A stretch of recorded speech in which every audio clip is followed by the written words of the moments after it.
Good evening. My name is Joe Stranowski, Chair of the Rockport Planning Board, and we have a quorum this evening. So I'll call this meeting, officially call this meeting to order on July 28th, 2022 at 5:32 p.m. The Planning Board is comprised of volunteers appointed at the discretion of the Select Board. Our charge is to ensure that the applications that come before us comply with the town's land use ordinance and Rockport Comprehensive Plan. The board must determine whether there is sufficient evidence in the record, which is the material presented by the applicants tonight, to support a decision to approve an application. This is accomplished by comparing that information in the record to the requirements of the Rockport Land Use Ordinance. And to the board members, just a reminder, in reviewing an application, the board should not base its decision on the amount of public opposition or support for a project. Nor should the board's decision be based on any member's general opinion that the project would be good or bad for the community. The decision is solely based on whether the applicant has met his or her burden of proof and complied with the provisions of the Rockport Land Use Ordinance. In tonight's meeting, each of the applicants, this is the normal process we follow, each of the applicants will come up and present an overview of their project, their site plan, provide that brief description, and then after that, we'll open up for public comment, period for public comment. And then after public comment is received, the board will proceed and deliberate on the application. As a reminder, as specified in the bylaws, the speaker will limit remarks to the issue under discussion, and the single speaker's comments will be limited to 3 minutes, just to keep things moving along. The total time for public comments on a single application shall be up to 45 minutes in one meeting, but I, as chair, have discretion to extend these times if we need to. So a couple things here, administrative items before we get started. John Veman is an alternate, and I'd like to seat John tonight as a full voting board member. That'll make 5 of us. And then at this time, I'd also like to ask, before we start, does anyone on the board wish to identify a conflict of interest with any of the applications presented this evening that would make it difficult to judge these applications fairly and objectively? If so, I ask that you identify these conflicts now. Anything? Okay, hearing none, we'll proceed.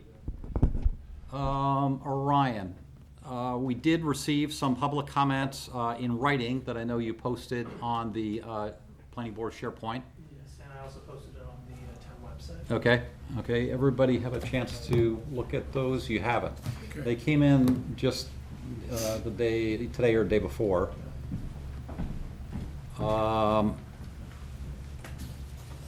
We'll give you a couple minutes to take a look at. Posted under the 7/28 meeting? Yes, they are.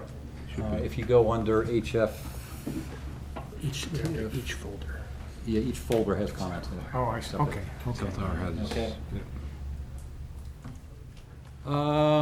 Okay, so on this evening's agenda, we have 3 applications, final applications.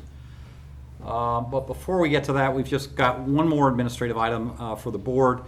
Typically, at the beginning of each town municipal fiscal year, we elect officers. Because we weren't able to meet last month, we need to do that quickly this evening. And so we'll vote on a chair and a vice chair for the coming year for the board. And what I'd like to do is recommend that we defer the review of the bylaws until the end of the meeting, since we do have a number of people here that would keep waiting. Okay, so first, chair and vice chair. Would anyone care to put any names in nomination for chair? I'd like to nominate Joe for chair. Second. I don't need a second for a nomination. All right. Okay, so anyone else want to step up? No one else. I don't have my hard hat. Okay, so hearing no other nominations, I will Acclamation. accept. So let's vote on Joe Stronowski as chair for the coming year. All in favor? Have I been seated, Joe? You're seated. I did seat you. So 5-0-0. Okay, next we need a vice chair. Last year John Beeman was vice chair. He's moved to an alternate seat. And so I think it would be appropriate to have a vice chair other than John this year. I nominate Mark. Okay. Mark, nomination. Anyone else want to nominate themselves or anyone else? No one else. Okay. So we have one for vice chair. All in favor of Mark Haley as vice chair? Okay. And we've got 5-0-0. Okay. So thank you very much, everyone. And Mark, congratulations. Thank you. Okay, so is anyone object on the board to moving the review of the bylaws to the end of the meeting, other business? Okay, I don't think we need to vote on that, that's fine. All right, so let's move on then to our first application that we have before us this evening. Consideration of a final application, site plan review for housing conversion development for Hope for the Future LLC, located at 6 Madeline Lane, Rockport, identified on map 10, lot 75-1, and within the zoning district 907, and a part of it is in 903 zoning district. The property is owned by Hope for the Future LLC and is represented by Gartley and Dorsey. And so before you begin your overview, what I would like to do is there is an item regarding state legislation on this, and it's MRS Title 30A, item 4402, and specifically item number 6. And so, just to explain what that means, there is a state legislation that was put in place that if there is a building that is being converted to residential purposes, that site plan and that piece of property do not need to be reviewed under the subdivision ordinance. And so normally, if there were a number of residential units that were being put on a piece of property, it would have to be reviewed as a subdivision. There is the state legislation, 4402, that takes exception to that, item number 6. And we did discuss this at our pre-application meeting. We talked about this, and at that time, the board had voted that the subdivision ordinance would not apply, and we would accept that state, not that we have a choice, but that we would accept that state legislation. So what I'd like to do before we get started, since this is the final application, just one more time, for the board members just to vote that they agree with that exception again, that overrules local municipal ordinance, and it states that this will not be reviewed as a subdivision. So would anyone care to put forward a motion that we accept MRS Title 30-A 4402 exception item number 6 and will not review this as a subdivision? So moved. Okay, moved by Mark. Is there a second? I'll second it. Seconded. Any further discussion on that? Yes. So we're, just to be clear, we're making this a finding of fact. That's correct. Okay. Okay. Joe, this was something that was discussed at the last planning board meeting. I wasn't It in attendance was. of that, at that meeting, Yes. so I think that I'm gonna You want to abstain? abstain from the vote. Okay, okay. You understand, though, what? I understand Okay, it. Okay, that's fine. And, Okay. Yeah. Any other comments? Okay. All in favor? Okay, so it's 4-0 and 1 abstention. That's the vote. So we will not review this as a subdivision, but we'll just review it against the land use ordinance and requirements. Okay, Will, if you could just go ahead and give us an overview? Sure. Okay. Good evening. I'm Will Gartley with Gartley and Dorsey, representing Hope for the Future LLC. And with me tonight is architect Amanda Austin, and also members of the LLC, Rick Bresnahan and Ann Bresnahan. And before I get started on the details of the site plan, Rick would like to just say a couple words, if you don't mind. Okay.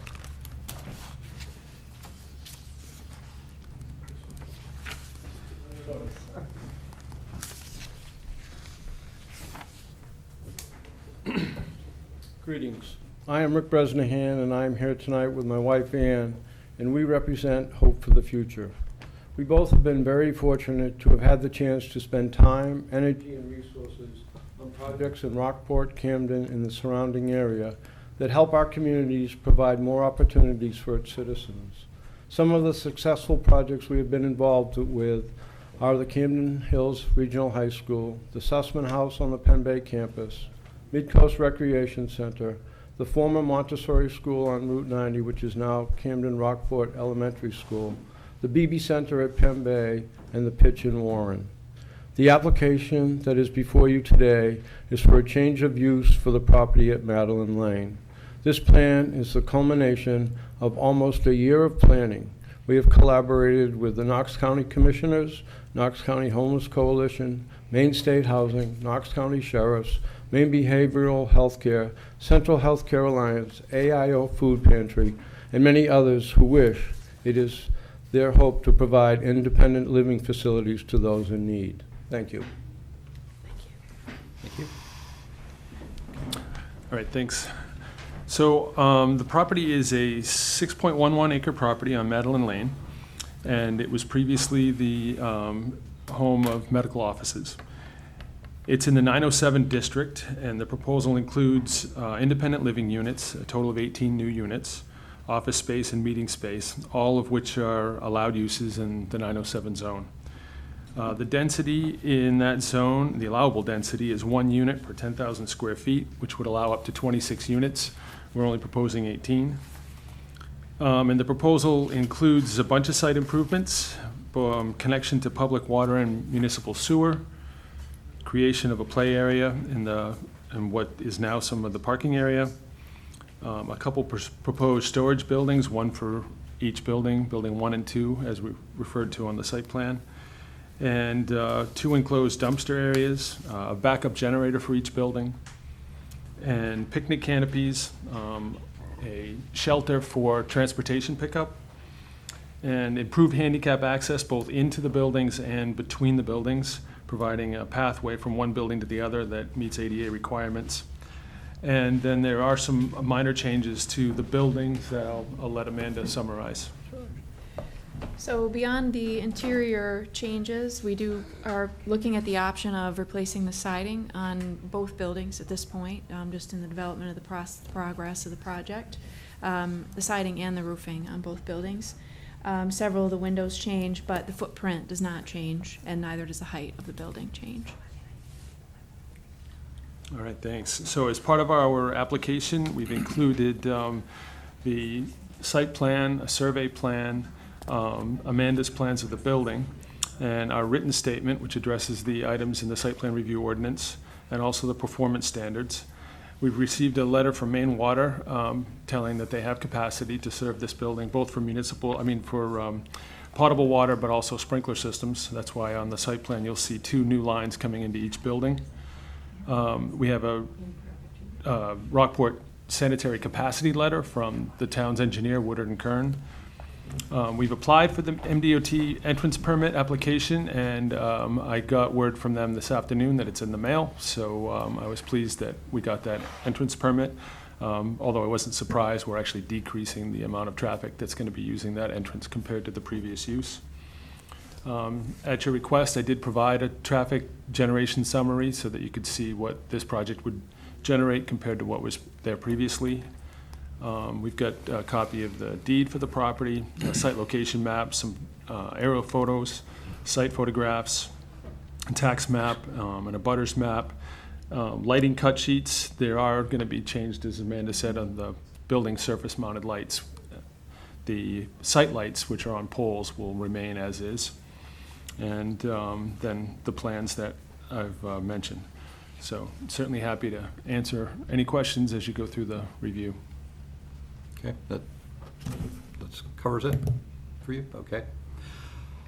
So at this time, let's see, any clarifying questions first on what was stated there without going into detail? Okay. We just performed a site walk too, so you've got a visual of what it looks like. Okay, so at this time, what we'd like to do is open up for public comment. If anyone has any comments or questions regarding this, And I'd ask you to please step up to the podium, state your name, and if you live in Rockport, and we'll go from there. So I ask you to try to keep it to about 3 minutes each. And if you can, it would be very helpful if you do have questions or concerns about a certain part of the land use ordinance, if you could state that so that we could make reference to that later. Okay, I'll do my best. Thanks. My name is Kate Kaloran. My 5 siblings and I grew up on the property abutting the Madeline Lane project. I currently live in Rockport, although not at the site in question. My 5 siblings and I own it jointly, and we are in the process of renovating it after my parents' death. We think this is a pretty big project and a big change for the area, and we just found out about it 2 weeks ago.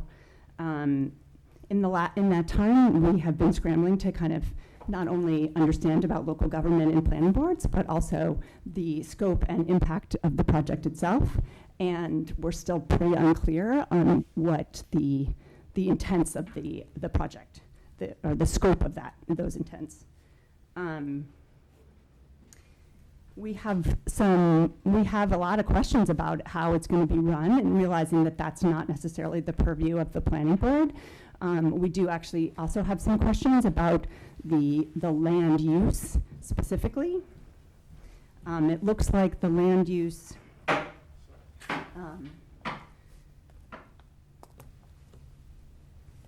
the land use assessments were done based on the property being residential only, although there are, when you look at the plans, there's office space, there's conference rooms, and it's my understanding that they're hoping to offer or planning to offer social services on site. So that indicates to me that it's also going to be a mixed use, and it doesn't look like the traffic and the water and the sewer assessments were done with that in mind.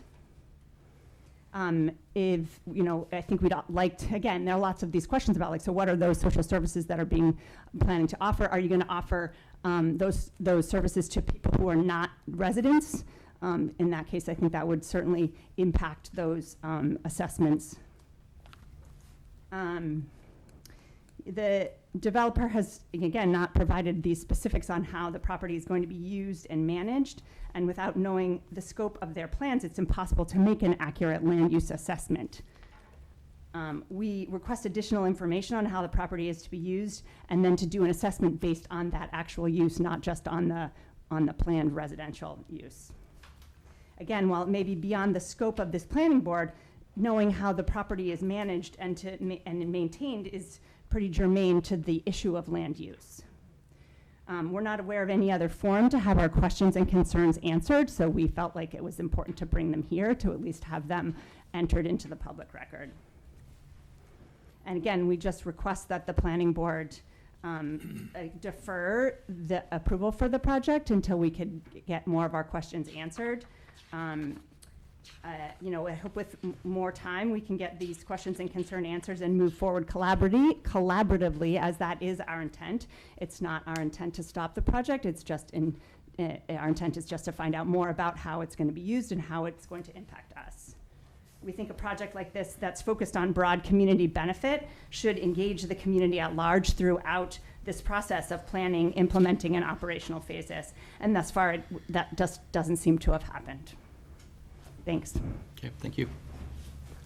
Jeff, you want a minute there to change? Joe?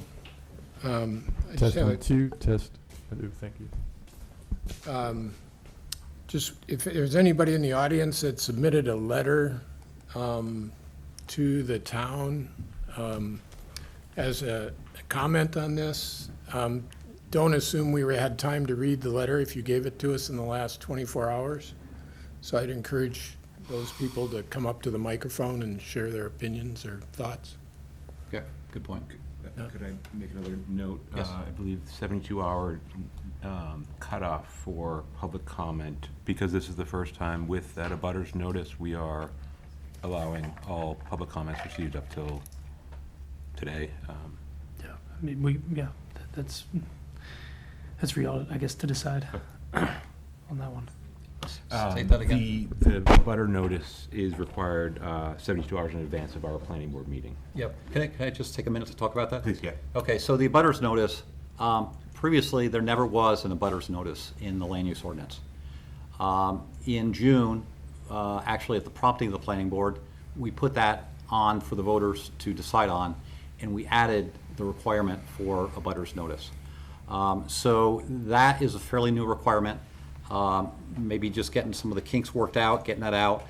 That would typically go out, though, 2 weeks ahead of this meeting. 7 days is all that. we're 7 required days? To give a notice, yep.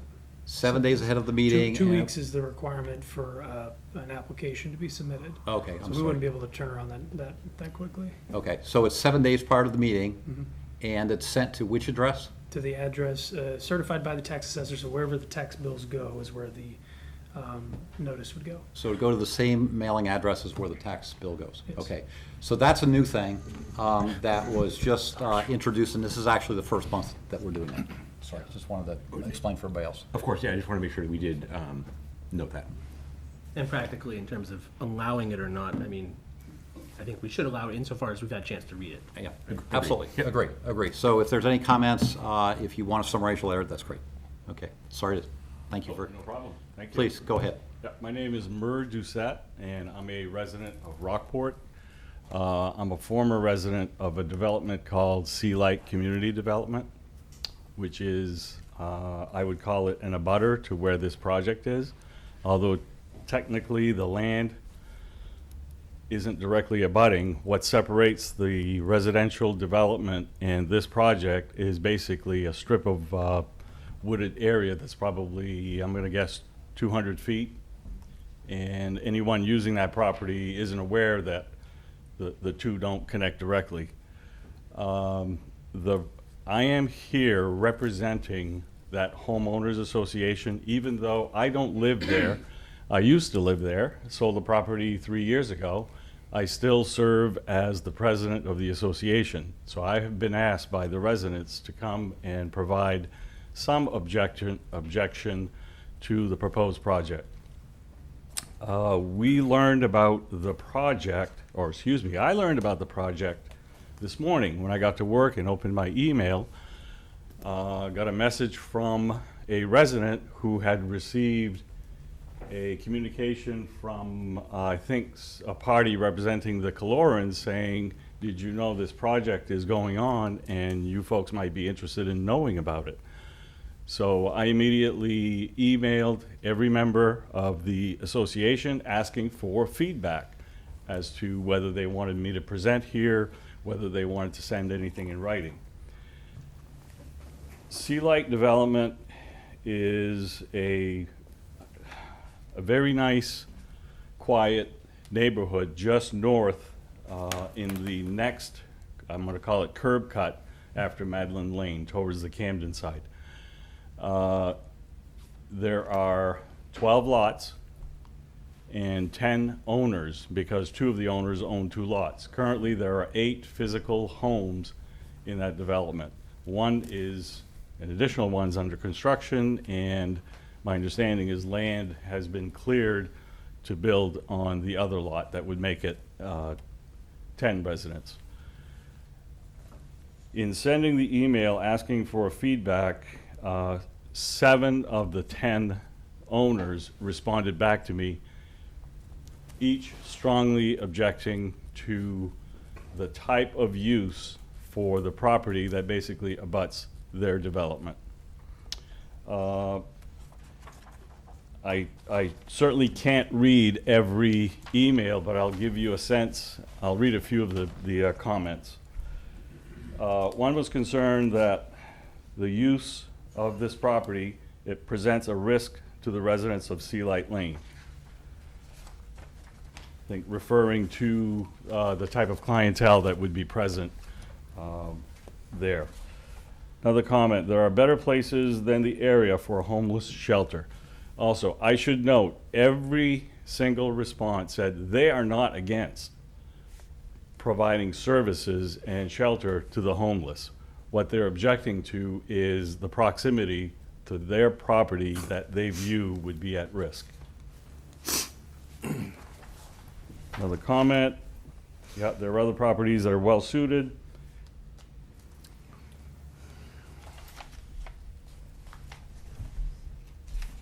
And although there are a lot of favorable aspects to the proposal, it shouldn't be a reason to automatically approve it without consideration of what happens to the residents that have been living there for a while. There was reference to Rockport Suites and some disruption there, apparently.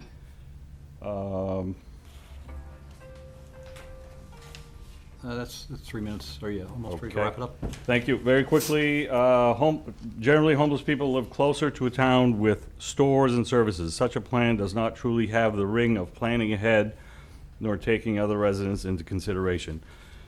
Town needs to consider residents that have settled here for several years and are able to enjoy their property without risk or fear of having damage done to their property or, heaven forbid, themselves. Thank you very much. Okay, thank you for your comments. Anyone else care to? Yes, please, step up. My name's Scott Warren. My wife Catherine Plord and I own the Sea Swell Campgrounds, right? We are, I guess we could be considered an abutter of the road divides our properties. We live there. You all have seen the condition of the property prior to our purchasing the campgrounds and where they are today. I hope you all feel it's a substantial improvement. The one with the camper outside that says not for sale. That's correct. Yes, that's our little camper. So while we see a really great need for this, we have quite a bit of experience with the homeless through our property and working with the Homeless Coalition, and it's been a challenge. This development, while we see a great need for it, we would really recommend that it be in a better place, certainly that's closer to their stores, as this gentleman mentioned. Most of them don't drive, they walk, they ride a bike. They're wanderers. I mean, so that it's, our concern is that we've worked very hard to turn our property around and change the culture, and it has, this element has been a challenging impact for us. So with that, I'll turn it over to Catherine. Yeah, it's just, we've been really honored to have our neighbors and people from the community actually stop and thank us for the way the property has improved over the years. And it's been 6 years of hard work. And we see the need, absolutely. We endorse the need. But that location really runs a risk to have wanderers coming into the campground. And we've had that issue when we have taken homeless people into the property. And we've had to talk to the coalitions and say that we can't do that any longer because it does pose a risk to our campers. And we will see a decline in the quality of our campers if we have our neighbors wandering through, and it is a concern. My greatest concern, having had exposure to homeless shelters in previous places that we've lived, is that their best proximity is close to town. And it seems to me that we have many defunct lots that are far closer to town. And I think it will be challenging to observe some of these people trying to transport themselves or walk, God forbid, the 2 to 3 miles into town on Route 1. We may find that we have a lot of other challenges that the neighborhood faces if we've got that going on. So we would just ask that we all be given more opportunity to explore perhaps other options and to learn more about how the agency plans to operate to address some of these very real concerns. Okay, Thank you. thank you for your comments. Anyone else in the room care to offer any comments?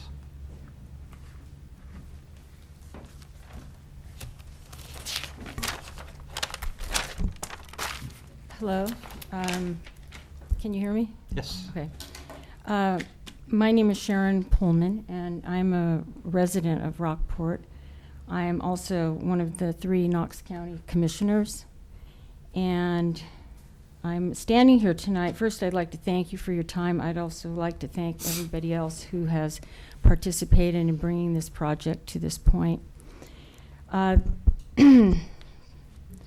Before I get into it too much, I just want to address a couple of things that have been said by previous speakers, and one is that I'd like to just say this project has been under review and discussion, both at the commission level and in the press and in many other locations for over 16 months. And it was just recently that, in fact, the Knox County Commission awarded the Knox County Homeless Coalition $1.8 million to move forward on this project, recognizing that housing in this state and in our community, and specifically in Rockport, is a crisis. It's at crisis level. I'm not going to go on about this except to say that people are often experiencing homelessness in our community because of the lack of affordable housing. These are people that work in our community. They work in our restaurants, they work in our hotels, they work in our stores, they work in our schools. And Rockport is one of the least affordable places to live in Knox County. Recognizing that, I'd just like to say that, as I said, the Knox County Commissioners awarded $1.8 million to begin a project for the Knox County Homeless Coalition to repurpose the existing building into a workforce affordable housing and services associated with that. The people that live there and need housing are often portrayed as wanderers, losers, and a number of other things. They are often, in fact, employed members of our community that need housing that's affordable somewhere in our community. People say, yes, we all support housing somewhere else. Where else? Anywhere but here seems to be the common cry, and I'm sorry to hear that. I'm disappointed. I'd like to thank the generosity of the private funding that has been dedicated to this project and addressing this need, and particularly Rick and Ann Bresnahan's countless hours and work to bring this project to fruition. This is a perfect example of an opportunity for us to take a leading role, this board, this town, to take a leadership position in showing how we are going to address the problem, repurposing buildings, working together collaboratively as a community for all of our members of our community. I hope the planning board will take the opportunity to take that step by approving this project tonight. Thank you. Thank you for your comments.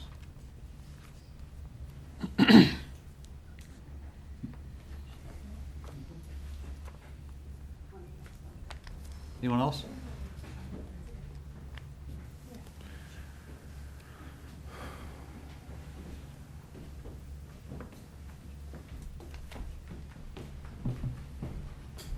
Excuse me 1 minute. How are we doing, Jeff? Do you have the actual meeting that has the numbers and everything after the? He's not ready to answer. Why don't you go Just a ahead? moment, I've got it. go with them if Okay. you don't mind. And I'm gonna go ask John. Go ahead, please. Hello, Hi. I'm sorry. My name is Stephanie Prim. I'm the Executive Director of the Knox County Homeless Coalition. And with me here tonight is Becca Gildred. And I'm a Rockport resident. To go back to those people that are out there. We're not going to be able to cover probably everything that everyone may have questions about, but I wanted to address the key points So, hang on, that have Jeff, I been gotta- brought up about the project. First and foremost, this is not a shelter. It is not a homeless shelter. It is an affordable housing community within which we will be delivering services, bringing services to the people living there. Transportation will be provided. That's been brought up as an issue. Security is worked into our operating budget, so overnight security will be present to protect the health and safety of everyone, including community members, and addressing hopefully any concerns about abutters or by abutters. We have been running the hospitality house here in Rockport for almost 9 years. We currently have about 1,000 people in our care. So yes, some people in our world do wander, but characterizing our population, which includes hardworking, low-income people that are filling the jobs in the majority of the jobs in our economy, is really a misnomer. We have a 95% success rate with our clients who are housed, being successfully housed for at least a year.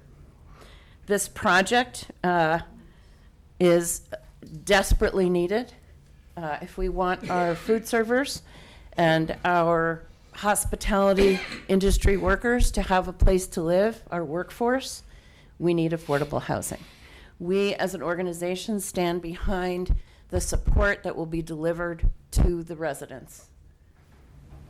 Yeah, and as a Rockport resident and somebody who moved here straight out of college and wanted to live here no matter what, come hell or high water, I made it work. But it's not easy to live here. Currently in Knox County, to afford the median house price, you have to make more than $88,000 a year. And the median household income in Knox County is only about 60 some odd thousand. That makes a deficit of $25,000 for most people. And even if you look at the median is the middle, there is still a huge deficit over that 50% mark that cannot afford to live here. And I hope that this can be the beginning of many projects, because I hope that Knox County and Rockport, Maine can be a place that my kids, and I always tear up when it says, can stay and live here, and they don't have to move away so that they can make their fortune elsewhere to retire here. And they don't have to sacrifice to live here. And they don't have to give up everything so that they can live in this beautiful, wonderful place in the world. And so I hope that we can make it a place for everybody to live. And that's been I wanted to live here since I was 9 years old and was a summer kid living at my grandmother's house or summering with my grandmother. We didn't summer at a high-end summer place. We summered because we took care of my grandparents here. And I fell in love with this place. And this place is special, and it should be special for the people that call it home, who've lived here for generations and who can't afford to stay here any longer. And it should be affordable for the people who are growing up here and want to stay. That's all. Thank you.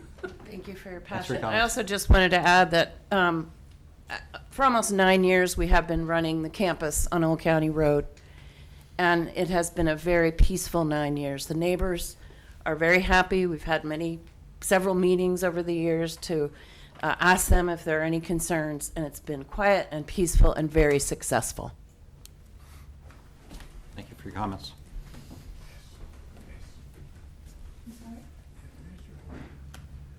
Any other comments from the room? Any other comments from the public? Okay, so I'm going to close the public comment session now, and we're going to move on to board deliberation on this, and take the inputs that we've gotten from the applicants and the comments that we've received from the public, and look at how this complies with the town's land use ordinance. Okay, so board, as we usually do, follow our standard process flow here. Look first at the site plan application that was submitted, and determine whether that site plan application is compliant with the requirements of the land use ordinance.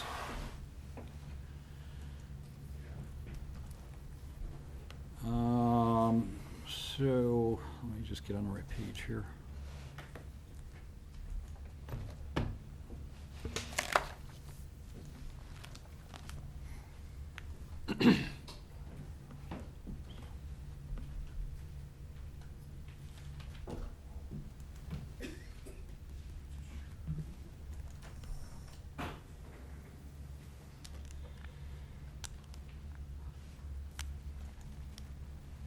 Okay, so Gartley and Dorsky, representing the client here, put together really a paragraph by paragraph compliance matrix with the application. Let's see, it's on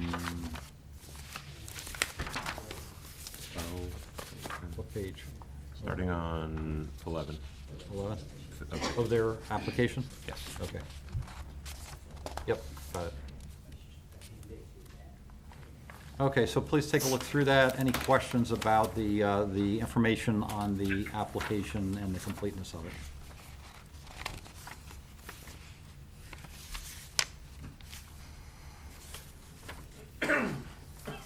Question in regard to. Yes, I good. don't have the page in front of me right now. I think it's on. We're looking at electronic pages on the document. is what we're Okay. looking at. Under traffic access, vehicular access, access management, section 808. Page 17. Thank you. Okay, good. Is that beyond the application, or is that part of the application? It's part of the application. Okay, good. So in section 808, access management, which I assume includes the content of the traffic study, under 808.3 traffic access, commercial, multifamily, and other uses, it cites that the Route 1 corridor has a speed limit of 45 miles per hour and 2,400 hourly capacity according to the main DOT public map viewer. My interpretation of the land use ordinance is that that is not a germane figure to what's required for access to the site. Rather, it's the AADT, average annual daily, I think it's trips. And that number is 7,500. So you can't really compare 7,500 to 2,400 because one is average daily trips and the other is capacity of the road. So average daily trips, I think I looked it up in the same viewer, and it was, Commercial Street has a factored AADT of 13,758. That's average daily trips, putting the road and the driveway access well into the requirement for a right turn lane dedicated to the driveway off Commercial Street. That's because it has greater than 50 parking spaces on the site. So greater than 50 parking spaces, your application shows you have 53 required. You have more, but I think the required amount is what to compare to. Exceeds the AADT for this site. So is a right turn lane something that will be provided off of Commercial Street? No, and it actually, when you say, I'm not sure where you're getting that requirement, but DOT doesn't require a right turn lane for this level of traffic. The Rockport Planning Land Use Ordinance cites that a right turn lane is required under 808.3.1. That's a little confusing because there's 2.1s in that section. So the reality is we couldn't put one there without DOT Okay. approval, and they wouldn't let us put one there. And did DOT approve the entrance? Yes. Originally for the project when it was constructed. Right. For more traffic than what we're gonna have now, and they've And based on your- issued a permit now for the change of use. And why wouldn't they allow it there? Because it doesn't warrant it for the amount of traffic. And it's their road. Right. It's a little bit awkward because the Rockport Land Use Ordinance specifically is citing routes 90 and 1 with this requirement and those roads only. And from what I looked at the map viewer, Route 90 actually has very few places where it exceeds the 7,500 AADT requirement, but Route 1 has plenty of it. It's all over 7,500 AADT. So this is a question of the land use ordinance requiring something that cannot be achieved. Right. Sounds like. I mean, if you think about even Penn Bay Hospital, there's a light there, but there's no turn lane. There's other places that have more than 50 parking spaces that, so DOT bases it on the traffic coming from that entrance in addition to the traffic that's on the road already, and site distances and that type of thing. Okay, well, this is something where a review of the land use ordinance is telling us that we need to require it, but we're thusly being told we can't do it.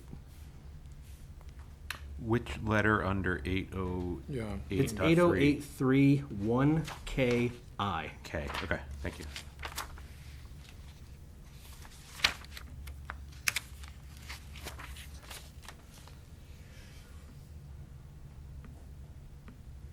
And my concern there from a practical standpoint is in conducting enough trips myself on Route 1, any left turn or right turn off Route 1 into a lot is risk of hazard.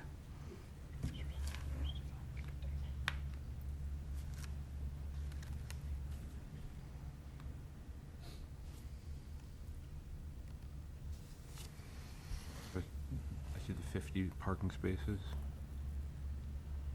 Or in excess of that.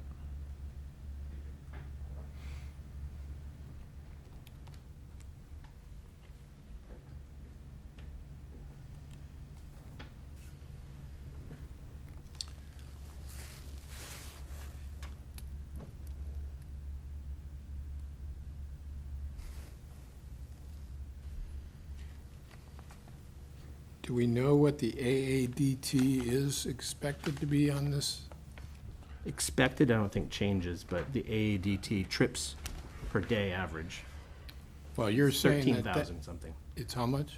13,000 something, using the same DOT map viewer Right. that Gartley and Dorsey provided or cited.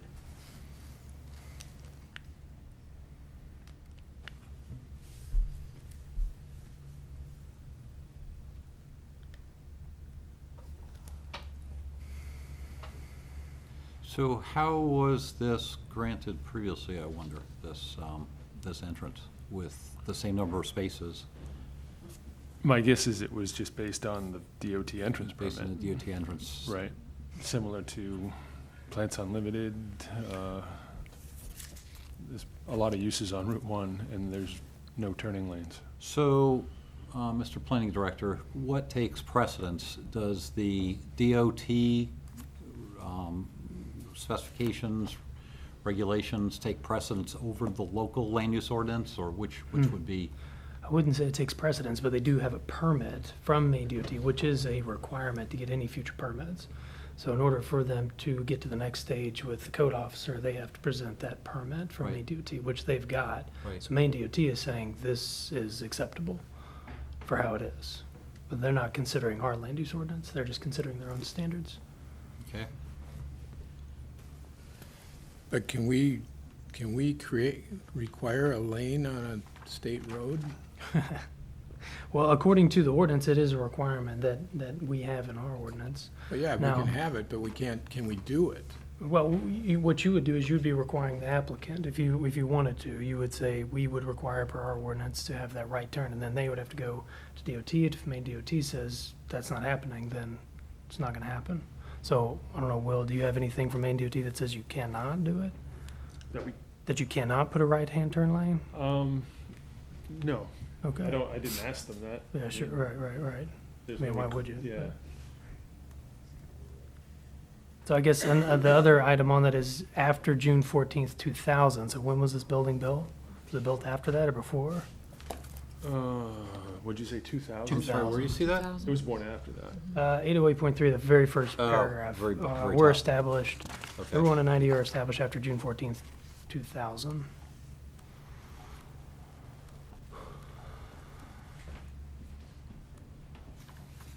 Anybody know what the build date was?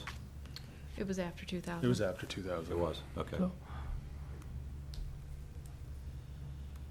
Well, was this ordinance in effect? Is this section of the ordinance in effect since that date?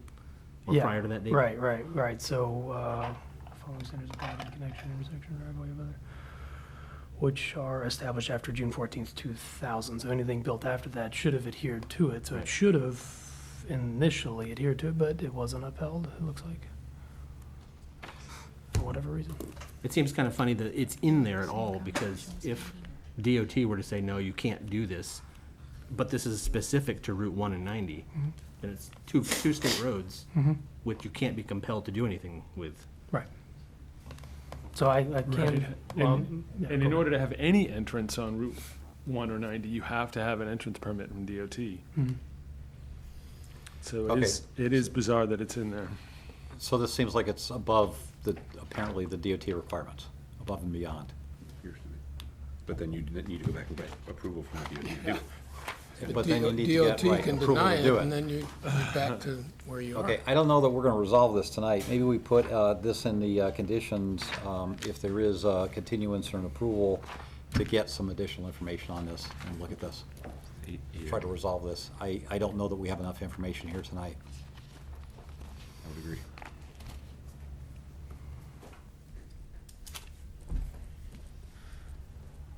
Okay. Okay, Jeff? Okay. All right, if I can, I'd like to finish up on section 1300 and the application completeness. So I'm going back up to the applicant's document, Gartley and Darcy. Are you with us, Will? Okay. Going back up to the application, and this is in the document they sent.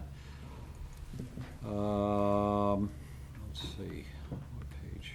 Statement, where is the, Starts on 11 again? 11. 11. Okay, so on the document, page 11, site plan content, 1304.1, which is what's required to be submitted in the application. Is that complete, and can we move forward in continuing to consider this if that application is considered complete? Yeah. Anybody have any questions about that, the material included? It lists the 15 items that are required in the application, site plan application. I see 1304 as complete. Okay, as a Maybe finding of section fact, by would you, section, finding, yeah, I don't think we need to. I think we've all looked at this prior to the meeting. So section 1304.1, would anyone care to put forward as a finding of fact that the application as shown is complete? I'll put together a finding of fact that 1304.1 site plan content is complete. Okay, is there a second? Second that. Seconded by Tom. Any further discussion on the application itself? Well, we're just Finding- finding Finding a of fact fact that whether the it's application's complete. complete. It's not about whether we don't necessarily agree or disagree with what's in it. It's just that it's complete. Okay, There's great. 1304.1. 1304.1, correct. Yep. All right, John? Yep. Okay, any further discussion? Nothing? All in favor as finding a fact that the application is complete? Okay, 500. Okay, so now let's move on to section 900, the zoning district review. Do we need 1304.2 written statement? Oh, I'm sorry, 1304.2, you're absolutely correct. As- Written statements. As a finding of fact, I would submit that 1304.2 written statement is complete as evidence in the application. Okay, is there a second? So 1304.2 is found on page 13 of the document that was submitted. I think the only thing I saw missing is the DOT, which is, it has been Approval. received today, but yeah, that would be a condition regardless. Correct. Joe, before we go by the public comments, there is one comment on Zoom. Yeah. Do we want to bring that in? Can we just, let's finish the well, written we can statement, come and then we'll back to come it to when- it. we can okay? come back to it when We're it's we're done. right in the middle of this, so let's finish this written statement. Okay. Okay, so Mark pointed out that a requirement of the written statements that the DOT approval be presented, and that would be a final condition upon which it was approval if it were to be approved, or continuance. Which Gartley and Dorsey received today, but we will, We haven't gotten it, Yeah. we don't have it officially, right. Anything else? Need a second? Yes. Second. Second? Okay. All in favor that the written statement, as a finding of fact that the written statement submitted is complete? Okay, 500. Okay, let's see. section 8, 1305. Okay, 1305 is performance, we're gonna come back around to that. Okay, we're gonna look at zoning district first. Okay. Okay, and we'll come back around. I'm just trying to follow. Okay, so let's go to section 900, and section 900, we're gonna look at whether or not this is a permitted use in this zoning district. the 907 mixed-use district, mixed residential business for the proposed application. All right, so there is a description in section 907 of what the mixed business and residential districts are to be used for, and then back in table 917, it also specifically lists the type of uses that can be permitted in each of the zoning districts.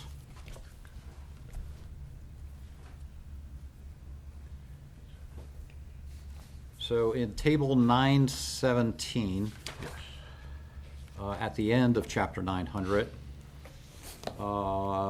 it lists the allowed uses in each of the zoning districts. 917 residential, table B, correct? That's on page 9-26 of the land use ordinance. In there, I would expect that this would be considered a residential multifamily. And as I considered this, I looked through the different definitions that are included in the land use ordinance, and the other multi-unit definitions in there were defined as having no kitchen and having a common eating place within the facility.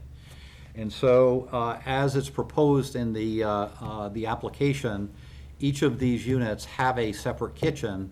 And so for that reason, I believe, and this is up for discussion amongst the board, that it would be a residential multifamily unit, which is allowed in the 907 district. It's permitted use. Any discussion on that? I'm looking at 917B table. I guess I'd have to go back, and look at what a community living facility is defined as. You should look at that. When I did look at that, I believe that that had a congregate eating space and not kitchens within the units. Understood, okay, But thank if you. you want to go back and check that, you should. Okay. Don't wait for me. Any other discussion on that? Joe? Yes. So they're also talking about having some level of administrative offices in here? That's correct. So are those to support the residential units only? Yes, they are. So they're not designed to support services other than for the residents of the facility? That's my understanding, and I think that's what we heard from the Homeless Coalition Okay, tonight in their just wanna statement. Yep. clarify that. Well, if I can, let me just ask, if there is professional office space, I don't believe the ordinance specifies who the clients would be. No, and it's a permitted use anyway. That's right. but- So this clarification is beyond the requirement of the land use ordinance. Yeah, but it also, I think I just want to clear that up generally, because I right, think there's a okay. misunderstanding about that. Okay, so it could be permitted, but the intent the applicant has stated is that it would be only for the use of those residents on premise. Correct. I'm good on my question. You okay on the question, Under definition? Under 8 units, under eight people, so I'm good on that. Okay. Yep. Okay, so again, in 917, under residential, it would be a residential multifamily, which in the table in the land use ordinance is a permitted use in this zoning district, mixed-use zoning district. And then the other would be the office space that would be office professional, which in 917C, commercial definitions, is again permitted in the 907 zoning district. So the two uses that have been listed on the application are both permitted in this zoning district. Okay, let's see. Let's go on through the rest of the requirements in 900, and that would be the building. And I would propose in this case that most of these dimensional requirements are not going to apply because this is an existing building. However, we do need to consider the fact here that they have proposed adding, I believe, 2 storage facilities. And so what I think we need to look at here with those storage facilities is that those storage facilities and also actually the number of residential units comply with the requirements of the dimensional tables. Okay, so let's take those one at a time. Again, the building heights are not changing. The building footprints are all in compliance with the ordinance. They're not changing the size of the building footprints. They are adding just those additional storage units. So I think what we need to do is we need to go down and look at the lot coverage requirement and also the density requirements. And so as has been provided in the application, they have talked about the fact that 10,000 square feet of property space is required for each residential unit. So that would mean that if there are 18 residential units proposed, that there would be, 180,000 square feet minimum lot size. Does that sound reasonable?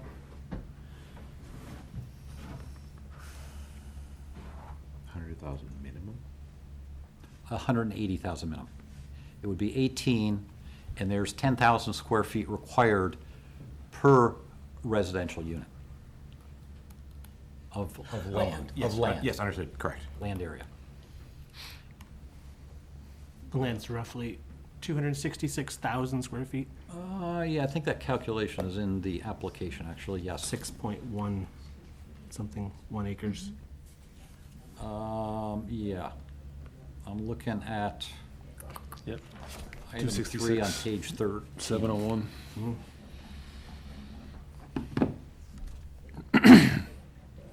So it exceeds it by a factor of 4, 3. Right. The storage units are built on impervious surface, so I don't see any Right, issue it's there. already accounted for. Right. Right. With respect to the storage units, I think what we need to do is look at the change in lot coverage. And the lot coverage with those two storage units is 22.5% coverage.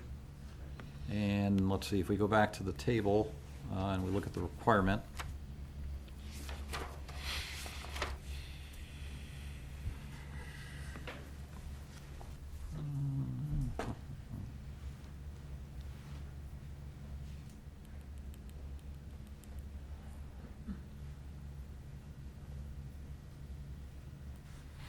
Okay, so I'm looking at table A, 918A, and there's a max lot coverage, and in the 907 district, it's permitted to have 50% coverage. So that means 50% of the available property on the lot can be covered with buildings.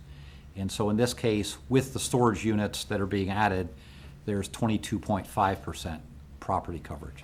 So that's within the 50%, well within the 50%.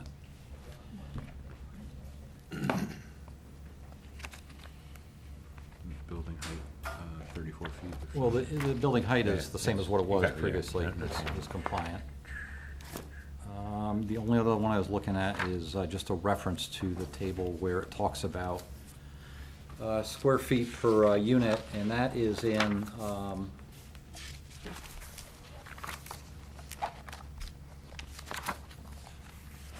table B on page 9-31. The lot coverage also includes the impervious surface, right? Right, so if It does. If the storage is being built on that, there's no change. Yep. Multifamily without, With sewer. with sewer. Multifamily with sewer, 907. 907 would be 10,000. 10,000 square feet per unit, and that's where I came up with that calculation previously. 18 units times 10,000 square feet per unit. The property would need to be a minimum of 180,000 square feet, and the 611,000. 611,000, so that's well below, Or no, sorry. 266, you said it is. Yeah, sorry, 266. 266,000. It's 6.11 acres, which is 266,701.5. 266,701. Okay. That meets So that. again, that's well under what the requirement is in the land use ordinance. Okay. I think those are the relevant things in the table. Anyone else have anything that they'd like to bring up or look at in section 900?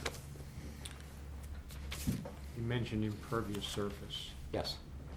Are we including that, the parking lots? The parking lot should be included as That is impervious included. surface.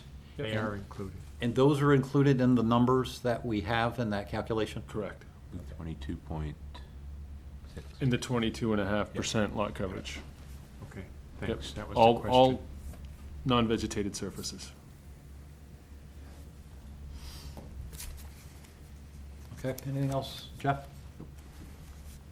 Okay, so, would anyone care to put forward a motion that as a finding of fact, the application as stated, is compliant with section 900 of the land use ordinance? So moved. Okay, moved by John, is there a second? Second. Seconded by Mark. Is there any further discussion on section 900?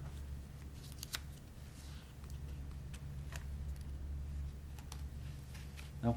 Okay, hearing none. All in favor that as a finding of fact, it's compliant with section 900? Okay, 500. Okay, now we're going to move on to 1305, general performance standards.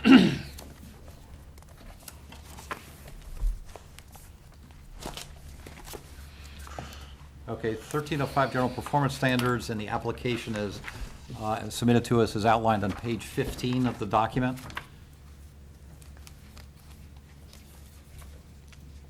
And we're referencing section 1305 of the land use ordinance when we review this, of course.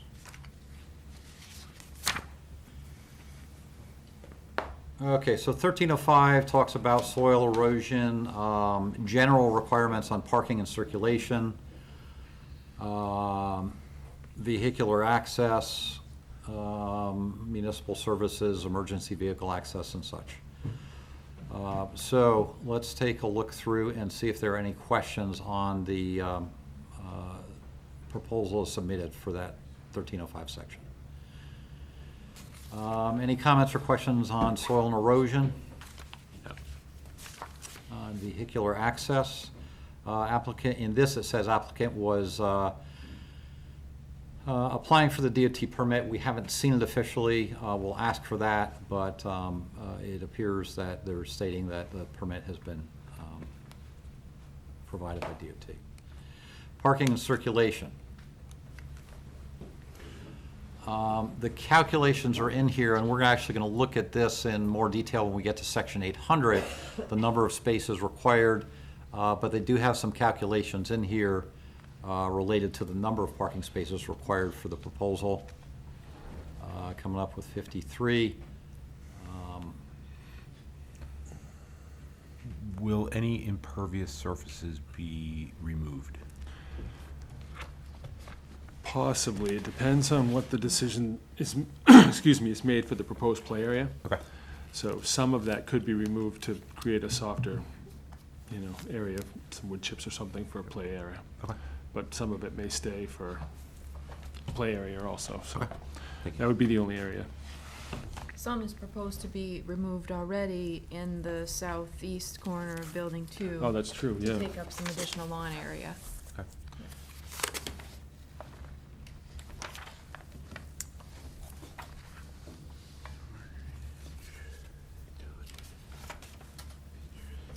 Okay, so with the things that you stated, though, there are still 53 parking spaces.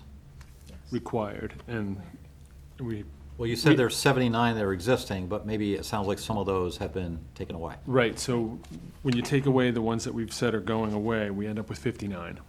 Okay, so you're still above Yep, 53. we've got that listed under that parking Okay, and again, calculation. we'll go in that detail on section 800.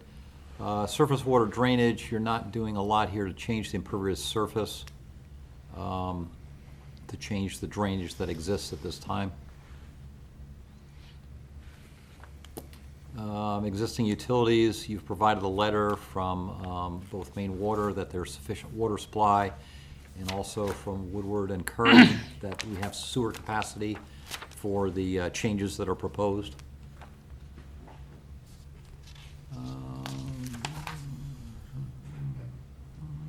Exterior lighting, you're going to add exterior lighting to the building, all downward facing. And the pole lighting in the parking lot will remain the same. Vehicular access, we have a letter from the fire chief stating that he's fine with the site plan as proposed for emergency vehicle access. Water quality or quality of water supply, okay. For main water letter. Yeah. Wasn't there a question about the volume of water if the sprinkler system had to be deployed during a peak fire emergency? Yeah, I saw that, and on the site plan, I saw that there's a separate main being run in for the fire system. So it's being added, a separate, Right, they have to be added or it's separate. there, Yep. but it's a separate main. Right.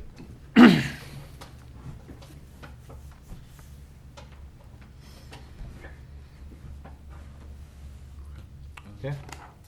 Okay, any other questions on 1305? Comments? As a finding of fact, I see the application, as a finding of fact, the application submitted is complete regarding section 1305 performance standards. Second? Second? Seconded by John. Any further discussion on 1305? Okay, hearing none. All in favor? Okay, 500. Okay, now let's move on to section 800.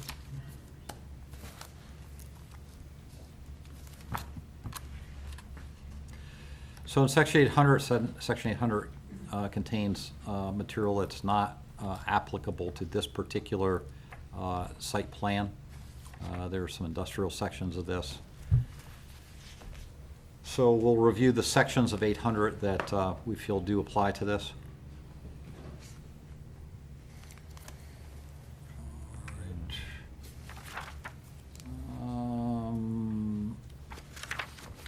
Let's see. 801, soil erosion. There's not been a soil erosion plan submitted. There's not, I don't think, any ground being disturbed on the outside of this building that would require an erosion plan.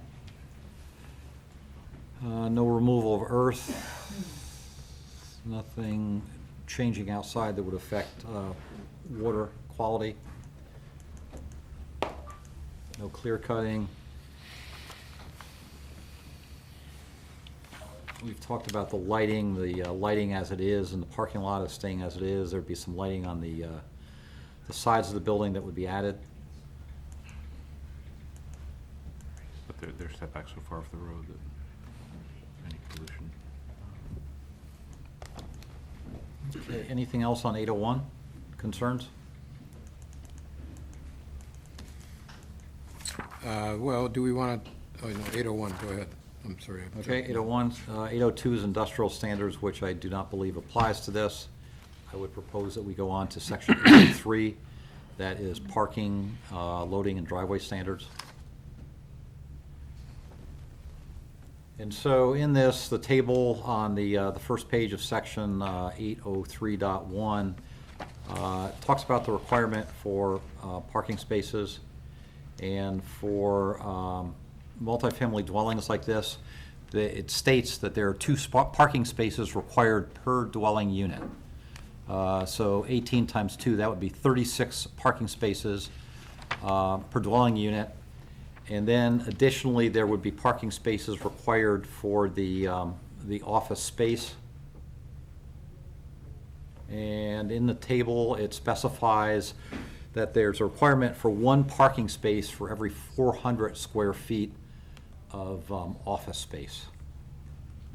And so, let's see, I bet it was back in 1305 that Gartley and Dorsky had that calculation.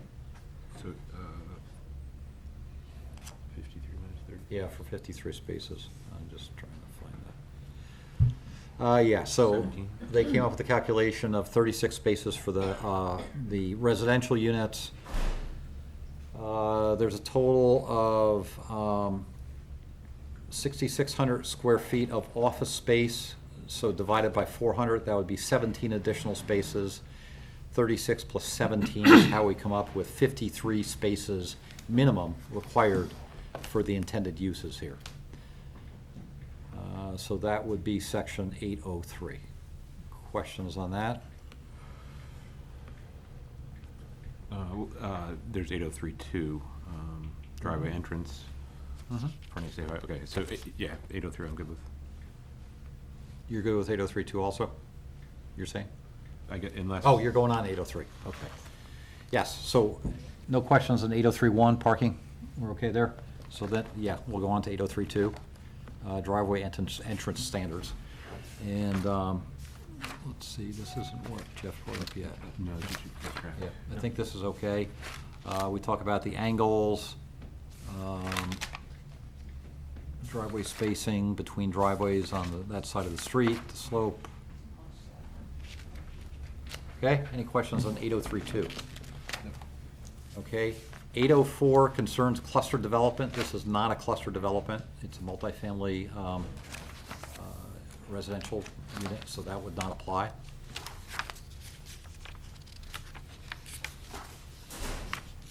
Uh, 805,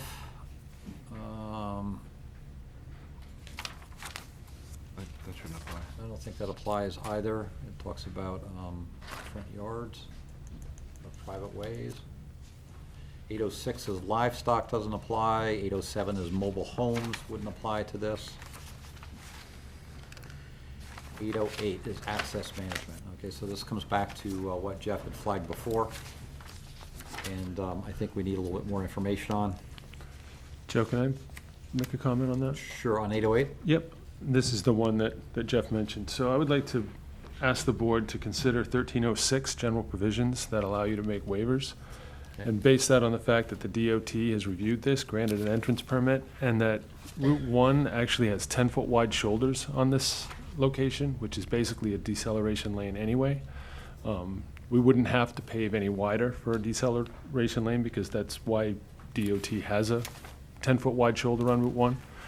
So my guess is that's why you don't see any right turn or right deceleration lanes anywhere on there, because they've already provided them with the 10-foot shoulders. Well, you do. For Penn Bay Medical has a right turn lane. Well, there's a light there, so they have a right and a straight Right turn through. lane. Right. Yep.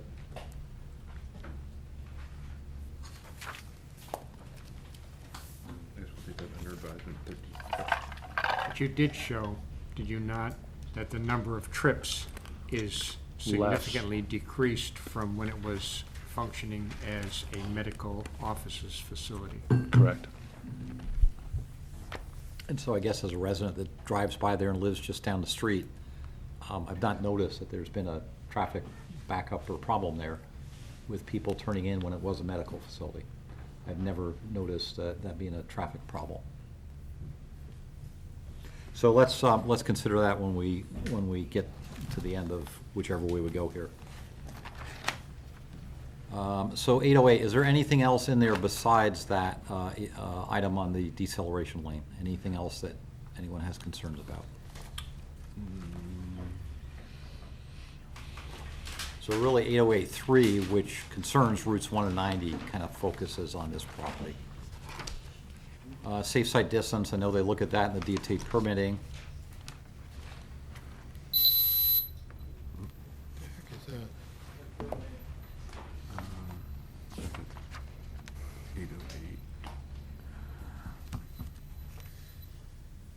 Oh, that was, Yeah, I list what those site distances are, Joe. Yeah, okay. It's required to be 425, and we Right. have 2,200 feet to the south and Oh, that's 630 right. feet to the I did north. see those somewhere. Yes, thank you. so, if I can just add, this is an existing business, commercial area, offices. It had more traffic than what we're looking at with this kind of usage. Has there ever been a problem in this? Any reports of problems with the traffic? We Been do accident- have we do have a letter from the police chief also that said that he did not have any concerns with the site plan as proposed, Okay. in addition to the fire chief. So I'm just saying, is there any reason for us to question the fact that it, you know? Yeah, no, I think the only thing, John, is that this would give us an opportunity, if there was anything significantly different in the building, was approved 15 years ago, 20 years ago, it would give us an opportunity to come back and look at it, but This is you would significantly expect that different. most of this would be compliant. Right, but it's significantly different Right. from what it was because it's less. Right, the traffic volume is less. Okay, so To anything, Will's point, we could create a waiver for this just to keep it in line with the ordinance. What was the use of the building prior to this? It was a medical office building that served customers? Yeah, yep. So it There was were like primary doctor's care, there was, at different times, there were different specialists. Clinics, pediatrics. So in terms of level of service, I think is the term, the people who would be using it for Hope for the Future would be more familiar with the access than perhaps people that were only going there once or twice a year as clients. Yeah. So it'd be less parking and more familiarity with the location of the property. That's fair. yeah, that's a good point.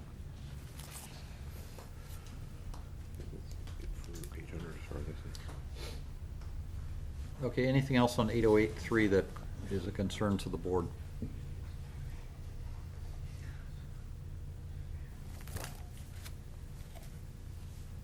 Okay, if not, we'll move on. 809 is wireless facilities.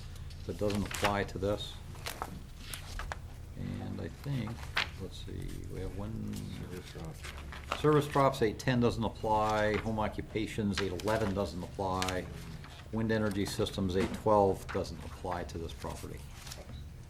And blasting standards, I don't believe there's any new construction that there would be any blasting that's been proposed here. No. And that is, itinerant peddlers, 814. So that doesn't apply to this proposal either. Is that, and that's it, that's all of 800. As a finding of fact, I will submit that this application, as a finding of fact, I would submit that this application presented meets all standards of Section 800. Or the application is complete regarding Section 800. I think you're right the first time. Not that it's complete, that it meets the standards. That it meets the standards of Section 800. Okay, is there a second? I'll second that. Okay, discussion. Is there any, like, We need to Further we need to figure out information? how we're gonna handle 8083 though. So think it's not completely compliant. that issue comes up with the next, one of the other projects that we reviewed tonight that's similarly cited on Route 1 Right, and has greater than 50 parking spaces. right. So, Okay, but, so we maybe need to amend that to decide how we're gonna deal with 8083. So how do you wanna do that? Okay, so I'll withdraw and we can deal with 80. Just deal it now. We're already past it, right? So I respectfully withdraw my finding of fact. Okay, so can we address what Will cited us to is that in section 13, 1306, general provisions, the planning board may modify or waive any of the above application requirements or performance standards. And then it goes on to explain when the board determines that because of special circumstances of the site, size of the project, application requirements or standards. I think that in regard to the question I asked before of the familiarity of people to this site in the future will be greater than people in the site in the past. And since it's perhaps an unprecedented condition to install a turning lane on Route 1 anywhere else in Rockland that isn't Penn Bay Medical Center. Rockport. Rockport. That isn't Penn Bay Medical Center, that we do consider that section for consideration. Okay, so why don't we then handle that first and then come back to 808, or 800, okay? So under 1306, would you like to put forward that motion that we waive the requirement for the right turn lane consistent with the DOT certificate that's been granted? I propose that we move to waive the requirement of 808.3 that would require a right turn lane for developments with greater than 50 parking spaces. Okay, there's a second. Second. Seconded by Mark. Further discussion on that? Yeah, can we just, for clarification, we've assumed that the usage is going to be, the traffic in and out is going to be lower than it had been. Amanda or Will, can you give me any quantifiable numbers on how you can make a statement like that? We use the ITE trip generation manual, and Can you make sure we can hear? oops, sorry. We used the ITE trip generation manual and looked at all the uses, the residential and the office space, and came up with what the peak trips would be weekday, Saturday. I think that the only thing that increased were the total trips during a day on a Saturday, which makes sense because the medical offices were closed on Saturdays. So weekend traffic for residential will exist where it didn't before, but all the other peaks for traffic volume are less than what they were for the medical offices. Okay, And that does include the office space that was in there. All of our assessments, whether it be water, sewer, or traffic, included all the uses that are proposed. So, and there is some transportation that's going to be provided for some of the residents of this facility? That's correct. How does that impact those numbers? So our calculations are conservative, right? They've assumed that every one of the residents will have vehicles and be making as many as 10 trips a day. Whereas if there's public transportation and people are going multiple people at a time, then it'll be less. But we couldn't guarantee that, so we had to go So by yours is what. worst case, your calculation. Right. And so the public transportation is part and parcel of this whole, Of the whole project, correct, yeah. Which is why we've got the, space for them to pull in and park, and a shelter for inclement weather for people to go out and wait for the transportation. okay, good. Any other discussion on that? Do- Tom? Where did this requirement come from in the first place that we have in, anybody know that? Which It was requirement? inspired. Yeah, I'm not sure, I'm not sure. Will, you're on the ordinance review Yeah, I committee. know. Yeah, that's embarrassing, right? I've been on that committee for 15 years, and I can't remember even talking about that standard. Well, And I think most of I'm it's wondering because on how Route we 1 and can- Route 90, you always have to get an entrance permit from the DOT, and I think everybody's just has relied on that. Yeah, I mean, how can we require anything on Route 1 or Route 90 without the DOT imposing that requirement? Oh, they would have to approve it. We wouldn't have a choice. I would submit that, based under 1306, I think as far as would not be standards not be applicable, as well as unnecessary burden on the applicant, not adversely affect the abutting landowners and general health, safety, and welfare of the town. I think this would be an instance where 1306 would be, in my perspective, would be warranted. Okay, and we don't use this very often, so, yeah. Okay, so we have a motion on the table. Further discussion on that, or are we ready for a vote? Okay. Everybody remembers the motion? Okay, all in favor? Okay, 500. Okay, so now let's go back to 800, that we've got 803 out of the way, and let's go ahead and put forward a motion and maybe make note of the fact that we have waived 808.3 requirement. Okay? Yeah, I understand.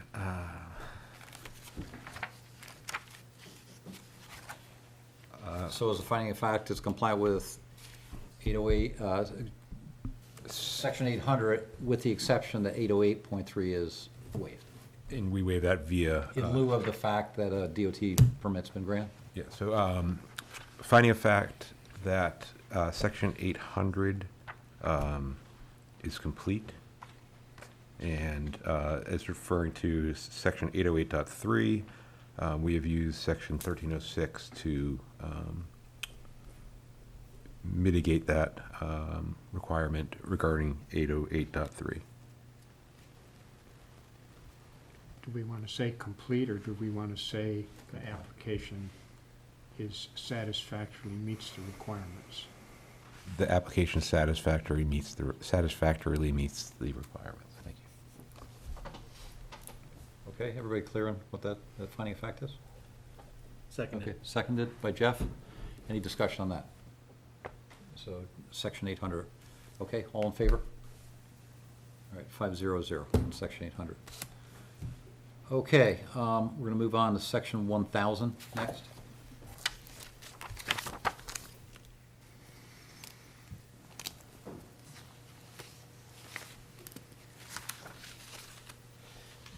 Section 1000 is performance standards. That includes landscape requirements,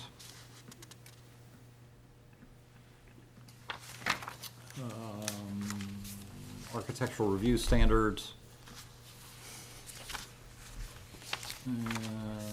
parking lot design. Again, it seems like we cover parking lot design in a number of places, but okay. So let's go through first the landscape standards. What I believe has been proposed in the application is that, given that this is on a natural setting that's heavily wooded, I noticed during the site walk that there are some shrubbery in the front along the drive there.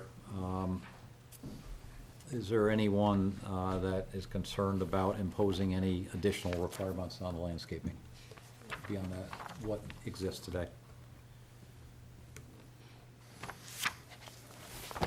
All right, that hearing none, that's section 1002. Let's go to 1003.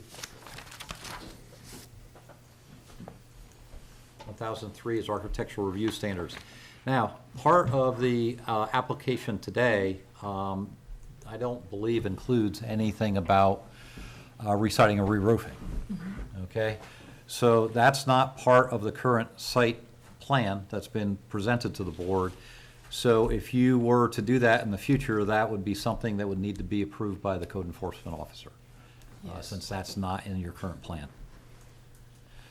So given that, there are no changes then that we have on our current site plan that refer to any additions, changes of roofing or building materials on the outside to the exterior surface. Per the application. Per the application, right. Just one quick question. In reading through the public comments, do you know what color potential siding may be in the future? We don't yet. Okay, thank you. Okay. You mentioned during the site walk that it would be presumably something similar to what's on there now. We're evaluating whether it'll be one or both buildings that gets recited Okay. as part of our estimating process. Okay. And so we would try, if we were in that process, we would be trying to make these all coordinate as well as they possibly could. Sure. If there was one that was left as existing. Okay. Okay, and that's not part of this application, so, yeah. Okay, then the last section, 1004, talks about parking lot design, and it's a very simple requirement in this section. Off-street parking is required, which there is proposed. All developments shall provide permanent off-street parking. Okay, so as a finding of fact, would anyone like to put forward a motion that the application as presented is compliant with section 1000? So moved. Okay. So moved. Is there a second? Second. Seconded by John. Okay, further discussion on that? Section 1000, hearing no further discussion. All in favor? Okay, 500. Okay, so that is the areas of the land use ordinance that I believe apply. Anyone have any other sections that they'd like to run through? I don't have any other, necessarily any other sections, other than I think, my understanding is we don't have in hand an entrance permit from MDOT, so I We think need to get that. as far as a condition of approval, let's just Agreed. make sure we include that. Is there going to be any signage associated with this property? We do anticipate that there would be a sign in a similar location to the one that was existing when it was a medical office facility. So a ground-mounted sign near the street. And so that'd need to be compliant with That would need a 1100 once you permit. get that design complete. Yes, yep. There is one thing I guess I'd like to reference here, and that is that the planning board, in addition to looking at the land use ordinance, tries to go back sometimes and get color out of the comprehensive plan. And so I did go back and look at the existing comprehensive plan that we have, which is somewhat dated, but that exists. And there is specifically a section in there on housing. And if I could just read a small part of that, the introductory section of that. It reads, "The policies developed in the housing section address siting issues that contribute to sprawl, lack of affordability, which in turn impacts the type of housing developed and the lot size offered in the town. Specific land use issues such as lot size that relate to housing are found in the land use section. The policies and intent for housing in Rockport include ensure that there is a mix of housing types in Rockport, including single-family dwellings, duplexes, multifamily dwellings, and co-op housing." And the second bullet in the introduction is, "Strive to integrate affordable housing throughout the community, as opposed to locating affordable housing in one given village, subdivision, or lot." So that at least gives us a little bit of color to consider as we look at the approval of this, this project here, and whether or not the land use ordinance and the comprehensive plan support it. Okay, so as a final step then, what the board will vote on next is the overall approval of this project to move forward. And whoever states that final motion to approve or disapprove the project, we need to make sure that we include that MDOT condition of approval if it is approved.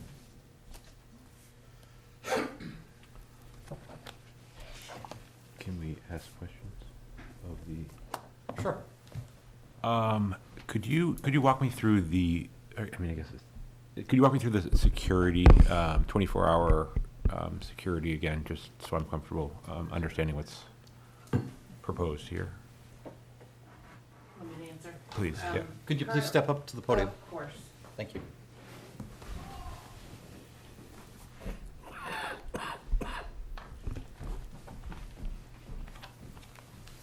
Do you want me to state my name again? We got it, thank you. Okay. In the current operating budget, we have overnight security 7 days a week, 365 days a year. And then during the day, staff will be there providing services. Stephanie, while we got you at the microphone, can you clarify for us the qualifications that you're going to use for residency in this facility? I mean, what's Currently- the framework, and describe the individuals that would qualify? Currently, we're evaluating a couple of significant funding sources to contribute to the construction costs. And we're looking at probably a 30 to 60% of area median income. So it's affordability geared toward the lower income people in our workforce. So people who live there do not necessarily have to come from homelessness. We work with prevention, we work with education, so it's open to the lower income people who need the housing.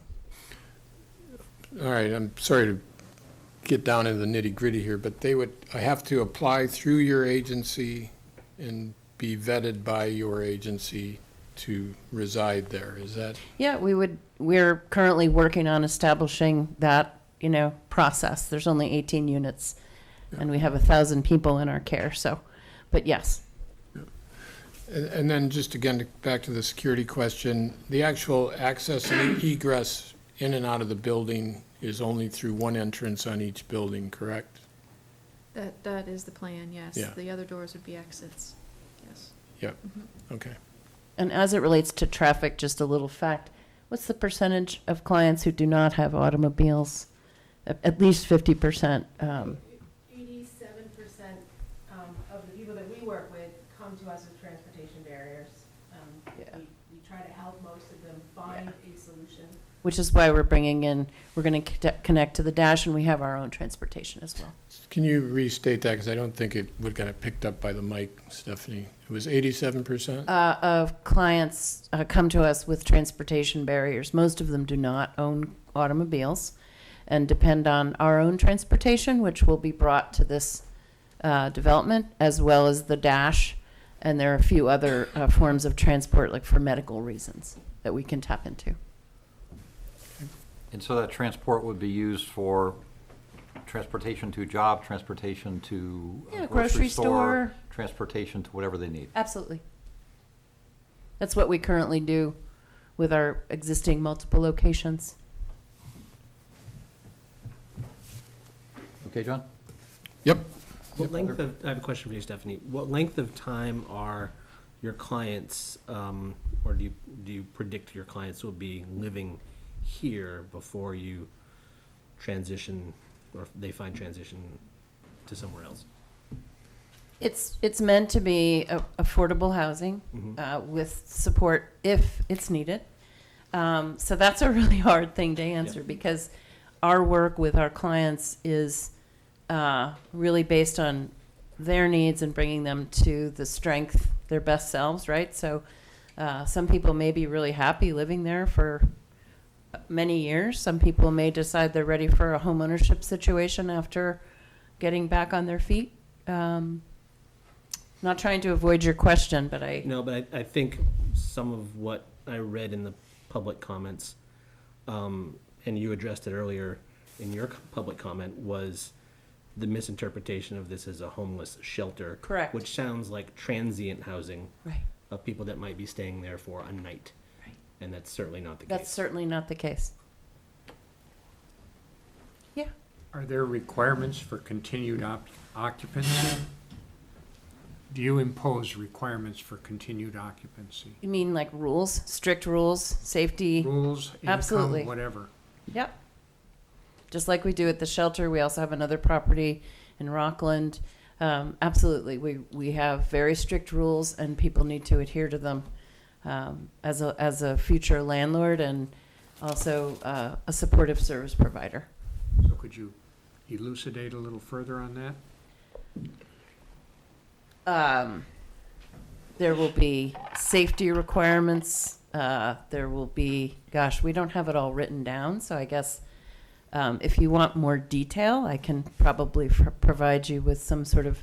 Well, I'll tell you one of the things that struck a chord with me in reading some of the comments. To have people bicycling or kids walking along Route 1. One of the things I notice a lot, because I live near the Samoset, you have a lot of pedestrian traffic on Waldo Avenue. And it's really, it's a little stressful for a driver. I come to a complete stop because if I have oncoming traffic, I cannot give. There's no shoulder even for those people to walk back and forth from Route 1 down to the Samoset. I assume that's where they're usually going. And on Route 1, the traffic is progressing at such a much greater speed even Absolutely. than on Waldo Avenue. So that would make me nervous to see an increase, but all you can do, I mean, you can't tell someone they can't walk along Route 1. If I want to walk on Route 1, I can. Right. So anybody else can too, but to have a whole bunch of people or young kids taking bicycles up and down. That would make me really nervous too. Yeah, that's So all I guess, I'm saying. As we go through the next year or more of getting to the point where we're ready to start to think about bringing people in, we will be working on our approach to safety and all of those considerations. So I appreciate you bringing it up. As it relates to the shelter and our campus, where there are a lot of people every day going in and out from our workers and our residents, families, volunteers, I don't know if anyone's ever noticed, but Old County Road has that potential, right? People go way too fast on I Old haven't County seen Road. anybody walking along Old County Road. It's just over the last 9 years, I think, another good example of that the transportation that we provide is very custom to all the needs of the residents there. They get to the doctor, they get to their workplace, the kids get to school via a number of different ways, because we don't want what you're describing. Prior to us taking it over, from what I understand, people were walking all the time, trying to walk to town. That's not what we're aspiring to. I do have one question. Which organization is it that's ultimately responsible for the facility? Is it HFTF? So if there was something that came up with the town that there was a canister that, I don't know, had some odor coming out of it or something, who would they contact? Who would be the organization ultimately that's responsible for the maintenance of this facility? Ultimately, we will be. Who's we? The Who's it? Knox County Homeless Coalition. Okay, so that's not HFTF. No. Okay. Okay, so there is a party, and I assume that you have some financial backing that if there were minor repairs or a canister or a dumpster that needed to be emptied, you have the financial backup to do that. That is all built into our current operating budget and our long-term planning. Okay. Okay, but that's not who's actually submitting the application, though, is it? No. I'm just a little bit confused No. between the organizations here. So are you in fact a tenant of the? No, No. we do not own anything yet. Hope for the Future owns the building. Okay, so are you a tenant of the property owner? No. No. So you would manage the property then? Is that kind of the way to look at it? That's a, sorry? Not yet. Not yet. Potentially you would be. Potentially, we would be. Okay, okay, but that, so you'd be the organization to contact, though, if there was something that came up that needed to be addressed? Okay. After which point, we potentially are managing it. Yes. Right. So Joe, like whoever's on file at the office is who we would contact in the enforcement side, code enforcement side? Whoever's on file for what, though? For owning it. So in the tax assessor side, whoever's registered with that is who we would be contacting. And that's not, No, it's No, not. that's it's not, Hope for the it's not Future. them right now. So Okay. whoever.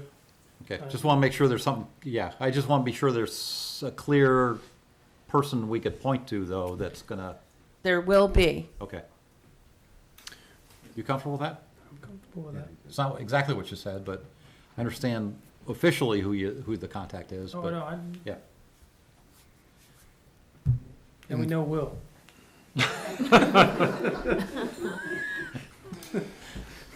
And Stephanie, I know you've said this already, but how many years have you guys had, how much experience do you have in this area of Well, we've been managing the shelter and all of the landlord relationships that are part of serving a much greater population than the shelter for almost 9 years. And we maintain those good relationships. We support tenants all over Knox and beyond. And that is the same way, the same manner in which we intend to support the tenants in this property.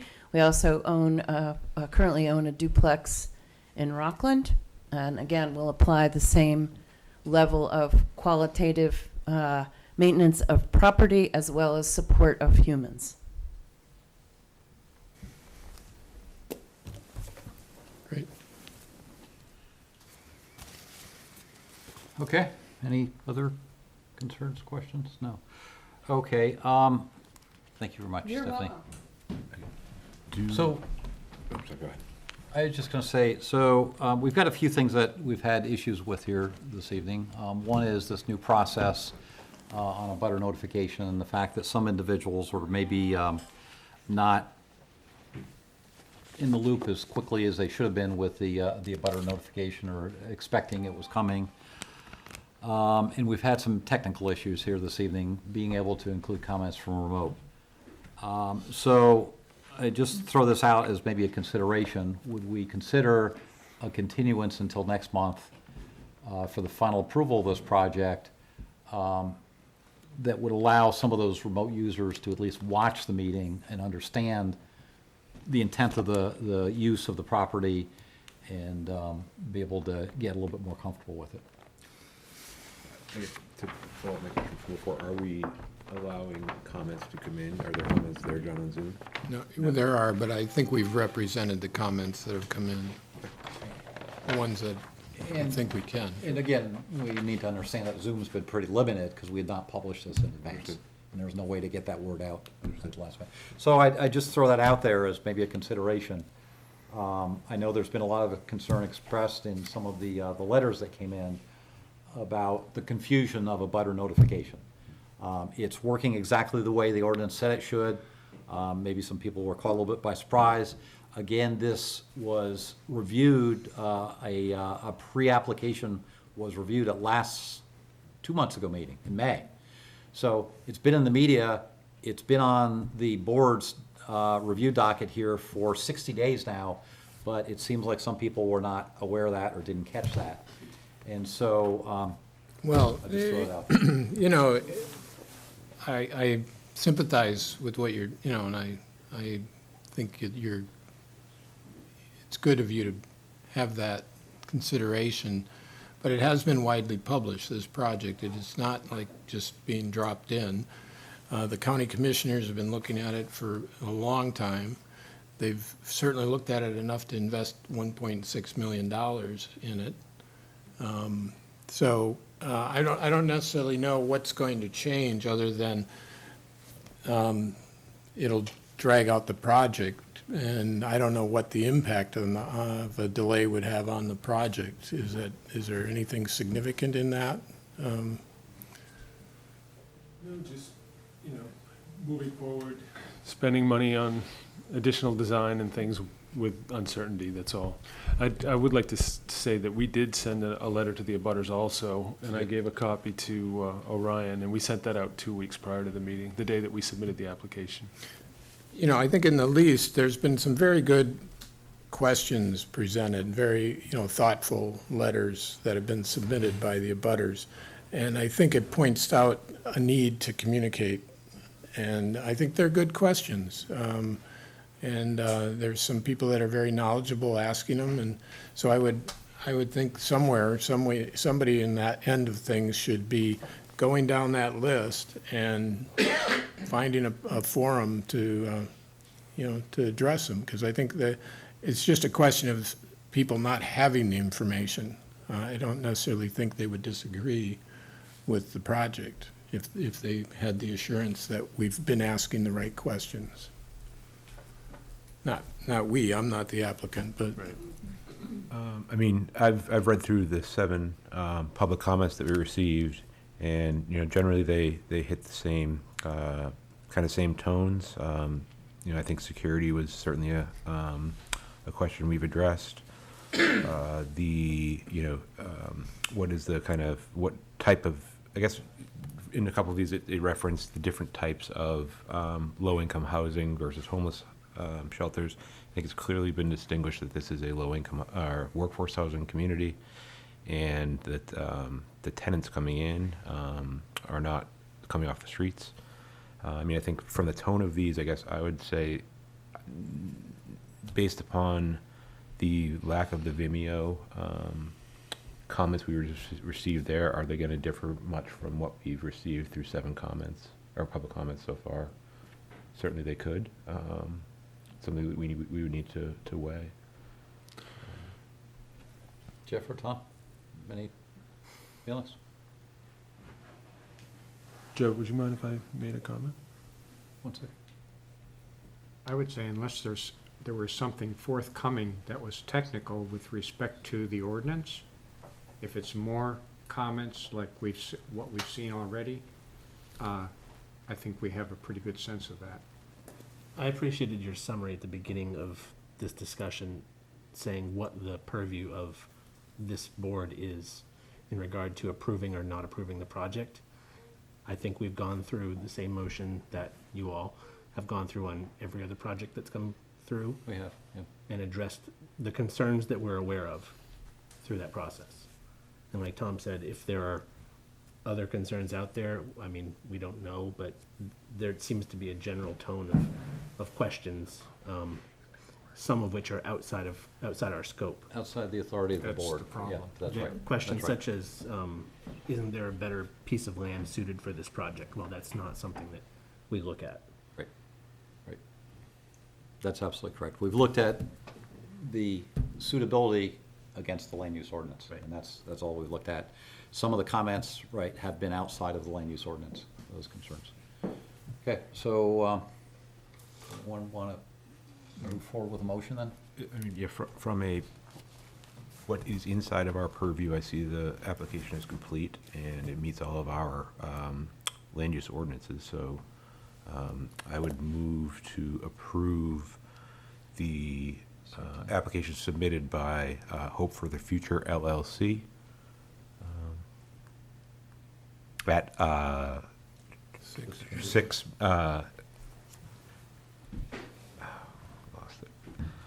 located at 6 Madeline Lane, Rockport, Maine, with the condition that we receive the Maine Department of Transportation permit in a timely fashion, or prior to anything happening. Okay. I second that. Okay, seconded by Tom. Any discussion on the final approval of the site plan? Okay, hearing none, all in favor? Okay, 500. Okay. Thank you very much for your much. time. Thank you.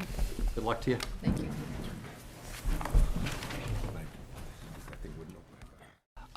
We're continuing on with this evening's planning board meeting, and the next item is consideration of a final application site plan review for construction of a cell tower for US Cellular located at Vinyl Street in Rockport and identified as map 17, lot 49-001, and this is in the 908 zoning district. The property is owned by Kathleen Bailey, leasing to Maine RSA number 1, Inc., and is being represented by KJK Wireless. Gentlemen, welcome. Correct, thank you. My name is Bob Gashlin. I am with KJK Wireless. This is Jamie Bello. Jamie's with the law firm of Trafton, Matson, Bello, and Frenette. And also joining us on Zoom is Ken Kazera, the principal of KJK Wireless and the overall project manager. And Ken is the overall manager for this entire project. So having said that, first I'll touch base on exactly what US Cellular is doing here. And you're correct. I mean, formally and legally, our name is Maine RSA number 1, Inc., but just for ease, I'll use US Cellular because that's the name that we all know and we all operate underneath. US Cellular has a license issued by the federal government, by the FCC, to provide cell service to Rockport and the surrounding areas. We currently have a big, significant gap in that service, and we'll get to the specific locations, but generally speaking, we're looking at Route 17 going north, starting somewhere around Mace's Pond, up towards the intersection of Route 17 and 90, up around that area of Route 90, a little bit west down Vinyl Street, and that's where our significant gap is. Again, I mentioned we're going to talk about that a little more in depth once we talk about our RF report. To address this problem, correct, we're applying to construct a 150-foot tower. We've leased a 100-foot by 100-foot parcel. Inside that 10,000 square foot leased area, we're proposing a 50-foot by 50-foot by 50-foot fence compound. The other components, we've got an access road we're going to build and utilities.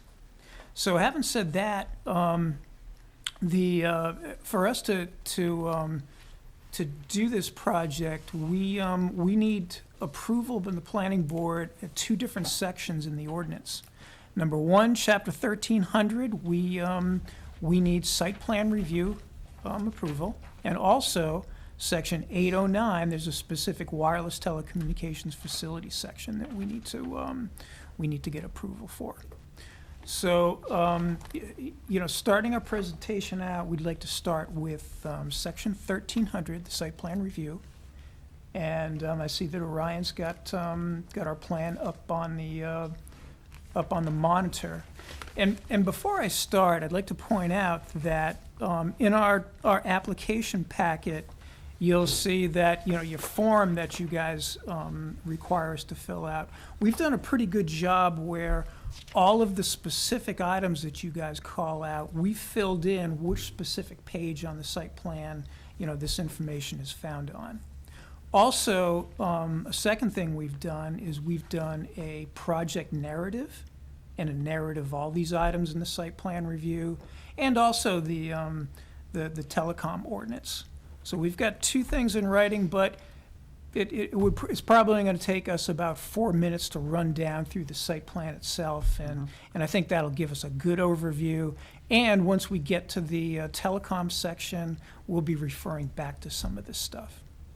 So the first thing we'd like to talk about is on the second page of our plans, which is the aerial view of our project. You'll see that we've inserted where the access road is going to be, come in off Vinyl Street. Our compound, you'll see that's essentially in the right-hand third of the parcel.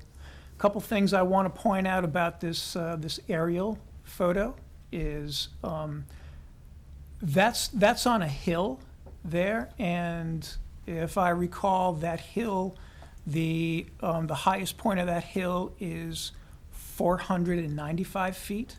Our project is going to be, or our tower facility is going to be located at about 430. So we are not on the peak there, and we are looking to do our site in a stand of mature foliage. Also, an important thing about this is we're submitting this as our landscape plan. And as part of that, you'll see down in the bottom right-hand corner, we've noted that the existing foliage in close proximity to the development includes approximately 70% coniferous trees, 75 feet to 85 feet in height on average, and 30% deciduous trees, 35 to 55 feet on average. Such foliage will be maintained as a buffer to the greatest extent practicable. Now, we put that language in there because the landscaping section in the ordinance, you know what, I'll read exactly what it asks us to do. Section 1304.11, the landscaping plan should show the location, type, and approximate size of plantings and location and dimensions of all fencing and screening. Also, in section 1305.1, it says another thing about landscaping. It's a one-sentence piece where the title of this section is Preserve and Enhance the Landscape. Landscaping should be designed and planted to define, soften, or screen the appearance of off-street parking areas from the public right-of-way and abutting properties and structures. Now, I think for the purposes of the site plan review, I believe that that's adequate for a landscaping plan. Now, once we move on to the telecom portion, there's a couple more specific things, but since we're just dealing with the site plan thing, I'll leave it at that for now. I've seen a couple of satellite photos. I've seen some with the mountain stripped, and I've seen some of it vegetated. When is this photo from? What's the date of this photo? Is it current? I don't have the date, but the Bailey parcel is entirely foliated like this. There is no stripped. Okay. Well, it could have been that it was taken during winter, some of the satellite photos. Yeah. There was no vegetation visible. It was brown. Okay. But this is current. It is. It's wholly undeveloped and treed like that. Ryan, would you mind flipping to the next page? So our butter plan, but one important thing that I wanted to point out here, you'll see that where we indicate where the tower facility is, we put in how far the tower itself is set back from the property line. And you'll see we've got a notation there that it's 216 feet back from the property line. And couple things about that. Again, we're talking about the site plan review piece now, but once we get into the telecom thing, the telecom requires 157 feet setback, 105% of the tower height is 107.5 feet or something. And I'm only pointing that out because, you know, for the landscaping plan, we wanted to point out that we're retaining that existing foliage there, and actually we exceed that, where we're 60 feet, actually 59 feet more than what's required in the ordinance. So that's the real important thing I think about this abutter plan. And maybe we could flip to the next page, please, Orion.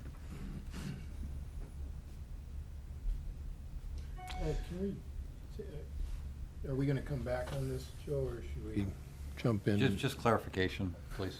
All right. We'll get the details later. I'll wait for it. Okay.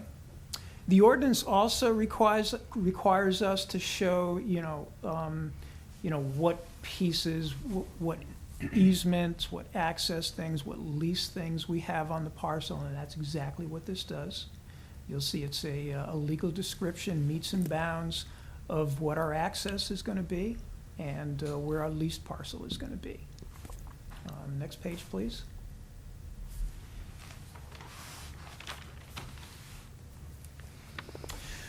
We've topoed the entire area. You'll see that this is entitled the Access Grading and Erosion Control Plan. I'm not going to spend a lot of time on this only because the ordinance also requires us to submit a stormwater plan and an erosion control plan. And you'll see that this detail is also part of that plan, and this is all oriented towards that plan. Again, you'll see the wetlands is all marked, you'll see the grading is marked, and if you look close enough, once you get to the right of the wet areas, you'll see that we've got 1, 2, little retention ponds there, exactly. And again, I'm not going to spend a lot of time here because this is an attachment to our stormwater plan. Next page, please.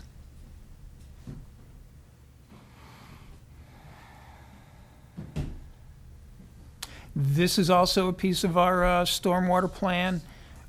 You'll see this is a little detail where the wetlands converges on where we're going to have our access road, and we've had to do a significant amount of detail there just to show exactly what our disturbance is going to be.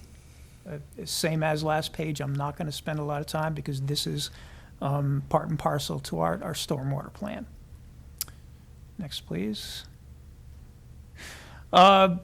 Section 800, I believe, in your ordinance requires you to look at some of the access road detail. This is all the pitch, describing the access road. Next, please. This is not redundant, but it's the same piece 2 pages ago where you'll see we've got a crossing stream section 1 and 2. And once again, this is part of our stormwater plan. So next, please. Now, this page and next page, we're taking a closer look at the tower compound itself. Couple items here. You'll see the outline of the 100-foot by 100-foot leased area, and you'll see inside that the 50 by 50-foot fenced compound. We're only cutting trees as much as we need to clear space for that 50 by 50-foot compound, plus whatever we need for the parking area, which is just north of the compound. So how many of the trees would remain in the 100-foot leased area? We typically leave a 12.5-foot cleared space around the fence. Okay. But if you'll see to the right, there's a couple grading lines there. You know, if we got to smooth that out and do some riprap, you know, we might have to cut that back. But one thing about that area there on the east side, there's no neighbors. I mean, that's just dense hundreds and hundreds and hundreds of feet into the woods on that side. So, and also, you know, we've done the setback circle, 157 feet. Again, that's not applicable to the site plan review. That's applicable to the telecom ordinance. And if you go to the next page, I believe we've got almost the same thing, just more of a technical thing. Probably the two most important things about this is, I know in section 800, there's some questions about parking. I believe we note in here that parking space to the north is something in the neighborhood of 3,920 square feet. We also have space inside the fence compound to pull in and move around. And for your information, after the initial construction of this site, we're only anticipating one maintenance vehicle per month on average for site visits. And when we're talking about one maintenance vehicle, we're talking about the US Cellular Ford F-150 with, you know, the logo on the side, and that's wholly adequate for our purposes. And not to spend too much time on this, but it's my understanding that the tech guys are only required to visit the site once per quarter. So they're required 4 times a year, but we say 1 month on average because sometimes things come up where you gotta swap out equipment or do some tests or whatnot. Next page, please. This is obviously the tower itself. A couple things about the tower, a couple important things. Number one, we're proposing a monopole tower, and what I think you typically see is lattice towers, self-support towers. We just built one on Route 90 over into the Warren area. We did a lattice tower. The typical lattice towers they have the 3 or 4 legs out there. They're spread out about 18 feet apart, and you've got a pretty big profile out there. Many towns require monopoles only because it has a much less profile. For example, the base of this tower is going to be something in the neighborhood of 60 inches wide. It's going to taper to something in the neighborhood of 18 to 20 inches at the top. And you'll see that the antennas that we're affixing, we're only looking to do 3 antennas at this time. Typical towers run up to 12 antennas. So we're looking at a pretty narrow profile. Another important thing about this tower is jumping into the telecommunications ordinance. The town allows towers up to 195 feet. We're only proposing a 150-foot tower because our radio frequency guys believe that that's going to be high enough to do the job that we need to do. So I wanted to point that out because a 45-foot lesser tower than what's allowed in the town. I just wanted to show that we're trying to put a good faith foot forward on this project. So this monopole is not freestanding, it's guide, isn't it? It is not. It's not guide? It is not. Okay. It is not. The entire project is going to be within that 50-foot by 50-foot space. The other very important item on this page before I move on is up in the right-hand corner. There are 2 notes up there. Well, actually a couple. And sorry, my eyesight's not that good, but I can tell you the 2 important ones. One of them, well, I'll wait till Orion scrolls over there, I'll just read it for you. Footnote number, or note number 1 is very important because the ordinance asks and specifies this. The tower shall have a neutral gray galvanized finish to blend with the surrounding environment. Also, an important thing that the ordinance calls out is number 2. The tower structure shall adhere to applicable EIA, TIA, and ANSI standards. That's specifically called out for in the ordinance. I'm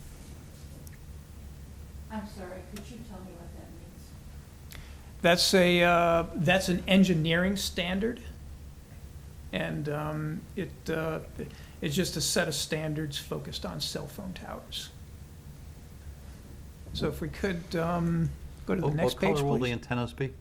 The tower will be galvanized. What color will the antennas be? Typically, those are beige. Why are they beige? Is it because they match better with the sky? Because they're fiberglass. Yeah. Okay. Okay, well, that's Yeah. fine. We'll get to that later. And well, you know what? I was going to make a comment or two, but we're also required in the telecom ordinance to submit a visual analysis, a visual study. Mhm. And I can comment more on that once we get there. Okay. So as far as this page, that should cover it. There is a section in your site plan review ordinance that talks about structures and whatnot. I don't know that these things qualify as structures, but these are the items that are going to be inside the fence compound. What we're going to do, you'll see down in the bottom left-hand corner, that's a side view of our equipment. We're simply going to drop, you'll see the bottom right-hand side, we're simply going to drop a prefabricated steel grate platform. So our equipment cabinets don't sit on the ground. We're just going to drop it on top of the ground. The equipment cabinets are going to go on the steel grate platform as shown on the left. And the only other thing is, you'll see in the upper right-hand corner, we've got things called ice bridges.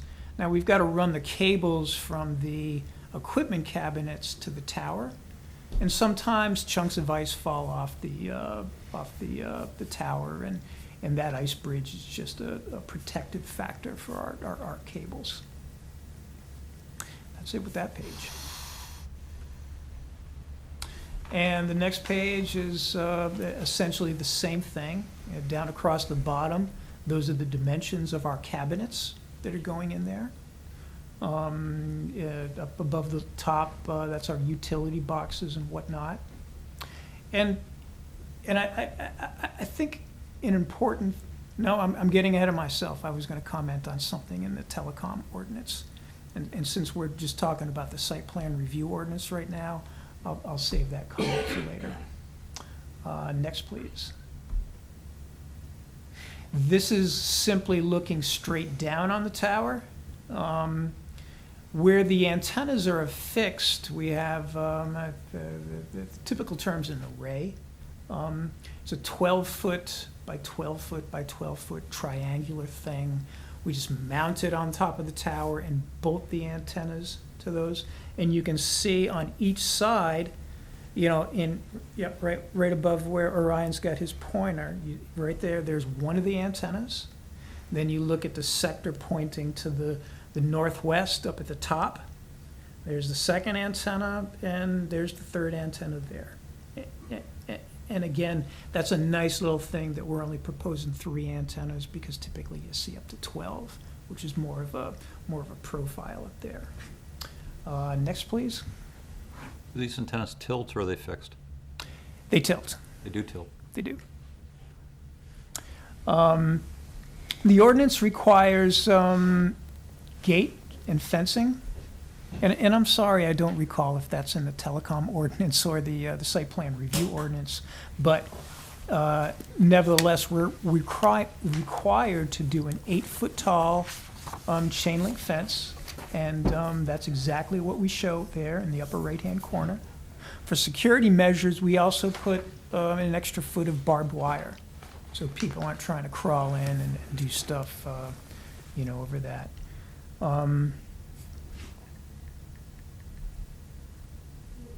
That's it for that page. We've got some erosion control detail here, but this is similar to a couple of pages that we mentioned early on, where our required erosion or stormwater plan and erosion and control sedimentation plan.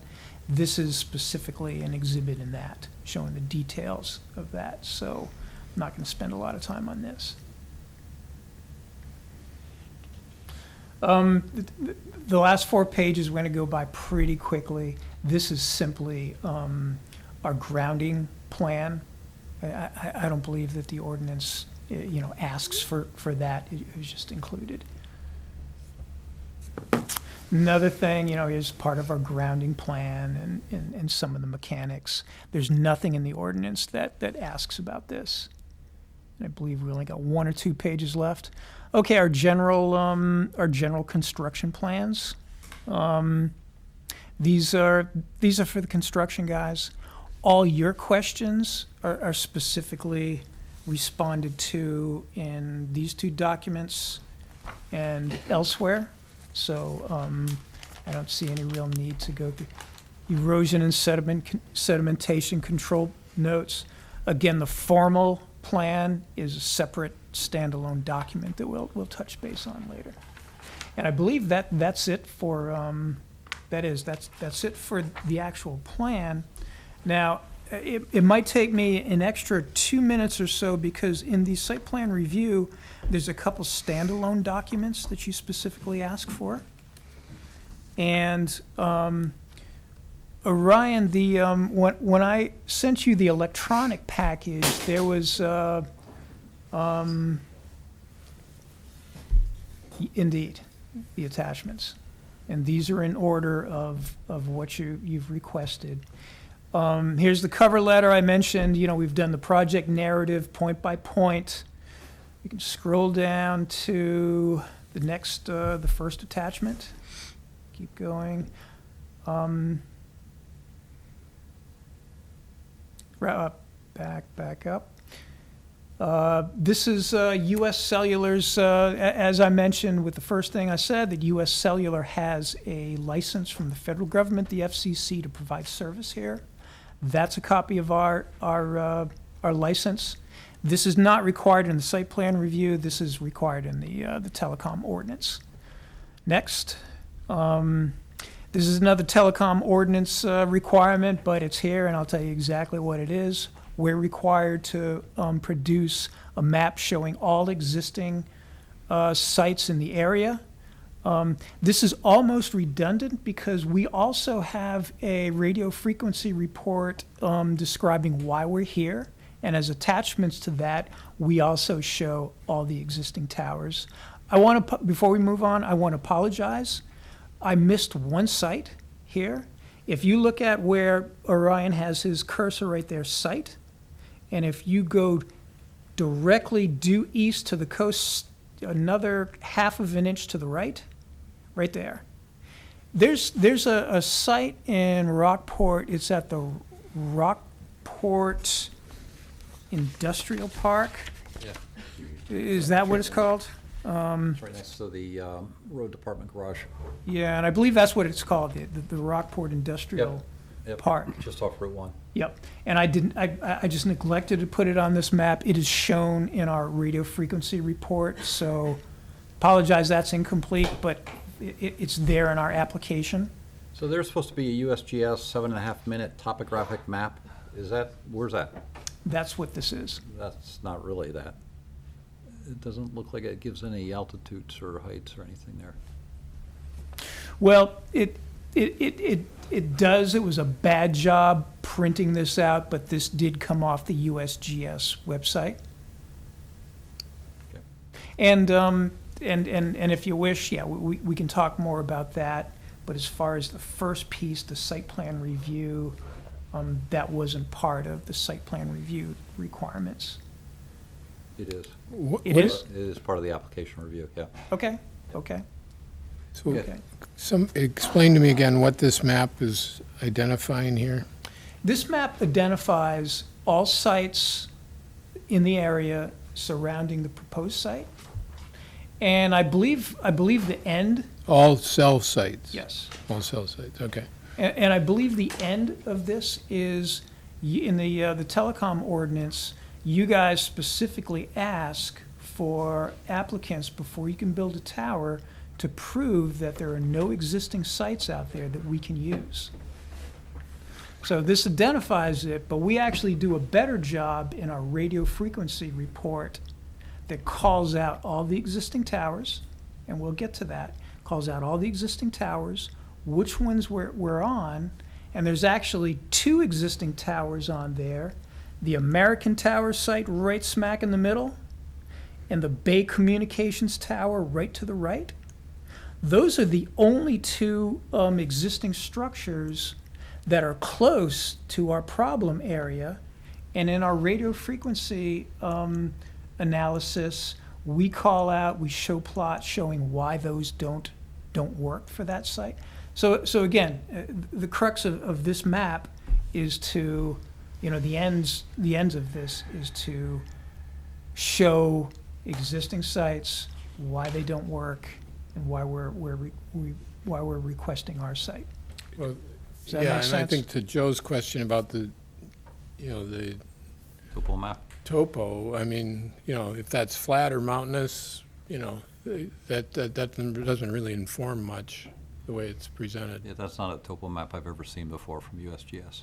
Okay, Yeah. okay. The U.S. Cellular, this proposed site in the nearest U.S. Cellular to the west, is that the one on Ragged Mountain? Yeah. Ragged Mountain is labeled Ragged Mountain up there. Oh, sorry. There you Oh, go. my, oh, okay, never And- mind. And I'm gonna say something that might save me from this bad map.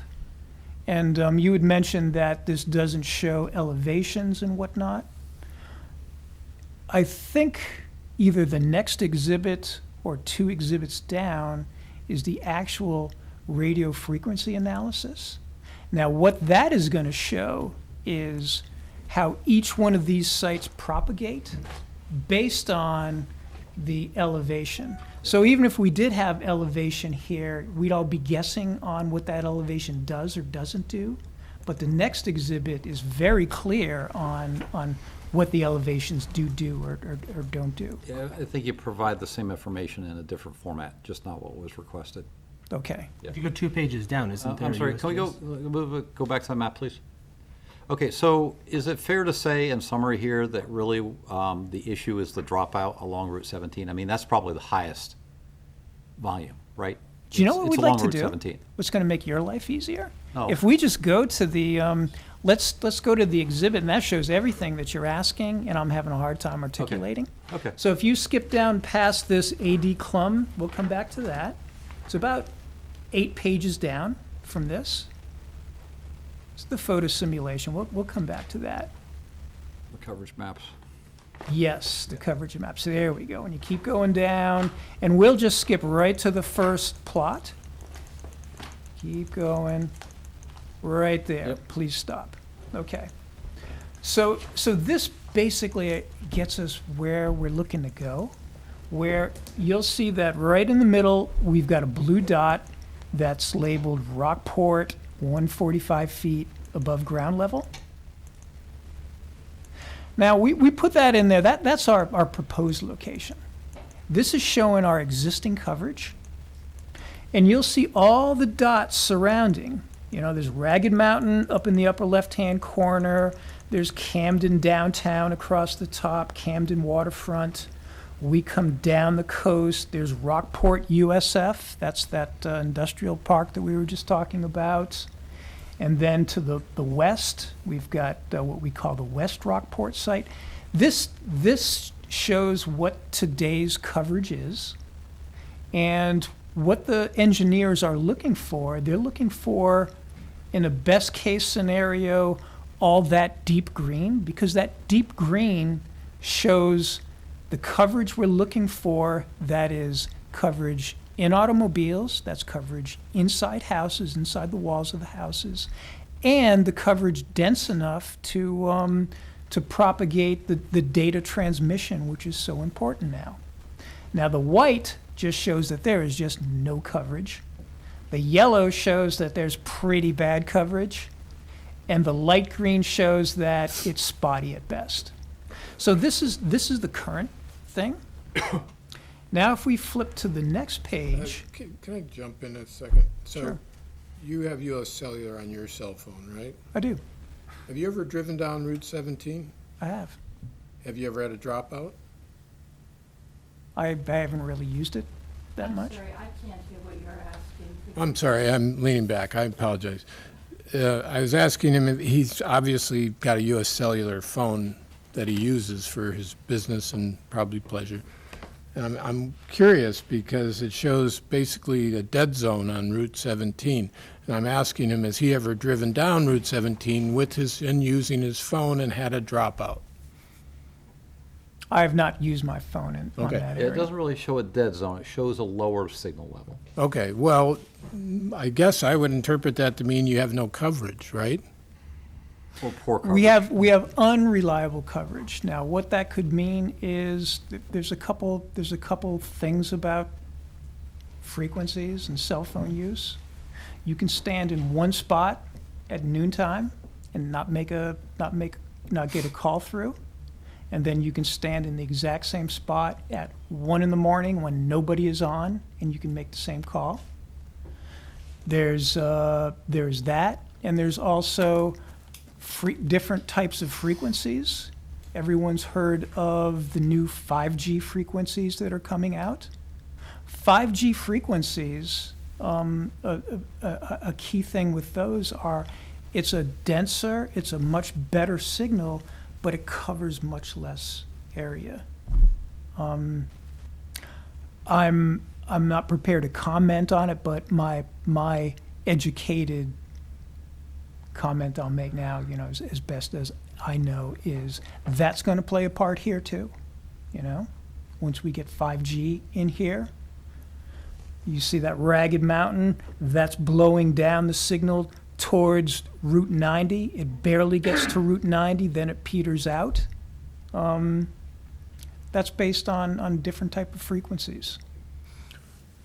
And this data is modeled, clearly, right? It is a It's model, modeled. yes.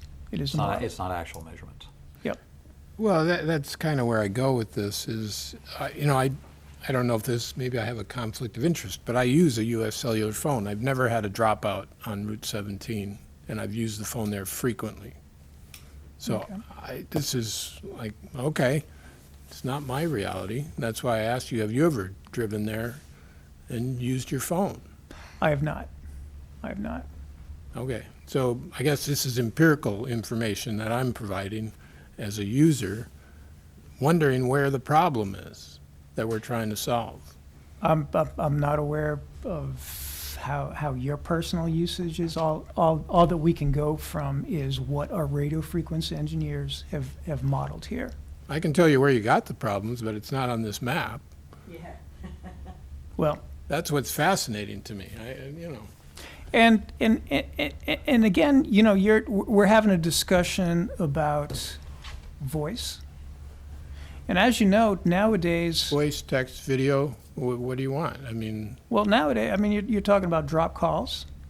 And nowadays, data is the vast majority of all this. So you may be able to get a voice call, but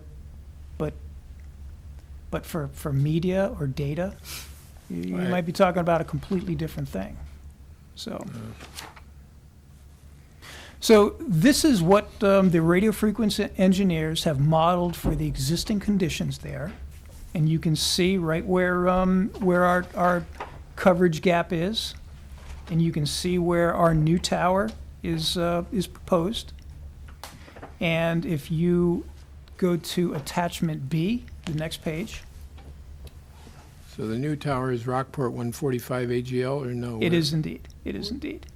And you can see with that entire area, Vinyl Street, Route 17, going up to Route 90, how that area is all filled in. Of course, to the south, there's still some problem areas, but this significantly fills that gap through there. Now, another important thing in Keith's report here, there's a footnote in there that indicates that this is 2016 data, but he indicated on Route 90, the average vehicular movement through Route 90 is 6,500 cars per day. I find that, hard to believe that only 6,500, but it is 2016 data. It did say that on Route 17, the DOT indicates that there are 9,500 cars per day that run through there. So there's some significant traffic through there. And there's also, a number of houses and residents through there that's a problem for us. So the first two plots, existing, this is what we're saying is going to happen after the tower gets constructed. The next, please. Now here's a topography map. It's not a USGS map, but it's a topography map. But to tell you the truth, I think the propagation maps that we just looked at probably is more informative than any topographic map that we may provide. But neither here nor there. The next two pages are very important because, as I mentioned, in the ordinance, it asks us to, we have to prove that there are no existing structures that we can co-locate on to fix our problem. Now, this shows that center, the lower 25% in a pink dot, you'll see it says Rockport American Tower Site. That shows that if we had just taken our antennas and bolted it on that existing tower there, this shows what would propagate from that tower. And as you'll see, up through Route 17, up through Vinyl Street, up where our proposed tower is, that's not really addressing our problem up there. Helps us out a little bit down towards, the coast a little bit, but it's still not our problem area up where our proposed tower is. That's one of the two existing sites that we determined does not work for us from a radio frequency perspective. If you go to the next one,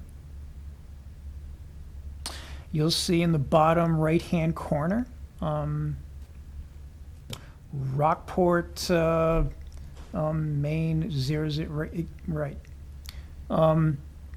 That's a new tower that just went up. It was in the news for a couple of years. It's right next to Pizza Hut on Route 1. Mm-hmm. That's really a very, very low tower, and that's really constructed there to focus on the Route 1 traffic. And you can see to the north, up Route 17, you can see where we've indicated where our proposed tower is going to be. There's still that service gap that we still have up there. So that's our radio frequency report, and actually does three things. We skipped through it, but the introduction there is a narrative on what our project is, why we're here, and we're required in the ordinance to do a statement. That's in this report. We show existing conditions, how we're going to fix it, and we also prove that the two existing sites are not adequate for our purposes. So where does this data originate? Who maps this? Who We have a builds in radio on- frequency engineer that who works he for gets. US Cellular? US Cellular hires him, and what he does is US Cellular gives him all the pertinent information from all our existing towers, the height above ground, the power that the sites work on, It's not the my frequencies question. they work on. I'm not questioning what his Oh, methodology is. I'm just questioning who he works for. US Cellular. Yeah, Yeah. okay. So, in tying this all in with the USGS map thing, we skipped over, well, we skipped over the site review, the balloon test, what's the word I'm searching for? The visual analysis. Would you like to go through that, or would you like to keep, that's not a piece of the site plan review?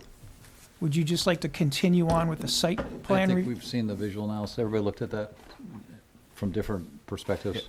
Yeah, you don't need to go through that. Okay. The Got it. photos, correct? Yeah. Okay, yeah. Yeah, without spending any time on it, I think we identified 8 to 10 sites that were fairly representative of what, we didn't go to every single site in town, but our aim was to provide something that's a good representation of what you're gonna see.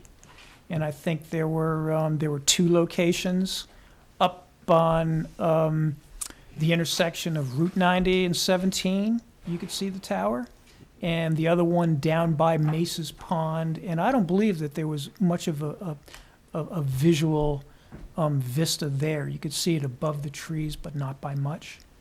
And again, I think our thing that we tried to do, and I tried to point out, is, number one, it's not sited on the ridge up there. We're off the ridge. And number two, instead of proposing a 195-foot tower, we lopped 45 feet off that. We're proposing 150. So, But this appears to be the ground, it's the highest, you're at 426 430, feet. something Okay, like that. Yeah, okay. The towers around you are all at a lower elevation, if I'm not mistaken. The surrounding towers, Seems like it, the surrounding towers, You'd be 576 feet in the air, correct? 426 plus 150? I'm not good at math. That's a Trust me, simple yeah. thing. If that's correct, that's Okay. correct. I'm just trying to compare that with the 190 feet tall monopoles that are just started at a lower elevation. Okay. Yeah, okay. And the next document, there's a piece in the ordinance that requires us to, that letter right there, shared use. It actually requires us to certify that, we're amenable to sharing use on this tower. And we actually just pulled that language out of the ordinance, put it on letterhead, and had it signed by Ken Kazare, agent for US Cellular.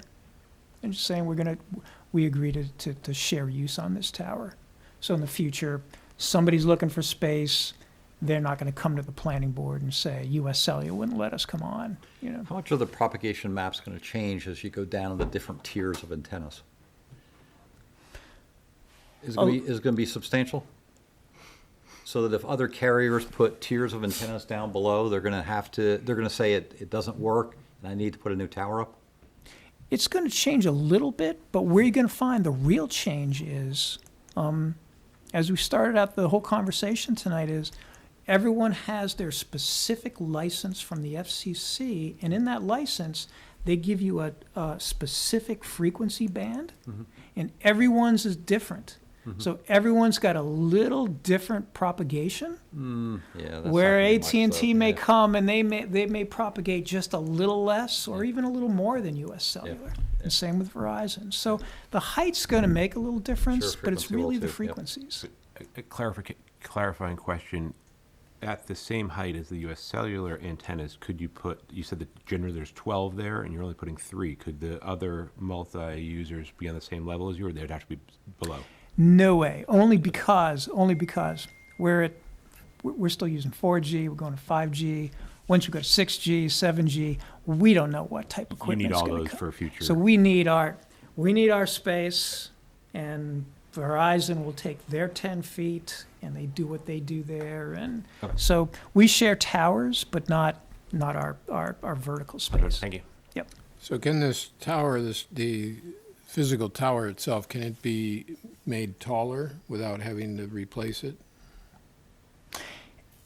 anything can be done, but we're not designing that for that now, only because if we were, as I mentioned, the pole's starting out at like something like 60 inches, tapers to 18 to 20.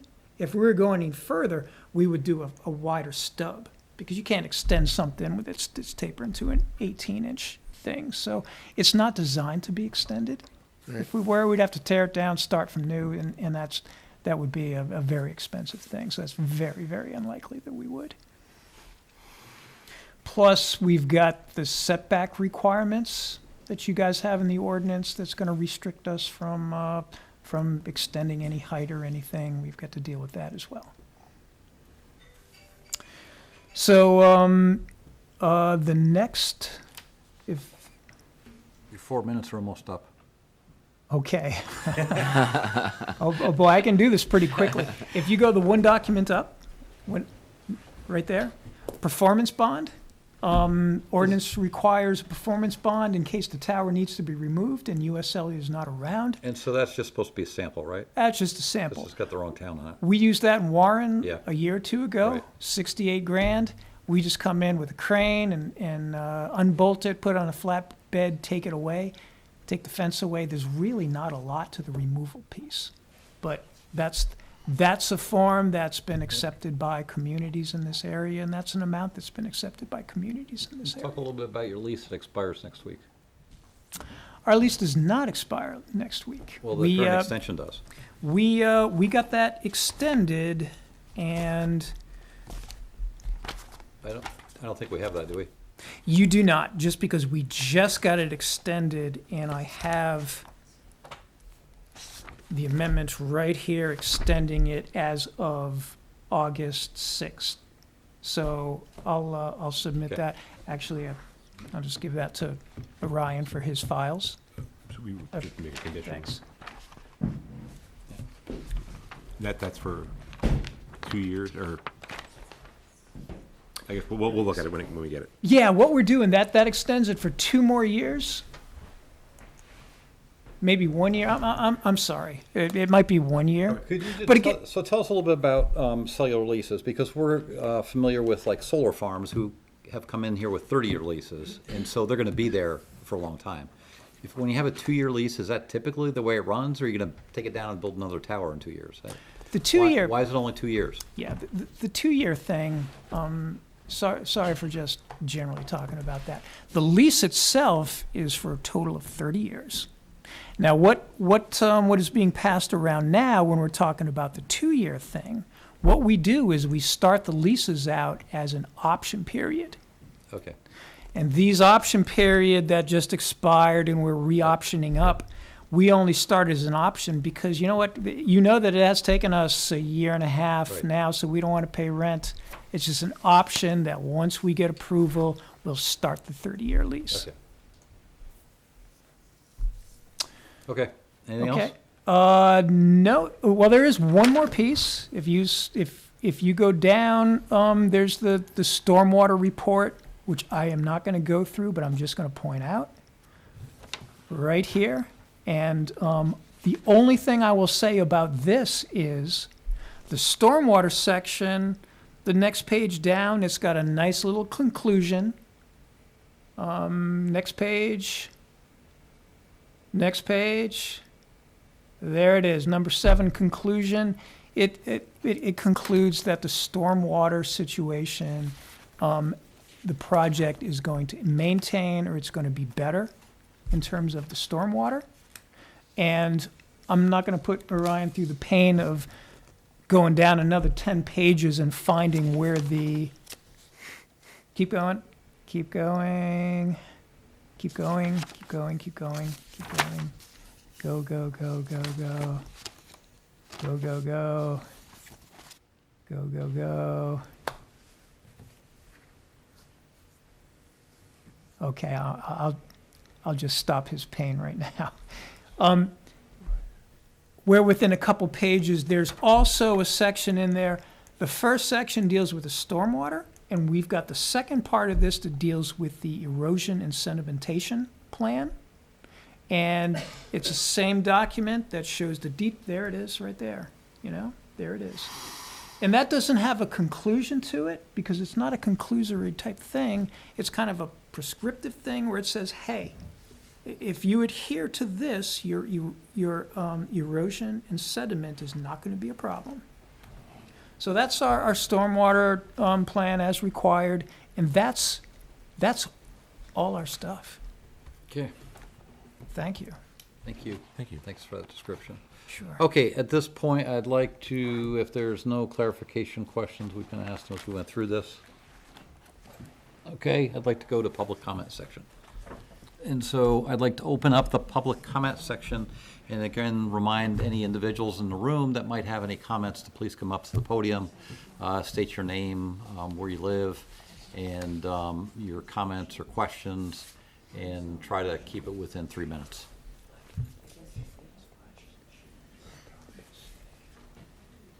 Anyone want to come up? Don't fight to be first. Up to the podium? Sure. I do have questions. Your name, please? Susan Demican. Okay. I guess I'm not clear on how you're getting up to the hill or mountain, or whatever you want to call it. Where your access is going to be?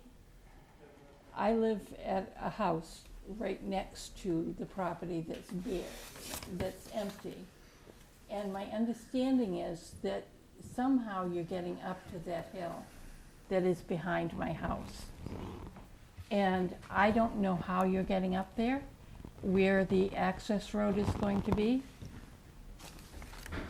whether it's in that area right next to my property or whatever, or how you're getting the tower up there. Okay, so you don't need to respond to every single question here on, I don't want a debate going back and forth. So that's your question. You just like some more information on that. Basically, yeah, that's my Okay. question. Okay. I'm sorry, I was trying to get it in. It's, oh, look, it's gravity. Okay, Okay, got that. Okay, We'll you try want me to to sit there? clarify that. Thank you. Anything else? That's it?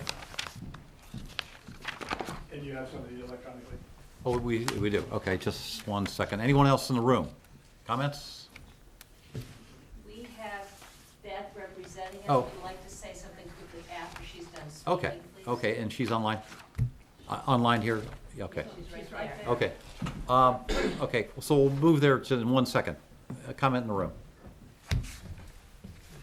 David Dickey, David Dickey, Camden. But I do have a solar farm over in Rockport that got approved a couple of years ago. And it's no higher than 14 feet, so it's very low on the horizon. I was up there tonight, and neighbors with Lucy and Annie, and they've just got a spectacular house and spectacular site. And the only thing you can see from up there right now is the high school windmill and the water tank underneath Mount Batty and Beach Hill.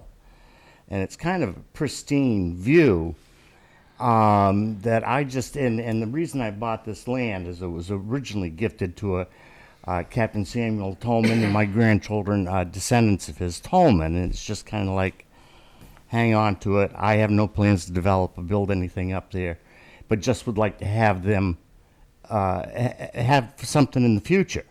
And hopefully you just keep farming it, haying it, and cutting the wood off it.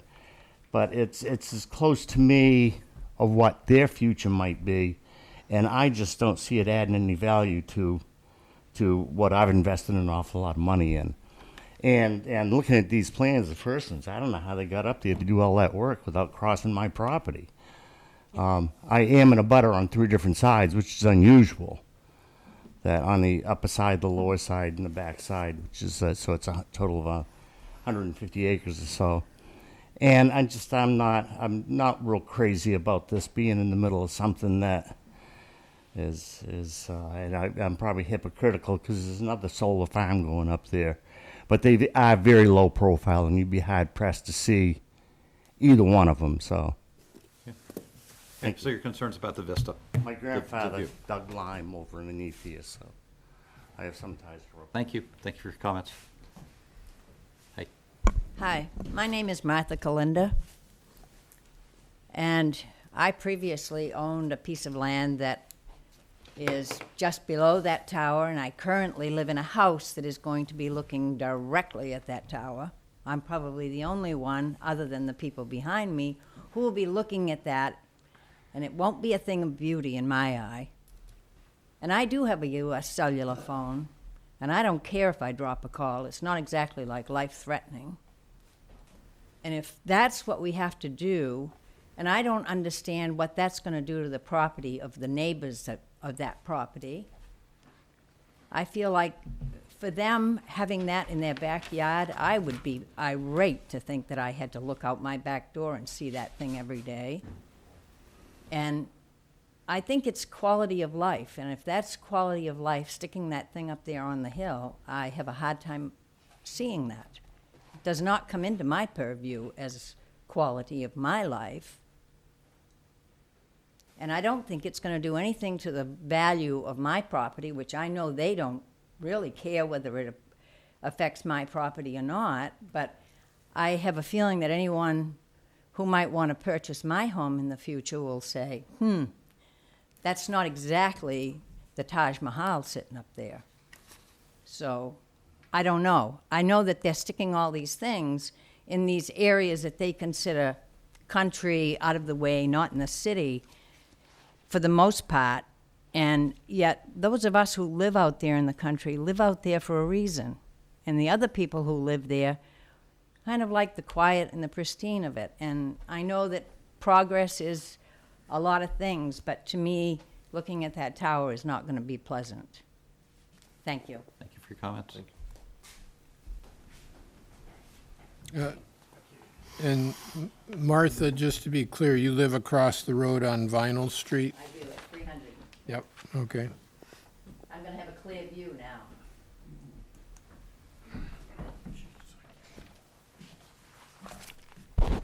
My name is Arthur Dummican. I just want to talk on the safety of this tower you're putting up.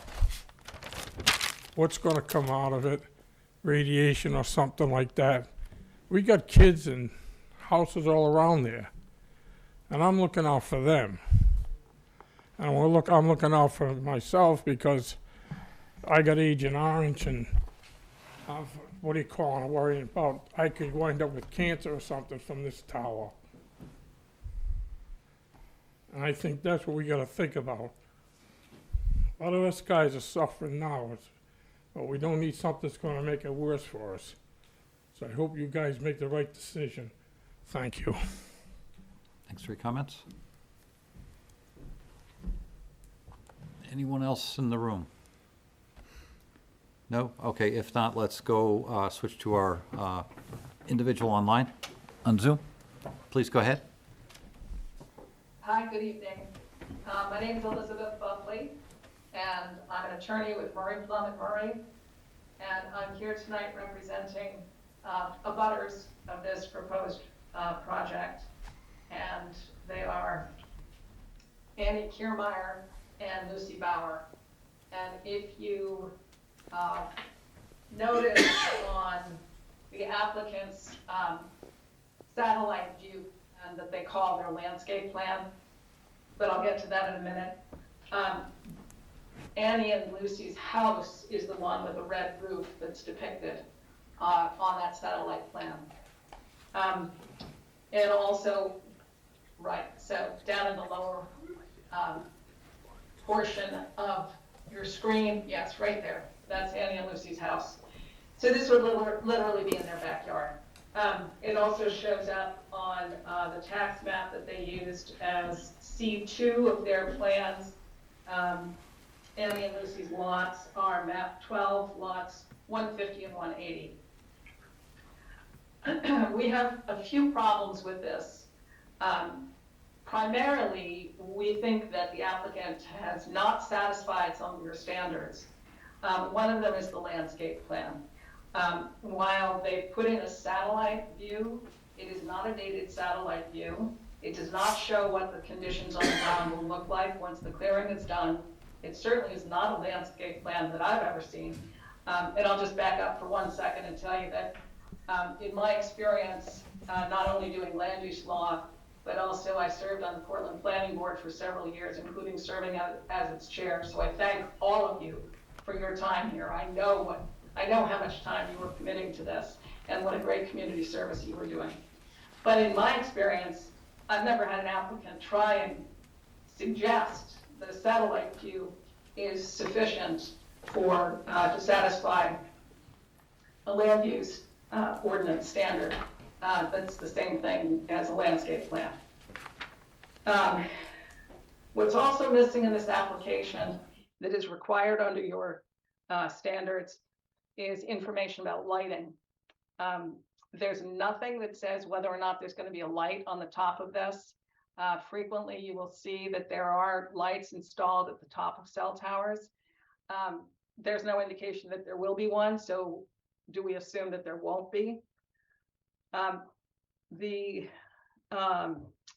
In addition to the lighting, the other piece that's missing from this, and while we really appreciate that the board, that obviously the planning board requested that the photo simulations be done, it really would behoove the applicant to do some photo simulations to show what the real impact will be on the adjacent properties. So we would ask that the board ask them to go back and do that. And then finally, a big piece that's missing here is that there is not a single mention within their application of the health impacts. They've talked about safety, but your section 800 of your ordinance states specifically under subparagraph D, where there is no adverse effect on the health and safety of the public.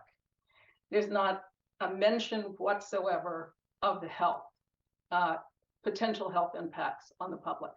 The burden is on the applicant to meet your standards. They failed to meet that one. Finally, I'm not convinced that the applicant has proven that there's a need for this. And you've seen that yourself and you've experienced it yourselves. And that too is a standard that the burden is on them to show that, excuse me. And at this point, I'd like to give my clients an opportunity to speak. And I'll shut up now because you don't need to listen to a lawyer talk too long. Thank you very much for your time and your service to the community.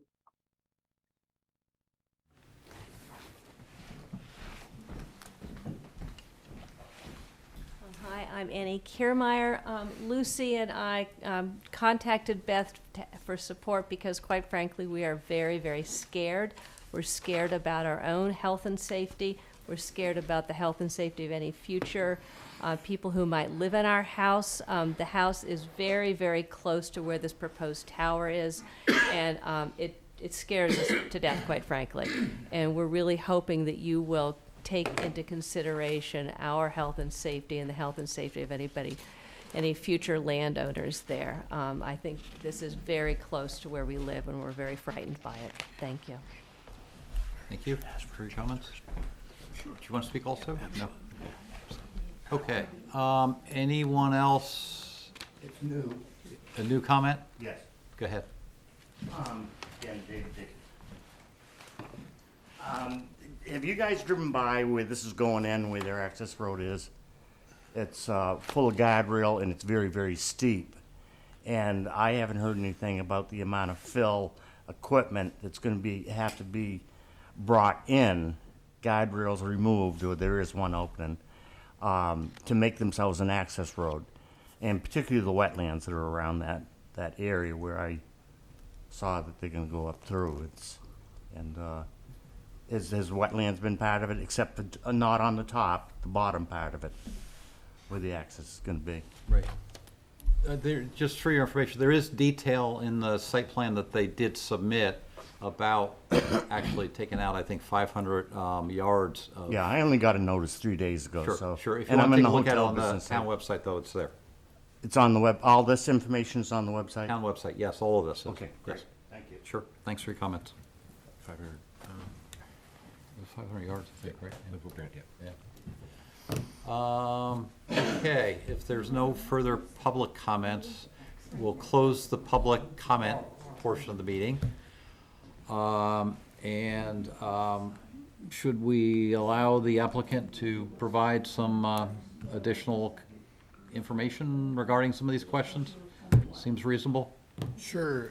There are a One couple thing in of points. particular, I was looking around for the photo to get a sense of where Lucy's house is relative to the tower, a visual reference, and these maps are like. Tac map 12. You looking at the one on the screen here, John? The orange. Yeah, they're the red house right there, yeah. on the bottom. Okay, so what kind of, how many feet is that house from the tower is what I'm trying to determine. Our tower is 216 feet back from the property line. I don't know how far her house is away, but just by eyeballing it there, It looks like it about, appears to be about the same, so it's like 400 feet. something in that neighborhood. And then the other butter is the blueberry fields there, right? Okay, thank you. Okay, well, please try to be brief. I will, I if you will, have some I will and I comments. can. Access, I'm not gonna touch that, we all know about the access. Mm-hmm. The vista, the view shed. They also asked about photo sims, additional photo sims. I think this all comes into what the ordinance states in terms of visual impact, and it all goes back to the landscaping plan, which they asked about. And there's some very specific items in the ordinance that gives us the parameters that we've met. Specifically, in the telecom ordinance, it says the landscaping plan, including the proposed placement of facility on the site, location of existing structures, trees, and other significant features. We meet that. The other place where it talks about landscaping, and this is very, very, very important, 809, Section 4, 6. This is very important, landscaping. The base of a new or expanded facility must be screened with plants from view by abutting properties to the maximum extent practicable. Let's talk about that. The ordinance only talks about the base. It also is very specific that we make an effort to do the maximum extent practicable. Now, what that doesn't say is the tower needs to be invisible. It says something completely different, which leads into neighbors asking to do additional photo simulations. Let's say we do additional photo simulations and a neighbor says, hey, I can see the tower from my property. We're still going to be sitting here having the same discussion about this thing where the ordinance only requires to do landscaping to buffer the view to the base of the tower. So I don't know that any additional photo sims is really going to do anybody any good.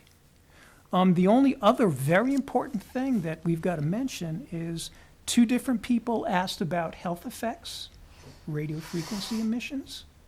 And this is very important. The Telecommunications Act of 1996, a federal law, states that municipalities cannot base any findings based on health effects. Wait So, a I'm gonna- minute, wait a minute. I'll Okay. read it to you. I'll read you the statute. I'm the lawyer. I'm going to be the briefest I've probably ever been because lawyers tend to talk. I'll say 2 things. I'm going to read for your benefit a section of the Federal Telecommunications Act. It says, no state or local government or instrumentality thereof may regulate the placement, construction, and modification of personal wireless service facilities on the basis of the environmental effects of radio frequency emissions to the extent such facilities comply with the Commission's regulations concerning such emissions. I understand that this is a concern for a lot of people. It's been addressed by the federal government. I read you the section of the statute. These are heavily licensed facilities, and and the license been provided. That's what Mr. Gashin was referring to, and I have a copy of it. I've read the statute. There's also several studies, if it was a concern, about there's not a lot of historic evidence that supports those types of claims, and it's also been addressed in the statute. I'm going to stop there. The only other thing I'd say is this, because I know from the abutters attorney, I was on the Board of Appeals and I was involved in other planning board matters. You have other sections in your ordinance that talk about site plan review standards and new construction, new commercial buildings, and you'd normally get a more specific landscaping plan. Your telecommunication ordinance that Mr. Gashin referred to and read about the landscaping requirements is unique because you have a specific section that deals with telecommunication towers because they're unique. You know, you're not going to be able to get the same type of landscape plan or buffer that you would with new commercial buildings. And I think that's why the ordinance is specific as to telecommunication towers. And that's all I'd say. And when you have a conflict, you don't have a conflict really because you have a specific ordinance dealing with the proposed use in this case. That's it. A clarifying question. That says environmental. Yeah, I mean, I believe it does say that. I read it verbatim, and the way I've interpreted that, and historically the way I've had this addressed, is radio frequency is an environmental concern, and they're basically saying there's not a safety risk associated with those emissions into the environment. With the environment, as in nature, trees. Well, that's one thing. So you're making the leap from environment to health? I believe that's what it says. No, that's what you're saying. I do. You're saying that And environment and health are interchangeable. Right. There's also publications by CETA, which is a cellular communications publication, where scientists have built a consensus that there's no known health risks from all forms of RF energy as the low levels of proof for everyday consumer use pursuant to FCC regulations. Bob can talk about RFF emissions and things of that nature if you need to, but we can't present or put a tower under our FCC license that's going to violate the minimum standards associated with such radio frequency emissions, and that we can't do that. Could you just outline what those standards are? I don't know them, but Bob was talking to me about them. Yeah, just roughly. I mean, power level, ERP, what is it? Exactly. As a practical matter, correct, the FCC regulates this, you know, and when we do radio frequency emission studies, we typically find that a site like this will be something in the neighborhood of 2 to 3% of the maximum permissible emissions that the FCC allows. Now, the other way to saying this is we are 97 to 98% below the maximum permissible emissions. We're not even close. We're not even close. And that's one of the big things why that Telecommunications Act of 1996 says that, because they regulate it, they've set the standards, and for better or worse, they don't want everybody, every community in America, you know, doing science on their own. It would be impossible. So as a practical matter, we are well below the limits. We are well below the limits. You know, as a legal matter, is the Telecommunications Act of 1996. I would probably want to have the town attorney weigh on that interpretation. If I trust you're an attorney and you're telling us the accurate information, but I think we would probably be well within our grounds to have a town attorney look at that. Yeah, let me just give Elizabeth a chance. Is there anything you'd like to say? Yes, and thank you very much for this opportunity. I think that two things. One, your standards require that they put in information about the health and safety. There is nothing in the application that addresses that. Number two, with respect to landscape plan and what they've said about a satellite image being the equivalent of a landscape plan, we're talking about a site that is going to have a road brought in. We're talking about a site that's going to have clearance of trees.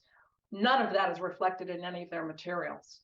And that is what we are focused on in terms of requesting that the board send them back to bring in additional information that really reflects what this site is going to look like once it gets developed out. That's the purpose of a landscape plan. And I know you all know that, but I just wanted to reinforce that point. Thank you very much. The ends to the landscape plan is to screen the base of the tower. You know, we've shown that there's mature foliage there. We've shown that there's setbacks 216 feet from the property line. And we've discussed that. I don't know to what ends an additional landscaping thing is going to help anybody. Okay, so, thank you. So I think we've got the public comments input, we've got the overview from the applicant, and so I think it's time for the board to discuss this and deliberate on what action we go forward with here. So, as everyone is well aware, the section of the land use ordinance that governs this is the wireless standards in section 809. And I think that it would be worthwhile to go through those standards. Before we do that, does anyone have any issues with, well, I guess it's the first thing in the wireless standards, the application and the information that was submitted? Do we feel that it was complete? Yeah, I think that's what we're stuck So it's, on. yeah, so 809.3, I think, yeah. So let's talk about 809.3 first, the application. Is that complete? Are we satisfied with the information that's been provided that we can make an accurate decision here? So number one is copy of the FCC license. I think we've seen that. It lists the frequencies they're going to be using. We've got the locations of the tower. USGS map, I believe it's not exactly the format, the information that was requested. I think they've provided the information in a multitude of other formats that you could kind of get to the same conclusion. Is everybody okay with that? Yep, okay. Yeah, I mean, we can piece it together. I Yes, guess. you could still piece it together. Not exactly what was requested. Number three, site plan certified by professional engineer in the state of Maine. I know that the gentleman that signed the letter is registered on the state database from Wood. He is a Maine certified engineer that talked about the construction of the site and the road that goes up. Elevation drawings. Everyone happy with the elevation drawings that it provides the detail and the information we need? Yeah, except I don't know what the harm would be in, quite frankly, just good public relations to do the, the simulation that they've asked for. Is there some reason you can't do that? I just don't understand to what end that would be. Just If to you had another picture- alleviate some anxiety? People are worried about what's this gonna look like, what are they gonna be looking at? I mean, why wouldn't you help them out there? I'm just saying that if we did do a photo simulation and it showed that a neighbor could see the tower, we'd be having the exact same conversation we're right now. At least That- you would have made, it would have been full disclosure. I mean, you've presented like 200 pages of material here and not one of them couldn't you just get a photo? But I'll just leave it there. Could we discuss that and we'll save that to? Well, it put could together go, other to be things? fair, it could go either way. No. It could alleviate concerns, Okay. or it could generate. That's Either way. definitely, we can consider that? And so we're on that point, the tower is how much above the trees? The trees are 75 feet, we said approximately, and the tower is 150 feet, is that right? So it's about 75 feet away, or 75 feet above. Okay. All right, so elevation drawings, I did show the distance to the property line so that we know we've got the 105%, the height of the tower between the property line and the proposed site. They did show the road and the details of the road going up, excruciating detail on the drainage and stormwater drainage. That easement, that the road goes up a portion of the easement. Is the easement have limited rights? Are you allowed to use that easement? We are. Whose easement is it? Who owns the easement? The easement, as it comes off Vinyl Street, is completely different. It comes down, where it comes down to the property line and hugs the property line Yeah, there. excuse me, can we go to the map, Orion, with the easement, the road on it, and it shows the easement portion along the property line? I just want to know who owns it. Is it owned by the utility company? Is it owned by a property owner? That is a shared easement. Okay, between shared the easement. property owner on the north and Okay. and the Baileys. Okay. I think one of the property owners wanted to add some information to that. One of the surveys I have, Richard Cranston done many years ago, calls it a proposed right-of-way. And on one, I've never got that clarified, but did have one lawyer on it. Didn't know how far this was going, and then, but there's no documentation to that proposed right-of-way that I've found to put my hands on. Okay, Now, so half of the easement is on the land that, the owner that they're leasing from, and half of it is on your property? Yes, and it's a dual use right-of-way. Okay, and so Right it, now, they're going through my parcel on a roundabout way to get to it without any permissions, which is, I didn't realize till now, till I see the detail.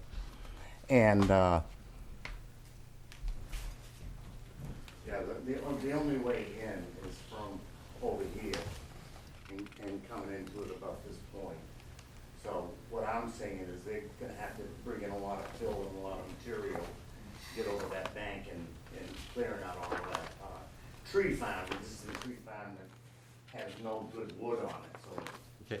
Are you planning on going across the property line and easement, past the easement with the road? No? Not at all. Okay, you're not. And we've had a title, the abutter mentioned that he had an attorney that started to look at it.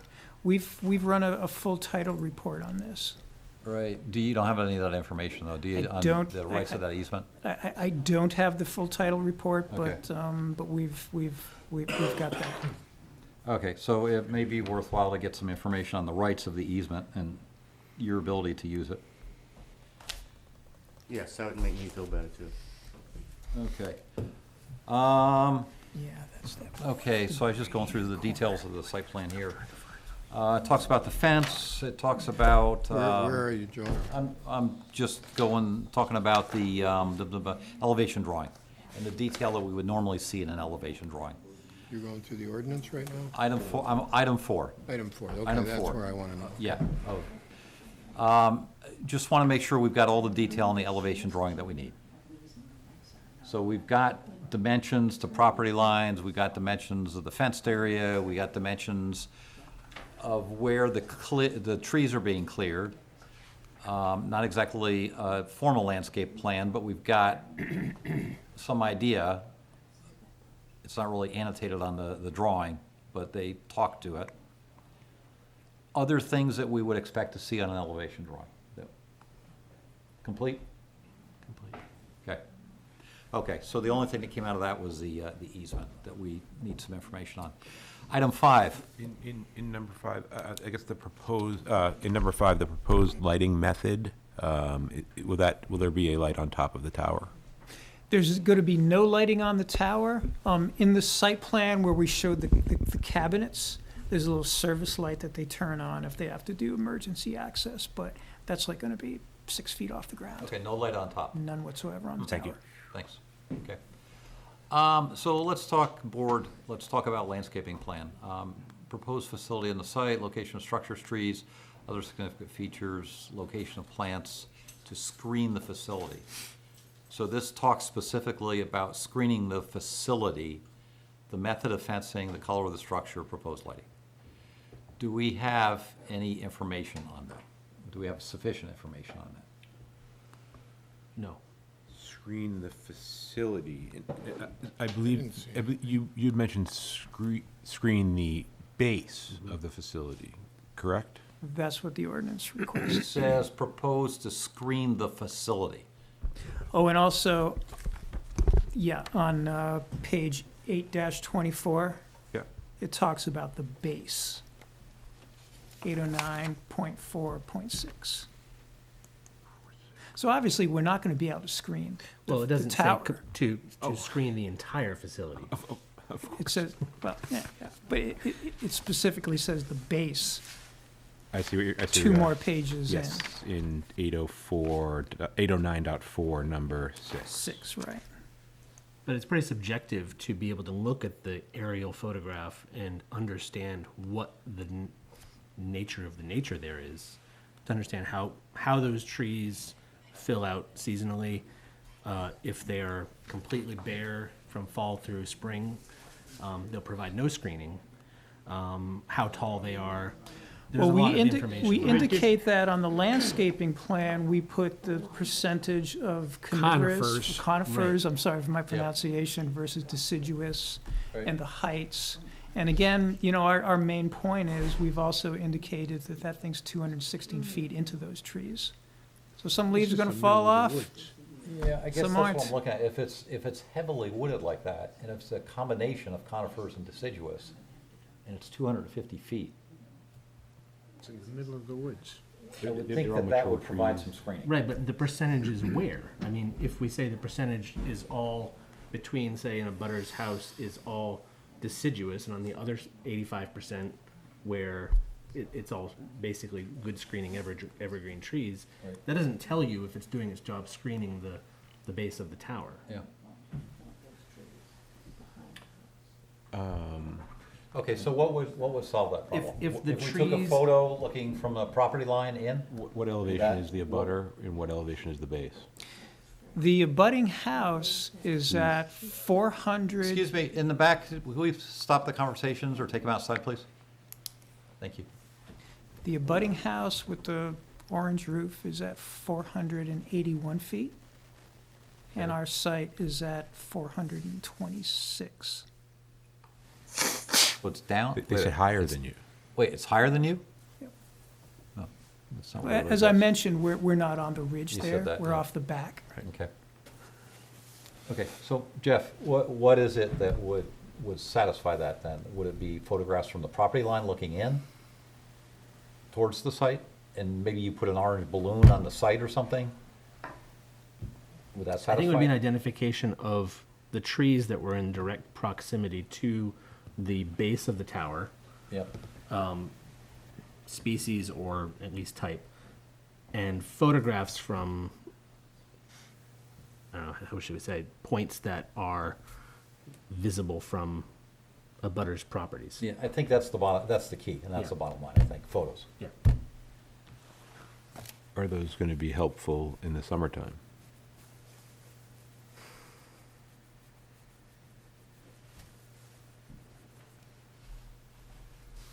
Just a question? I think Half the you'd year have to look at the composition of the trees, yeah.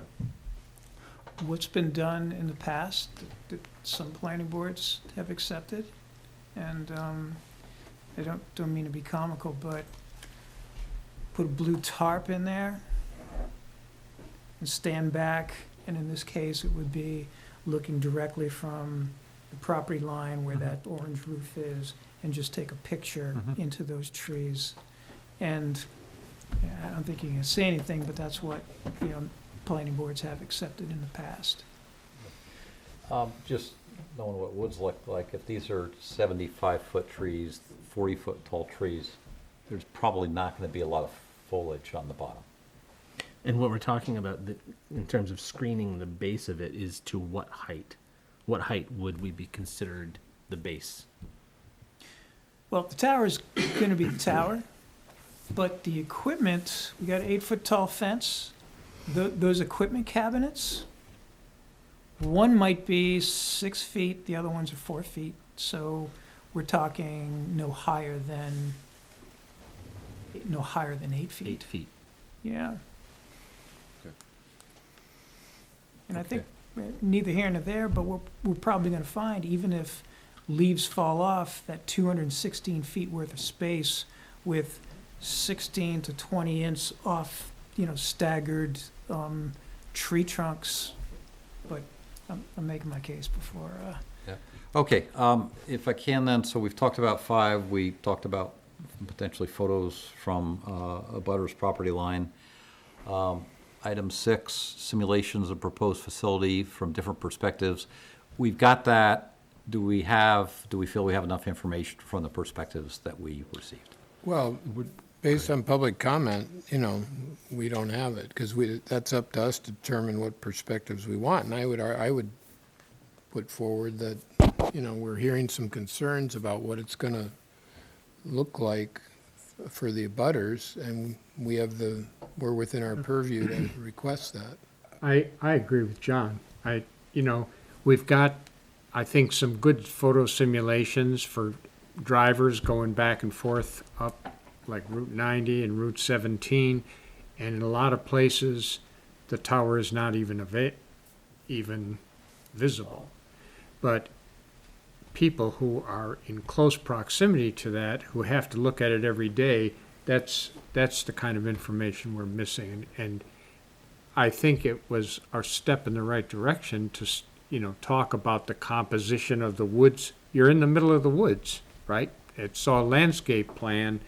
You're not going to go and start planting trees in the middle of the woods, probably, unless it's directly around the base of the tower, right? Okay, so if we were to ask for additional photographs from different perspectives, I think that we need to be specific in where we'd want those. That's taken from. what I'm Right. saying. right? Where would you propose on that map that there would be one taken from? Well, where you have houses of abutters, I think. Okay, which ones? Well, especially the one on The one with the red roof on the bottom, definitely that one. okay? And maybe across the street. The one across the street on the left-hand, well, from the I'm street. not familiar with No. I'm not familiar with the topography there, Nor am so. I. It looks like there's two structures down on the bottom left there, so maybe you take one from Vinyl Street there, down on the bottom, the street that runs by, to capture that perspective. Right? I suppose. Just, Anywhere else? Well, I mean, the land use ordinance says that the base of the tower must be screened with plants from view from abutting properties to the maximum extent practicable. So I guess it's from abutting properties that we're concerned. On number 6? Down below where it talks about. Okay, It's we're on also- we're on number 6. Well, I'm trying to determine Okay, what the best location to address the ordinance down below is. Where are you, which one are you looking at, Jeff? Are you looking I'm at? sorry, it's 809.4 standards where it talks about the views that need to be screened. So since we're talking about views that need to be gathered, we should be considering what okay, needs that to would be, screened. so that'd be a ground photo. Is that Right, correct? right. Okay. Okay, you're on 8094, what number? 6. 6. Okay. From Buddy, okay, got it. So the maximum extent practical. So, yeah, in the least, I think any building that's there at the moment, any residence. I think the one on Vinyl, I think you'd be hard pressed to think that any other abutter, other than those perhaps within 200 feet, and it looks like it's singularly the house that's there With the red roof. with the red roof, Yep. has any view of the base I would of think that so. tower. I would think that would be it. well, aren't We- the other ones looking up at it?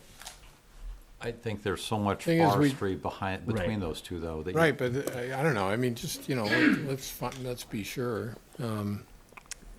Obviously, we're not gonna screen the tower itself, Right. but I don't know what that we, view looks like. I can't really make out, these photos are, we have a photo on Vinyl, looking northeast from Vinyl Street, approximately 1,900 feet southwest of the tower site. Is the tower site where Vinyl, Oh, so where's that? page, No, I wonder where that is on the map. 16 of 126 is the photo. Ryan, do you have Vinyl on that map? On a map? It's right there. It's right there. Vinyl Road is right there on the left-hand side. Oh, okay. That's it. So, 900 feet southwest of the tower site, there is the balloon is not visible. And I think that north is up there. Is that right? I think it Where's the- is. There's no indication.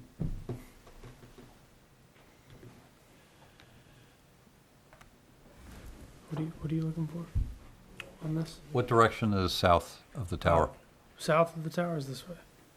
There's an arrow right up here. I don't know, southwest. Oh, there's an arrow there? Yeah, oh. It's gotta be There. right at That's- that gray that's it. house at the bottom. Directly left there. south. So this picture's taken from somewhere down there, bottom left. Oh, okay, all the way down there. Southwest. Okay, and you see what? No balloon. And that is elevation 385 above sea level. Okay, and so if you don't see it there, would you see it if you're closer to the trees? The base, I don't think you would see the No, base. not the, or even the top Oh, of the oh. balloon. Well, are we talking about base for landscaping, or are we talking about the top, of just the balloon in general? Talking about landscaping, there's no way you're gonna see. No, I don't think the base is a problem from back there. Yeah, Agreed. just the top. Okay, so if we want a balloon photo, we'd want a balloon photo from the red house. Right? The concern is the The base. base. Yeah, isn't the red house the one It's that's the gonna blue see the tarp base? thing. Yeah. Okay, I Well, thought, we can be creative and find something I better. thought we were Top. concerned about the balloon too, from the red house. No? Um, Or just the base? I mean, the section that I was looking at only was talking about screening of, because we were originally talking about landscape, whether that was Right. complete. Right. And the landscape plan is the thing that was supposed to show you that the screening of the base of the tower was sufficient. Right. So in terms of views into the site, it's really only views that I'm talking about that provide that proof of screening of the base. Okay, so we're just concerned about the base from the abutters. There's no place where you can sight a tower that nobody's gonna see it. The tower. There's no place. Yep.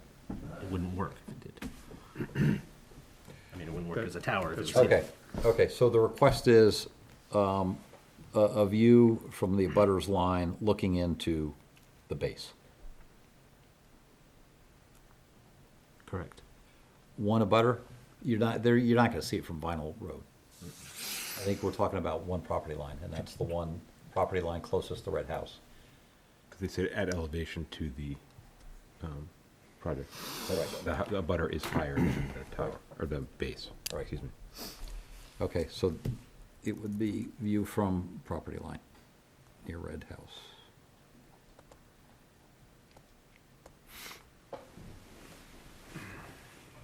Okay, so no photo simulations of the top.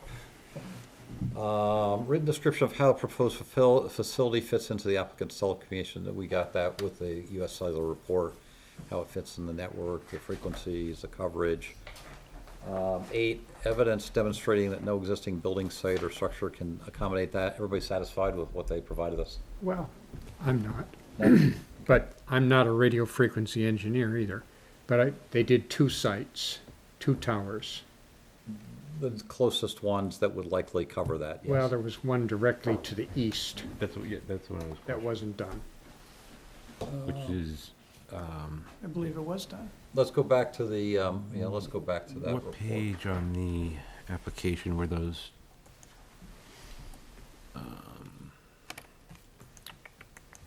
What page were these things? They're in the vicinity of 338, What page were those things on? around 38. West Rockport, 190-foot AGL. That's the one you're referencing, I believe, Tom? And so if now we need to Well, transpose, that one, and then there's also one directly to the east, Rockport USF 86 AGL. the, your,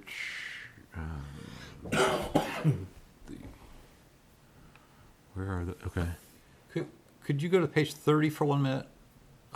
Orion, page 30, you're on 36. 35, 34. One more, right there. Okay, so those are the 2, I think, that were evaluated, right?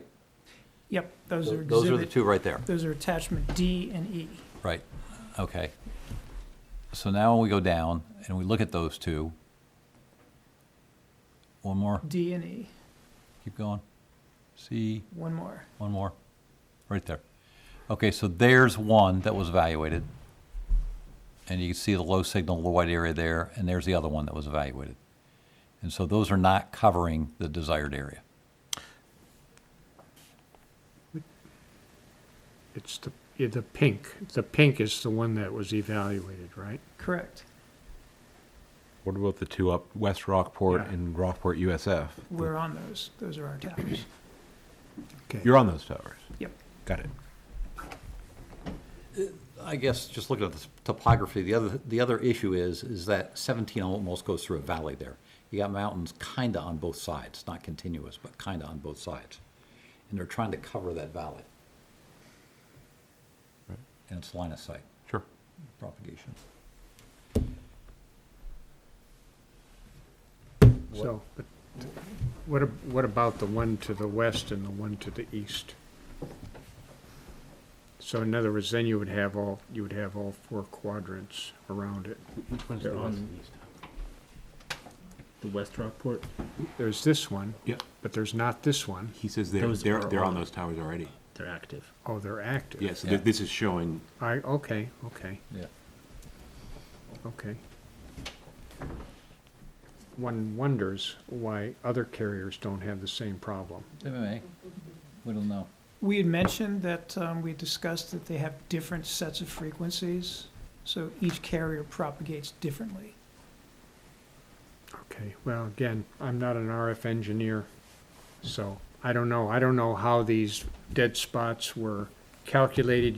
You said some kind of modeling, but you know. And as a practical matter, I don't know that the ordinance requires us to prove a need. It says. It does require us to prove why we can't use existing structures. Am I correct, or am I? Yeah, but my question is, what constitutes proof? I don't know. I'm not qualified I'm not even qualified to evaluate the evidence. But my point is, I don't know that there's a section in the ordinance that says before you can construct a tower, you need to prove that you have a need. I mean, we did that, but I You have don't to know. prove you have a gap in your coverage, which would be the same thing as saying you have a need. That says that in the ordinance? evidence, no existing facility. I didn't see. Says that, well, it says that you're demonstrating that no existing building site or can accommodate your proposed facility. Engineering requirements.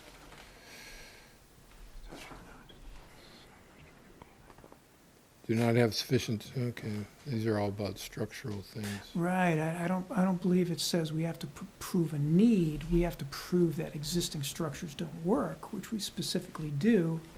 And you know what, we do prove that we have a need, but, you know, I'm just pointing that out because I don't know if that's a point to wrestle over. So they've looked at the alternatives. That's, I think, what the ordinance Well, is getting it, this gets interesting. So we're Hey, Joe. parsing, Hey, Joe. So we have to do like a housekeeping thing. It's 9:30 per the bylaws to vote to continue on tonight, which I encourage. to go past 10. Yeah. I think actually the bylaws say we end at 10 unless we vote to go beyond it. Oh, that's right. It's a new agenda item. Sorry. At 10 o'clock, we have to do that vote. Yeah. But then if we want to continue, we got to do.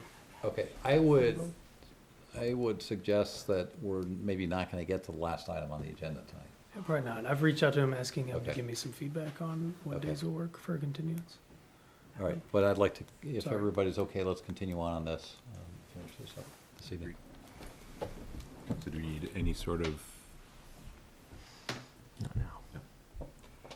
Okay, so we're jumping around a little bit here. So we talked about 8. Well, 7 was okay, and we're on 8. So on 8, Tom, you were the one that had a concern about 8. Are you okay with what we talked about, item 8? Which is evidence demonstrating that no existing building site.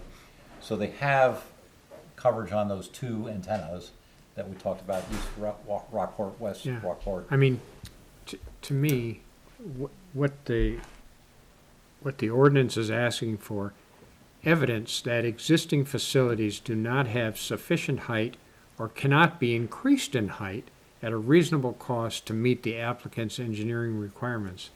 I mean, this becomes so confusing and, I mean, Well, I wouldn't even know where to start on that. Well, first of all, is anybody, I mean, the only evidence we're looking at is evidence that's been presented by people that work for US Cellular. Wouldn't it be evidence? Well, that's my point. So, if you come here and you say, here's the evidence, we don't have coverage, we need coverage, therefore we have a right to put a tower here.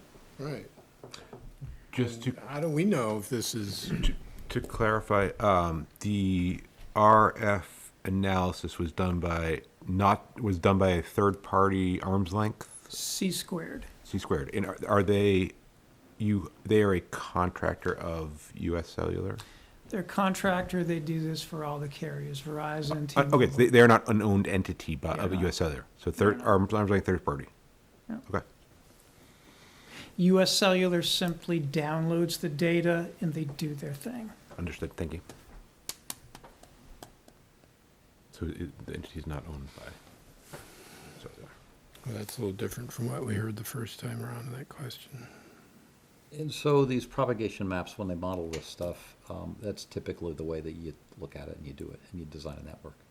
It's not unusual. Okay.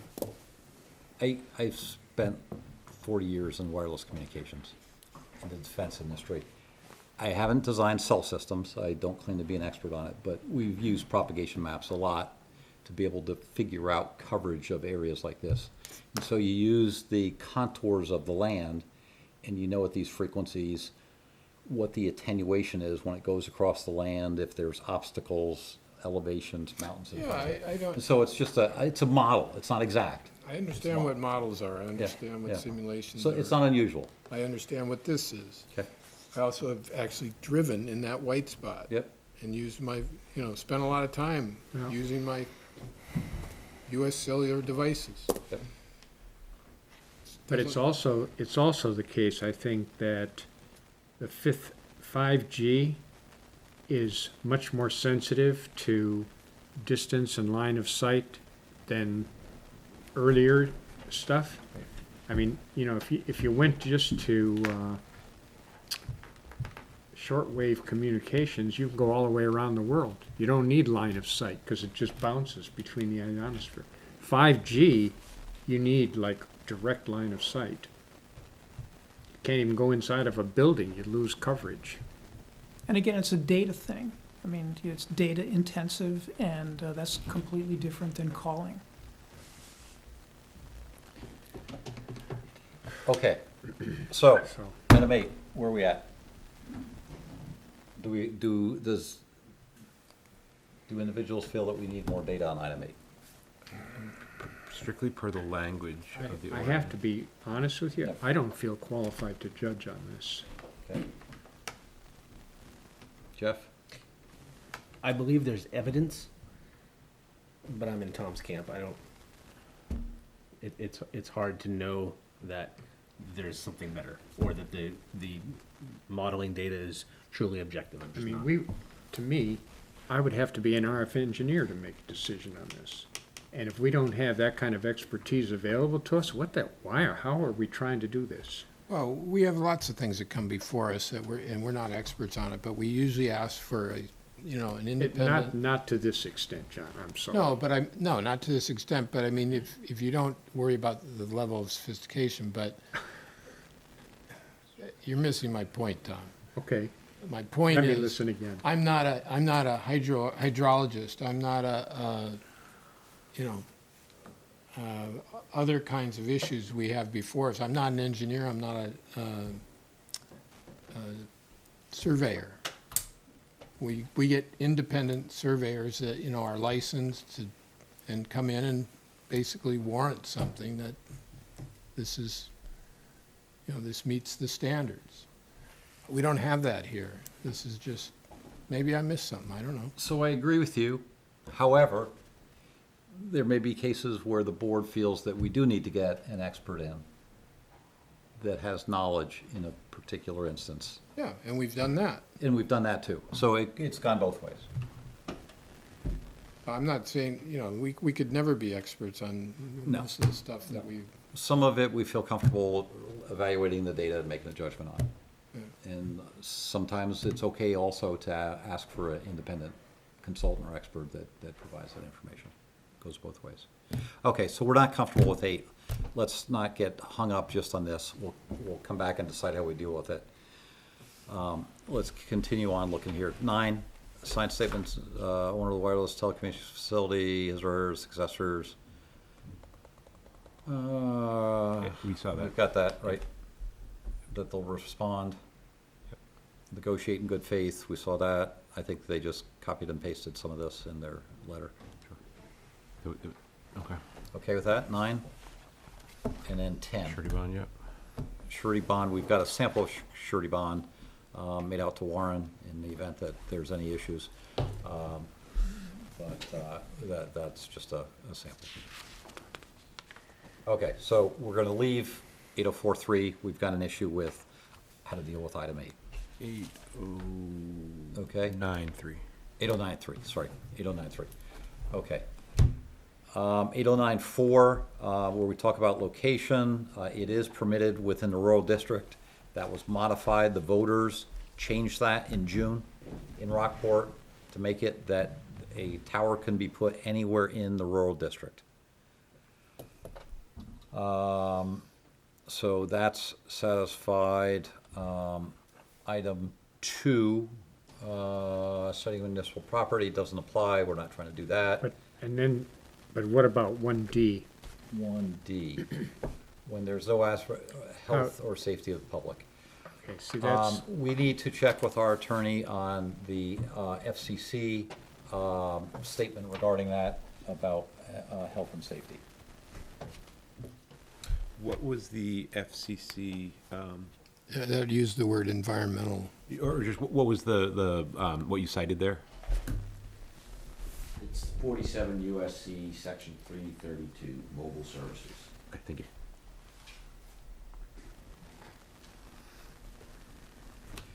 Thank you for your patience. We don't do a lot of cellular towers in this town.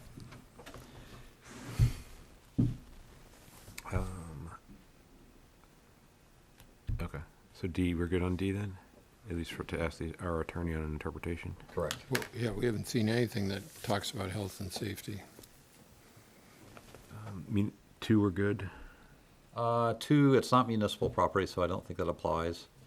Design for co-location, they talked about accommodating additional towers, up to 3. additional antennas, you mean? I'm sorry, you're right, additional antennas from other carriers, yep, that's right. And then item 4, the height max is 195, we're at 150 here. Well, and also they went through about if a possible collapse happened, what would be the collateral damage. They addressed that in the thing. Because I think that's a separate section, the 105%. No, it's right, it just says Item right 5. there. Item 4, the facility shall be designed to Oh. collapse in a manner does not harm other property. And then Okay. I do remember seeing 105% in the, I'm good with 5. Okay. So item 5, it talks about the 105% of its height from the property line. Which we, And they satisfied that. 6, the landscaping, we've talked about photographs of the base from the property to the south. 7, fencing, there is a fence there, they've detailed that, 8-foot barbed wire on top. Yep. I think that's fine. Lighting, new expanded water to be illuminated is necessary to comply with FAA. So I assume that they're complying with FAA requirements by having no light on it. The FAA doesn't require light. They Okay. only require lights above 200 feet. Okay, so, okay. Color materials, new expanded color, item 9, materials blend with surrounding natural built environment. Everybody okay with galvanized and beige? Better than chartreuse. Okay. Structural standards, item 10.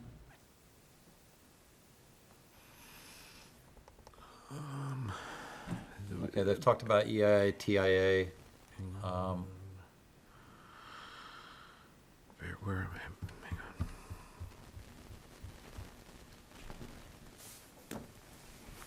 on. That was 80910. 10.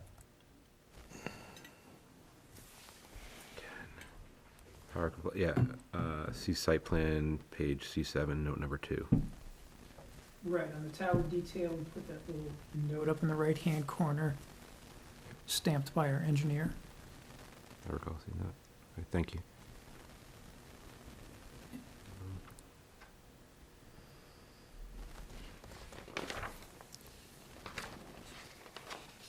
Note about that anyways, but yeah. You okay with that one? Yep, 10? yep. Okay. Yeah, note number EIA, and ANSI standards. Okay. Yes. And then last one, item 11, noise. Any noise that comes out of this emanating inverters, anything? It's electronic in nature. We're not proposing any generators. Fans, blowers? There's not going to be fans or blowers? Or they're not going to make noise? There's not going to be fans or blowers. Okay. So if everything's passive, then there should not be noise. Co-location. Okay. Can we go to 8095? Everybody on board with that? Yes.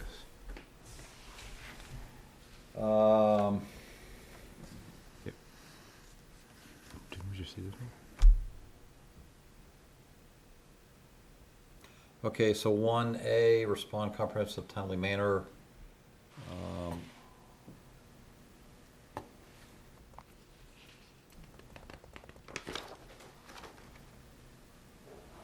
I think we have a statement about responding to applicants and negotiating at a reasonable cost, negotiating good faith, allow use of facility. Okay, with that, item C and D, and I think that's all of that section. We do have a letter, we've got the statement. All right, everybody on board? 8096, abandonment. This really specifies the terms of it and specifies that the owner will have 60 days to remove it. So that's not really something that we impose here during the application process.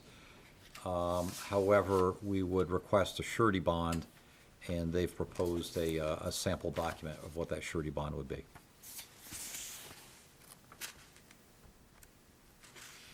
The $68,000, 100, where did that come from? Can you give us any kind of calculation on that?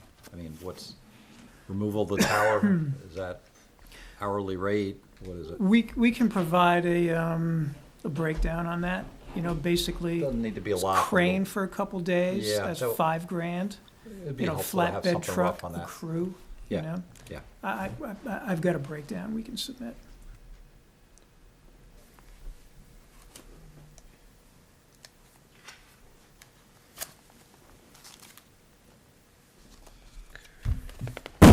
Okay, and that is it Service. in 809. Okay, yep. All right. So, the items that I took out of that are view from the property line of the nearest abutter, we keep referring it to as the house with the red roof. That would be a ground level shot looking through the woods to a blue tarp that would be stretched where the site is proposed to be located. And take a photo of that.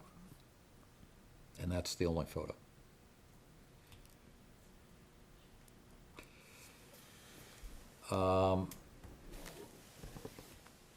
We've got a composition of the trees. We're going to take this picture in the summer. How are we going to interpolate this to a winter photo? You mentioned something about the blue tarp.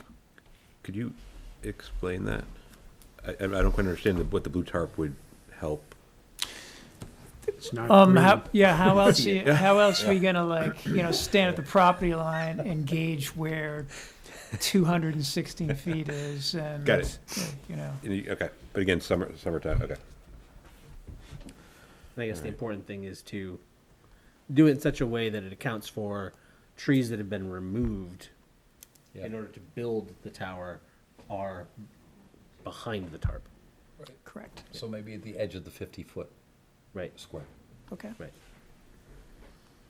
And then as for seasonal variation, Well, if you have a photograph, you presumably can tell whether these are conifers or deciduous trees. So, and if all you see is trunks, then it doesn't matter. yeah, I mean, it could be that if you're 250 feet in the woods, it doesn't matter. Okay. The other item I have is we're going to speak with our town attorney about the right to ask for a third-party evaluation for the propagation simulations on alternative towers. 47 USC. That's next. Oh, That's a separate sorry. one. I had myself. And then, yes, then the next one is about the health and safety, the FCC 332. Is that the one you're going for? No, this is. Oh, This sorry. This was for the FCC permitted use 47 USC. Right, that's the one that says that municipalities can't make a decision based on health effects.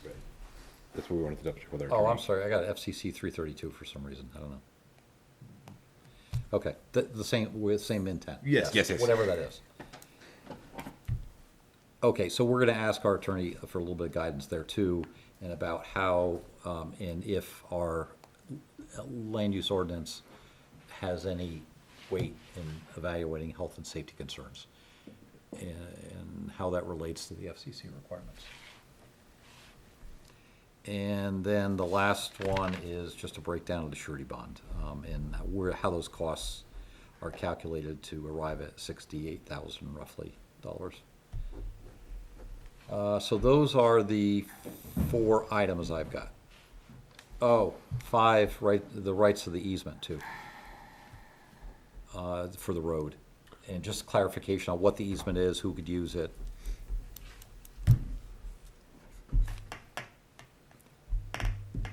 Does anyone on the board feel that we need a more detailed landscape plan in addition to the blue tarp photo? Well, the point was raised about the road. Yes. Coming in, that there's going to have to be a lot of fill and, fair bit of work down there. I have no idea, because I don't have any information that shows that particular, So it's kind of the question what the entrance would look like after it was landscaped? yeah. Yeah. Is it just gonna be piles of rocks all over, or is it gonna be restored to its original condition? Are trees gonna be laying on the side of the road? There's some railings there currently, and there's a cut in the railings for an access way right there anyway. Where you're planning on going through? Correct. Okay. Now, of course, if you step through that opening in the railings, it's a real drop off, so we are gonna have to bring some fill in there. But the road ordinance, it's pretty specific in terms of even we can't exceed a 4% dip within the first 20 feet. So I mean, it's all there in the ordinance for us to adhere to. Yeah, that's the mechanics of it. We're talking about maybe a little bit more the aesthetics, the landscaping of it, just how it ends up when the road's finished. Just that it's not like scorched earth. That's all. I think that's more the concern. Mechanically, the road, I assume you've got the plans there with the erosion control and everything, that the road will be stable. I'm just trying to frame in my mind how we would do that. Now, I picture the opening and the railings there, but how would we simulate, it's simply a dirt road in there. And Are you gonna remove any trees to construct the road? we are. Okay, so you have a note in there, any trees removed will be carted away, burned, whatever you can do with it. I mean, simple, I think it's simple, practical kind of things. Okay. Anybody got any other ideas? on that. So we're concerned about the appearance of the entrance of the road, things you could see from Vinyl Road after it's done, right? Sure. Okay. I can take a picture from there showing where it is, and we can do a That would help. narrative. That would help and- us. Okay. I was just debating here whether we need to do a site walk out there. I don't know. That would help us visualize it, certainly. Not up to the tower site. You wuss. I live around the corner, I can I don't check know. it You out. feel strongly we need to go out there and see it? Photos will do it. I don't think so. Okay. Yeah, photographs. Photographs of the entrance. We're gonna knock trees down. We'll haul them all away. We're gonna, any debris that's removed, it'll be graded out flat. Yeah, things like that. Okay, so I've got those 5 items that I just reviewed are the things that we're looking for. We have some work to do, additional information from our attorney. They have a little bit of work, a couple of photos to take, which hopefully are not gonna be much. Does everyone here agree that taking photos from the property line will be sufficient, looking in? No. I think you should do a simulation of The balloon? tower. Yes, the tower is going to be visible for all the abutters. Okay, But I so, think that it's their obligation to show that. That's okay, all. okay. So if, And that's just, that's Sure. the. I understand your the concern. Abutters' opinion, that is going to be, I would like to know anyway, I know it's going to be visible, right, but what's going to be, okay, so if we do that and take those pictures of the photo that's elevated, we have nothing in our land use ordinance that would allow us to do anything differently. I think maybe the land use ordinance needs some revision. If you, then seriously, if you do have inputs, there is a process, speak with Orion, that it could be modified. I mean, All- it's all- about cell phone Yeah, towers. all we could do up here, our job here as volunteers, is just to try to interpret it, and we're trying to do our best. Of course. Okay, so we've got those 5 items. Want me to read through them one more time, just to make sure we're covered them all okay? I'll do that. Okay, so we've got rights on the easement where it goes up and the road goes along a portion of the easement, who has rights to use it. We've got a view from the property line of the abutter to the south with red roof, looking into some kind of visible object, like a blue tarp, that would be set where the edge of the cleared area would be, closest to that abutter. We're Now, gonna, If they're going to all that trouble to hang a blue tarp in there, can they bring a balloon with I don't know, we just mentioned 60 that there's, 65 feet of line on it and? there's no 150 criteria in the 150 ordinance for you to yeah, make a tower's not decision. 150, is it? Tower's 150 feet. 150 feet. Okay. All right, well, never mind, I give up. Tired. We're just gonna ask, because there are concerns about being able to evaluate the coverage data and alternatives, speak with our attorney about alternatives, options we have to get a third party look at that. Item 4, 809.4, item D, regarding the health and safety, and how the requirement in our local ordinance relates to the FCC rules in that area. Again, another attorney weigh in. And then finally, you're just going to provide a rough breakdown on the costs associated with a surety bond and what those costs would be, $68,000 or so. So that's it. Those are the 5 items I got that we are requesting the applicant and ourselves to look at and provide continuance maybe to look at this again. Where did we come down on the balloon? Just, you want me to ask him? Go ahead, go ahead. Just to be clear, I appreciate the summary because I've got notes going all over the place. Yep. I think you said after the breakdown of the surety, you wanted something about the access road. Oh, yes.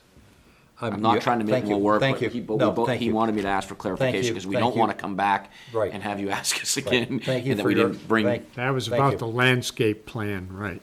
Right. Well, So- what's the access road? And you said basically, look, if you're gonna remove trees, tell us you're gonna take debris away. Make sure. Right. Okay.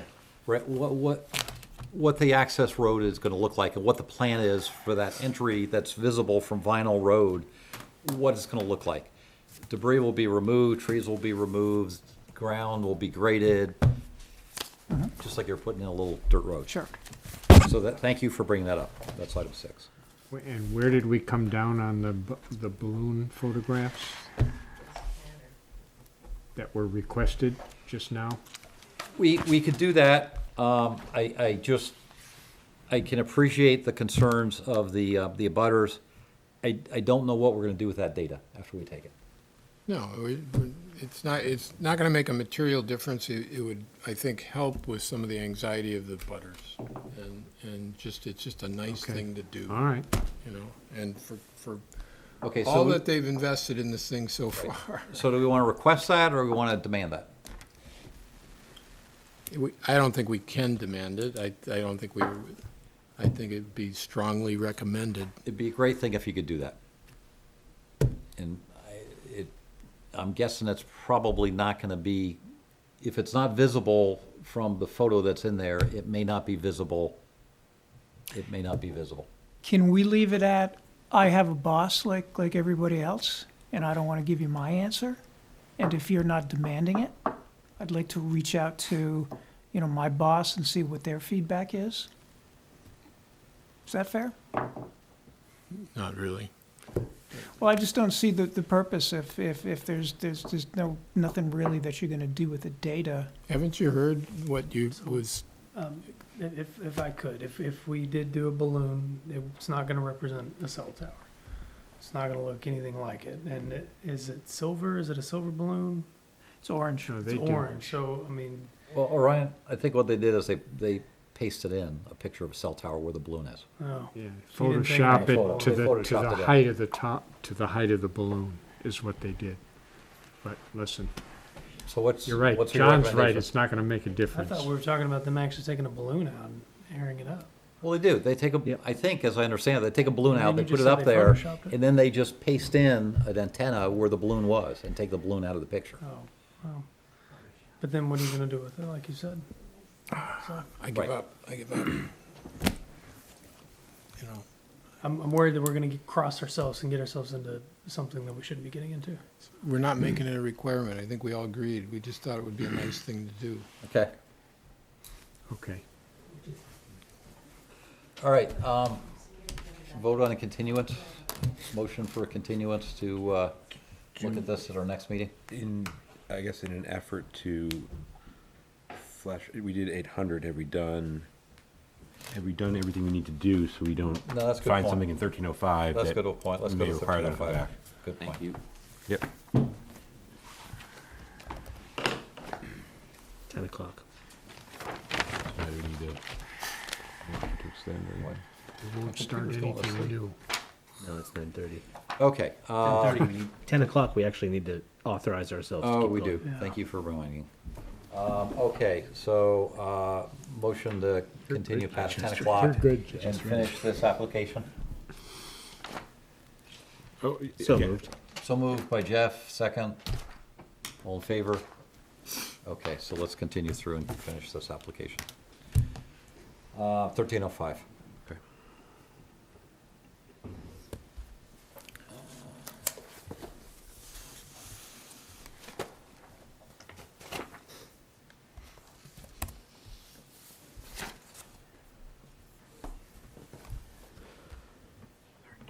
It's way down there. Performance standards for preserve and enhance the landscape. We've talked about landscaping already. This is soften appearance of off-street parking areas from the public. So there's going to be a small parking area, 2 spaces. I think if we do this photograph with the blue tarp, I think we'll understand whether or not there is a need for additional landscaping. So I think that would take care of that item. Soil erosion control, I think they've presented a pretty comprehensive plan about erosion control and stormwater. Everybody okay with that? Yes. Vehicular access.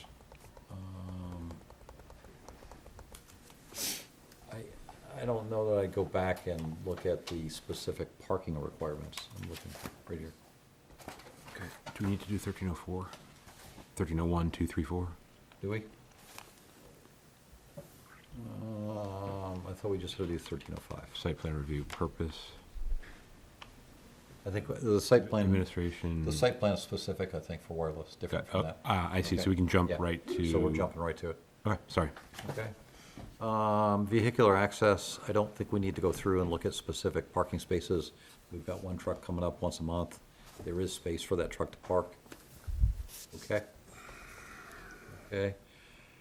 Parking circulation, there's not really a big parking lot here.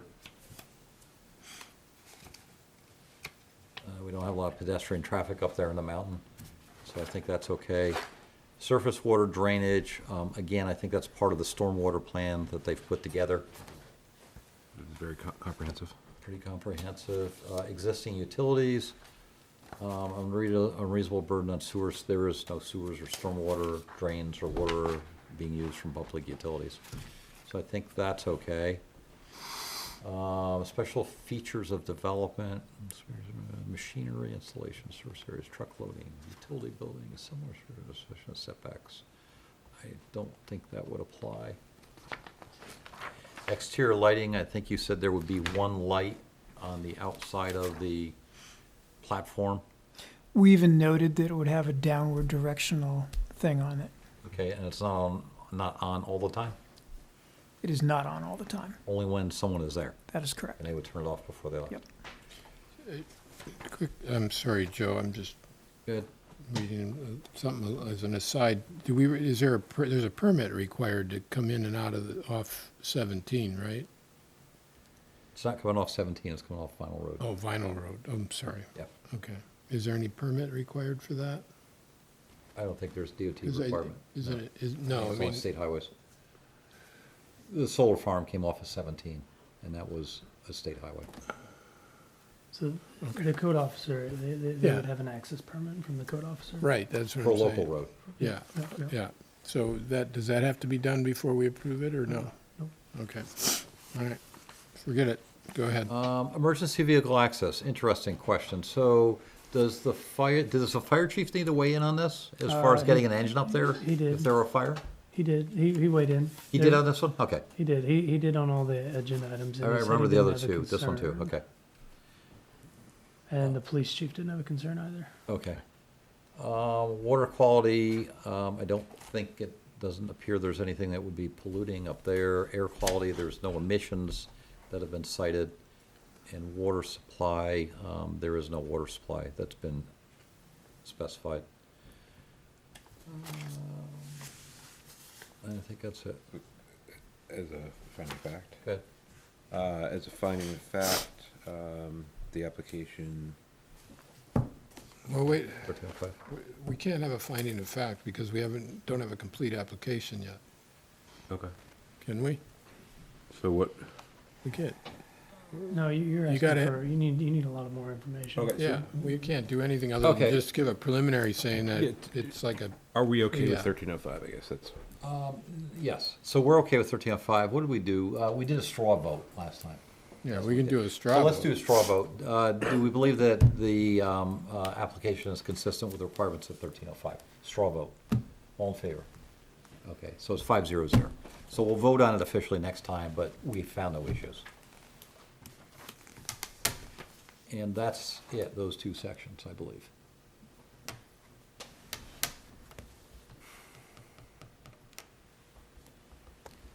So, Okay, any other concerns? Okay, motion for continuance with the 5 items that we've cited? So moved. 6 items, sorry. Okay, motion for continuance moved by Mark, is there a second? Second by Tom. Any discussion on a continuance, all in favor? Okay, 5-0-0. Good, Thanks for your time. thanks for your patience. Thank you, yeah. The second one will be a lot easier if there, we'll just recommend it go to Camden. Is Verizon going to be on this one? You don't know. Not great service. So are we ending our Oh. meeting? Because we just voted for the continuance of this We did. particular application. We did. And so what's the status of the third application that's on for tonight? Third application, I'm trying to see if he's on Zoom right now. I checked my email. He's showing up his camera's on or whatever his computer's on. He seems to still be on. Jonas, if you can hear us, if you want to pop on. Okay, here he is. Hey, Jonas. You awake? Maybe we can get Jonas out of here. Can you hear anything? I think you can hear something. Hey, Jonas, can you talk? Yeah. Can you hear Oh, me? there we go. Gotcha. Okay. We ran a little bit long here on a couple of the applications this evening. Whoops, I lost you. And so we'd like to propose that we review this in a future meeting. Does that mean a month from now? We could discuss that, when that future meeting would be, if it would be next month or if it would be before that. What I think that would be reasonable, though, is if the board has reviewed this, and if we have any major concerns about areas, I think it would be fair to at least provide those concerns so that we have a greater probability of success in the future. Well, it's my understanding, the only issue we had here was we were waiting for the vote, right? I believe, yeah. To amend the ordinance. And everything else we pretty much had already combed through, right? We didn't, we saw a pre-op last time. We didn't really see a detailed plan. All right. I thought we gave him some sort of, I know that there was the warrant article or the Yeah. Yeah. To allow the size. Right. Correct. Did we go through And all to give the ability to do that, to approve the setbacks to the board. Right. That's what we were Right. waiting for. Right. Okay, so I've got some feedback, and it would help me greatly, and let me just provide that to you quickly. Okay. What I believe is that the site plan is missing a little bit of detail, and I'll tell you specifically what I'm referring to. Dimensions, we need to see some kind of a setback around the lot so we know that the building isn't too close to the property line. And so what you've got now is a very good sketch. It doesn't need to be any different than that, but we need some dimensions of how far it is from the property line. Joe? So the scale drawing Yeah. doesn't suffice? You need actual, you want like lines on the scale drawing? That would be great. I mean, you just draw an arrow in that says 35 feet away from the property line to the side of the building, something like that. We need to know it meets the setback requirements for that piece of property. Right, I guess, I understand that. Happy to do that. It seems, I'm happy to do that. It Okay. seems like the scale drawing, isn't that the function of the scale drawing? I'll tell you what, it's difficult when it's digital. It's a lot harder to measure. If it was a hard copy drawing, I could measure 1 inch. When it's, Yeah, there were 3 hard copy full scales supplied with the application, the 2 foot by 3 foot okay, drawings with. Orion's telling me he's got them. Okay. If you could annotate that, Jonas, that would be very helpful. The other thing is, on the building, we're gonna look at the design of the building, siding materials, roofing materials. Obviously, it looks like it's aluminum. I don't know, the roof may be aluminum too. We just need some notes that just specifies that. Water tie-in, you're using city water. I think you've got that on there. It looks like you got a sewer line going out and you're going to connect to the city sewer. Is that, if I read that right? Okay. And I think that's probably it. I didn't see lot coverage on there. Say that? Although it's clearly Yeah, under. yeah, that's true. That too. It could that trip too. us up. Yeah. lot coverage. You've got a huge lot, and the coverage is, what, 50% coverage for that particular zone. You need to just calculate the footprint of the building and the footprint of the entire lot and tell us what percentage that is. It's also driveways. Plus, So plus it's any, 19 acres. Right, right. So you just needed to say that we're not covering 9.5 acres with our building? Correct. Again, we're going to go through all these things in the land use ordinance, and if we don't have the information, Item is, can you highlight the specific items where it says, where it specifically says to highlight that? sure. It's, The application that I submitted was modeled after 5 approved ones with the exact same information. So I'm curious, I'm happy to do all this, just curious Sure. where I missed it. Okay. In the specific item in the application. it may not have been in the application, it may have been in the package that accompanied the application. All of these dimensions and things. Okay, we'll give you some examples. Ryan will take care of that. The other one I had was just landscaping up along the front parking lot. There's a landscaping requirement for a couple of canopy trees, some shrubs. Again, that's in the land use ordinance. And so the building is going to be completely shielded.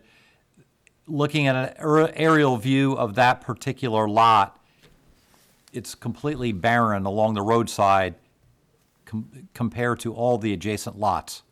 So just some landscaping along the road. On the very front lot that was The old parking lot. existing parking lot? Correct, correct. And again, this is in the land use ordinance, chapter 1000. It's in there as a requirement. Yes, but, so a change of use in the back of the lot would allow us, would require us to reconform the front? Yeah, it's a change of use completely. It used to be a car dealership. Yeah, I'm just curious on the change of use then, if a car, again, happy to do it. Okay. Just curious if a car dealership doesn't need to, why we need to, but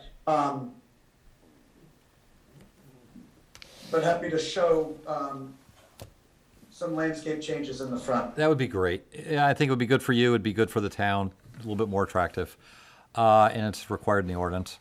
Let's see, distance between driveways on Route 1 and 90 is 75 feet minimum. I think you probably meet that, but I didn't see any detail on that. Proof of ownership, okay. Which item is that? I'm sorry. 808.2. Okay, let me just jump to that. Sorry. Yes. Public comment question. Oh, okay, in a minute. Have they addressed lighting? If it- oh. Not yet. Oh, we're not there yet. They went. So 808.2, in which one specifically? Distance between driveways on Route 1 and 90 is 75 feet minimum.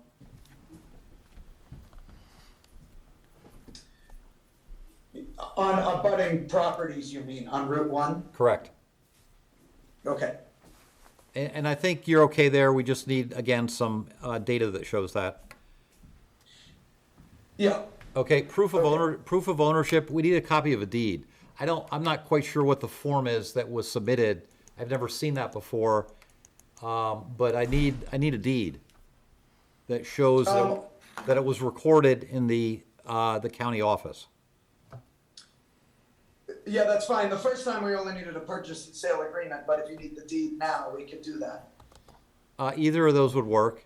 An original purchase sale agreement would work. That was submitted previously, but happy to do that again. Do we have that, Orion? Do you recall? Okay, if we have it, that would be okay. If you have a deed, that'd be great too. Some proof other than that printed out piece of paper. Let's see, we talked about sewer septic. You got 51 spaces there, but then the site plan says you'll have 35 to 55. We just need to know how many spaces there will be. Oh, yeah, so, You don't need to answer right now. Whatever it is, just state it. yeah, it's 52 on. That's great. It's 52 plus 30. Okay, that's great. it just gave us a range before. The other thing that concerned me is that we've got the letter from DOT. Can we get an original of the letter from DOT? That looks like it was cut and pasted or something. Just a photocopy. Yeah, what had happened is they actually, that was originally issued to Jonas and Stacy. And since the LLC is the landowner, we're waiting to get the changed one of that. Okay. That just reassigns it, that's all. Okay, so if you could just give us a copy of whatever you got there with that letter, a photocopy of the entire thing. Okay. Okay, that'd be great. Anybody else have anything big? Those are the ones I got going through it. If I Go ahead, could- Ryan. Yeah, so for the setback requirement items in the 907-3 special district that got amended. Yes. One of those requirements was the side and rear setbacks per approval of this, of the planning board. So you mentioned a number, so if you put that setback line on there, Yes. and then what if you want something different at the time of review? So is that number sufficient for the board, or is that just to give you a reference? I think you said 35 feet. I just threw out a number. Okay. Yeah, whatever the right number is for that, that district. This is determined by y'all. I think that the issue that was brought up, I wasn't at the meeting, but I watched the meeting. Yes. Was that Tom, I think, brought up that it should be in the purview of the board, that if somebody were to propose something really large, that the board would be able to say, you need to make the setbacks larger. Yeah. Yep. In this case, and I remember from the previous one, Yep. Jonas had proposed moving it closer to the municipal lot in order to be farther away from all the other And adjacent it lots. looks like it is close to the municipal garage. Okay. And so there's no requirement for any setback then, is that No, right? I mean, there are some requirements, but Per set of it 97. allows the planning board to say, okay, you have those requirements, however, you should have larger buffer or Okay, whatever that is. okay, so all I'm asking them to do is specify it, and then we can make a determination. Yeah. Right now, I'm not quite Yeah, sure what it okay. is, because I couldn't measure it with a digital drawing. Okay, There thanks. was a question about lighting. Yes, okay, so, Jonas, we've got one public comment, I think, here, if you would bear to listen to it. Oh, I just wasn't sure there was gonna be lighting 24 hours, or whether it's just when they're in session, or if the actual, I haven't seen the plan, but is the Right. building gonna be set back from the road a little bit? 450 feet, way back. Oh, okay. Okay, But so- we're gonna use all the front as parking lot and like that? I'll Can show you it, I'll put show a it. copy of the drawing up? We'll show you one. Jonas, I don't know if you heard that. The question was about parking lot lighting from an abutter, and if that parking lot lighting would be on 24 hours a day. Yeah, so in general, it's extremely hard to hear. I hope you can hear me better than I can hear you. So I got most of that. There's existing lighting on the front lot. We would have parking lighting, down lighting in our back lot and on the building, but it would be on a timer. As of now, all of our programming ends at 8 p.m. So we would make that assumption going forward, and the lights would, shut off subsequently after that. Okay, okay. Anything else, sir? Any other comments, sir? No, okay. Okay, that's great, good. We have also done drone flies to see and where basically where we are. I don't know if you, all of you did a site walk, but it would be extremely hard to see, the majority of the building from anything else other than the municipal buildings. Yep.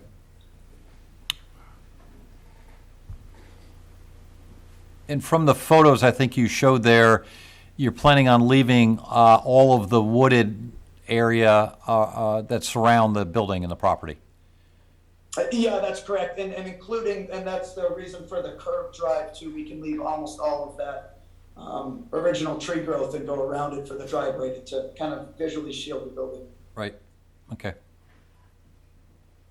Yes, sir. Is the existing empty house there part of theirs? Would that be torn down? Not my land, somebody else's building. Yeah. It's not part of LLC, it's separate now, okay. It's, yeah, we don't own it. It's, It's a whole separate property. It's in a butter. Okay. Okay, any other questions for next time? We were gonna do a deliberation on when to do Yes. this. Yes, I would like to make a motion. go ahead. What's your motion? Let's do it next week. We'll do it next week, okay. Next week. The continuance of the meeting? Yeah. What's the public, don't we have to Well, allow? we've already done the public notice, Oh, so it'd okay. be in the continuance. If anybody's interested, they would find the continuance there, so it carries over. So you don't need a 10-day notification for continuance? No. Okay. It'd be August 4th. It would be the August 4th, and so far, I'm just checking calendars.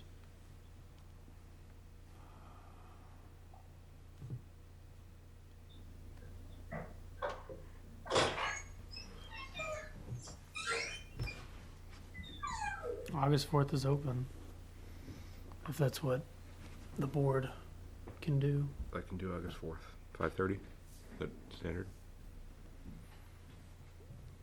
I'd probably do August 4th remotely. Okay, We'll do the whole thing right now? we can. Do it all remotely. Oh, you We want to can do it all? do it, we can do a continuance remotely. It may be difficult to get a video operator for All right. being in this room. Okay. Does that work for everybody? Do it remotely? John? Hey, I'm just an alternate man. Yes. Okay.